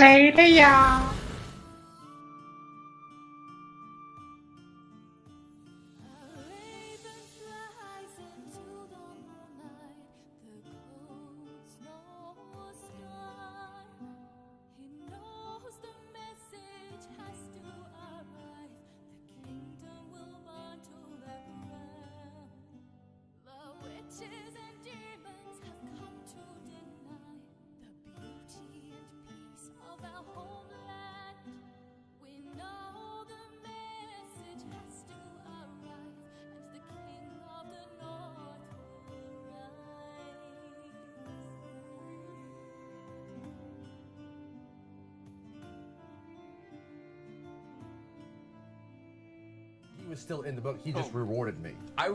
Yes, he rewarded you. He's still trapped, and the soul that you killed was someone he brought with him when he was killed. So probably, most likely, whoever sealed him sacrificed himself in the process. Poor Bob. Oh, interesting. Oh, we got a sub, by the way. Oh! Thanks for the Thank sub. you for the sub, Lionhead Gaming, and the host. Okay, so Wait, who was the sub from? Oh, I don't know. Sorry. I misread. Oh, we got Raiders? Holy shit, Lionhead Gaming just rated us for 58 viewers. We're sleeping on the job. Hello, friends. Welcome to Saladin's Legacy. We're in week 13 of this campaign. It is ongoing. Currently, Nitsage just lied and said he killed a god, or didn't really lie. With a natural 20. yeah, but he didn't fool me. Oh, then 15. For the DM roll. A DM reroll. Thank you. Doesn't matter. Very It's too late. much. Too late, bro. Too late for these, but I'm expecting more. Yeah. With a cool sword that just does the thing that you thought it did. You get fucked. Chunky Cucumber and Willow, and that one is a lot more zany, a lot more silly, and this one is a little more grounded, but we're still, we're fucking around. It's all great. But we have a good time, and we also have a movie talk show on Sundays called Cinephilia, although has that moved to Mondays already? No. Okay. So currently still on Sundays, and then Monday we'll be returning with 1/4 to 1, which is a show where you can tip to basically make people miserable, and it's a really fun time. So welcome, friends. Stick around for a while. Please follow our Discord so you can see all of our updates on shows and all that stuff. This one, for instance, was down for a few weeks, and now we are back. And we're hoping to keep that schedule solid forever. But yeah, welcome new friends. Appreciate it. So I wanted to be clear that he is still in there. He just rewarded me. That's all. For what? For. You want to go buy me a pint and tell me all about I sure do. I'll buy you two. Did you say that in front of him? I sure did. Okay. Oh, that's a relief. Well, yes, of course. Why? Yes. I mean, yes, relief. Whew. Well, I mean, I think I can't kill a god. That's preposterous. Right. Preposterous. Who would Yes. believe such a thing? He goes all pink in the cheeks. Okay. Well, we're going to go and head on then, and find your relatives. You catch up to them about this point. Aura. You Good to were see. rewarded. What? By Kelrek. Mm-hmm. Oh, what? For opening the book and just having a nice conversation with him. Do you want him to believe this? I mean, with a natural 20, I feel like he should just believe everything I say, right? Fine, for now, for this moment. Where is your sweet new shiny dagger? Oh. Are you holding it? Yeah. Well, yes. I guess I better get a sheath made for this. This is Okay. kind of nice. Hey, Laura. So I'm just gonna grab this. Oh no. Okay, so he done derped and went inside of a book, and then he came out with this shiny dagger. That's mine. The guy. Don't touch it. No, I the guy wouldn't who touch made. it, but it's fine. The guy. Make a Constitution saving throw, please. What? Which? This The one? big one. The big one. D20 and Constitution saving throw is a PR. No. I have She's plus got two. the I have she's plus got the two. wrong dice, Jane. No, wrong one. This one. Yeah. Natural 20, come on. No more of those. Thank you. Oh, 14. plus. 16. You feel the little tendrils of Dagger? the leather on the handle Okay. starting to dig into your flesh, and before it can break the skin, you manage to flick it off. Okay. Catch. Oh no, I can't. I'm not gonna catch that. I don't have any dexterity. I might have dexterity. I'm trying not to catch it. Okay, so yeah, he went into the book and then his eyes went black and then he came out with this dagger and the guy who the dagger belonged to was like the evil god of death. And I don't know what Nixage is trying to pull, but he's trying to pull some wool over my eyes and guess what, sucker? I don't like wool. I like silk. Listen, maybe I'm gonna grab up the dagger again and hold it. Listen, maybe we can talk about this over a pint, like you said. My treat. My Yeah, treat. Laura, he's treating us to pints because he screwed up big time. Oh no. What's it? Huh? What? Oh no, I'm just saying we need to go. We So need you to can go. tell us all about how you got that I there will dagger? tell you again that I was rewarded for what I said. Aura, hi. Pints on me. Let's go. 6 souls. Yep. I heard that. So Does the dagger talk to him? Only he can hear Right. you. But yes. where are we heading to? Drink-wise. Well, let's. How was the mockingbird? Okay. Well, thank you so much for your help, Elder Cade. Yep. And Don't lose yourself. yes. No, I'm. Oh, he's I'm got fine. me there, Elder Cave. I'll keep him in check. You have other friends. No, but these will do. They've been companions. Longer. I call them my friends. And do you want a drink too? No, you can't drink. Let's go. Oh, he's just like, still kind of mopping up your vomit. He's real confused. He's having the worst fucking day. By the way, that interaction was so cool. Oh, for sure. That was insane. That was crazy. I was freaking out on part of you. Oh my Yeah, gosh. no, I think Justin peed a little too when that voice came out of, came out of Like, Danny. nope. Goodness. Nope, Or this he's is wearing bad. the camo shorts. This is You'll bad. never know. He gets it. He wears camo shorts. Yeah. So let's go to a pub. Where did you just get back from? Oh, just taking a stroll. Oh, okay. So you could use a drink then. Always. All right. Sure. Yeah, you can. You can go. You know where the reason is now. You also are familiar with Tequila Mockingbird and Poor Nicky, bartender. It's pretty dead in there. Oh. Oh. Too soon. Oh dear. Oh no! It's like a bar now that you go with someone. That's the kind Does of the nephew bar get a that name? the tequila Oh. No one's asked him his name. Oh. I think we should go to the tequila. Yes, wherever you want to go, we can go. Yep.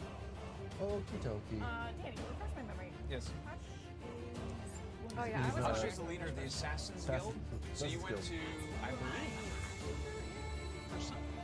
And that's when everything went kaboom. Well, we were gonna use him to frame Meadow. Correct. And it all went boom. I'm like, yeah, just start supposed to kill the prisoners, Yes. and they did. Yeah. He went and slaughtered everyone. So you realize through his actions that he's had his loyalty. He's also one creepy. He's one bear. Hush. Yeah, I mean that's the And he's title of the alive. episode in Buffy. We know they're creepy. And there was no sign of his heartbeats. Oh. Which is odd.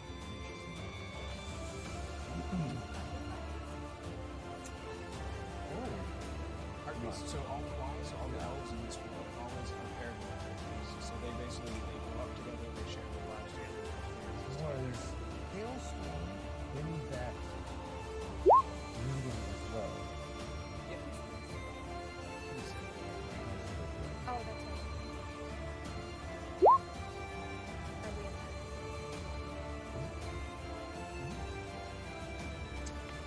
in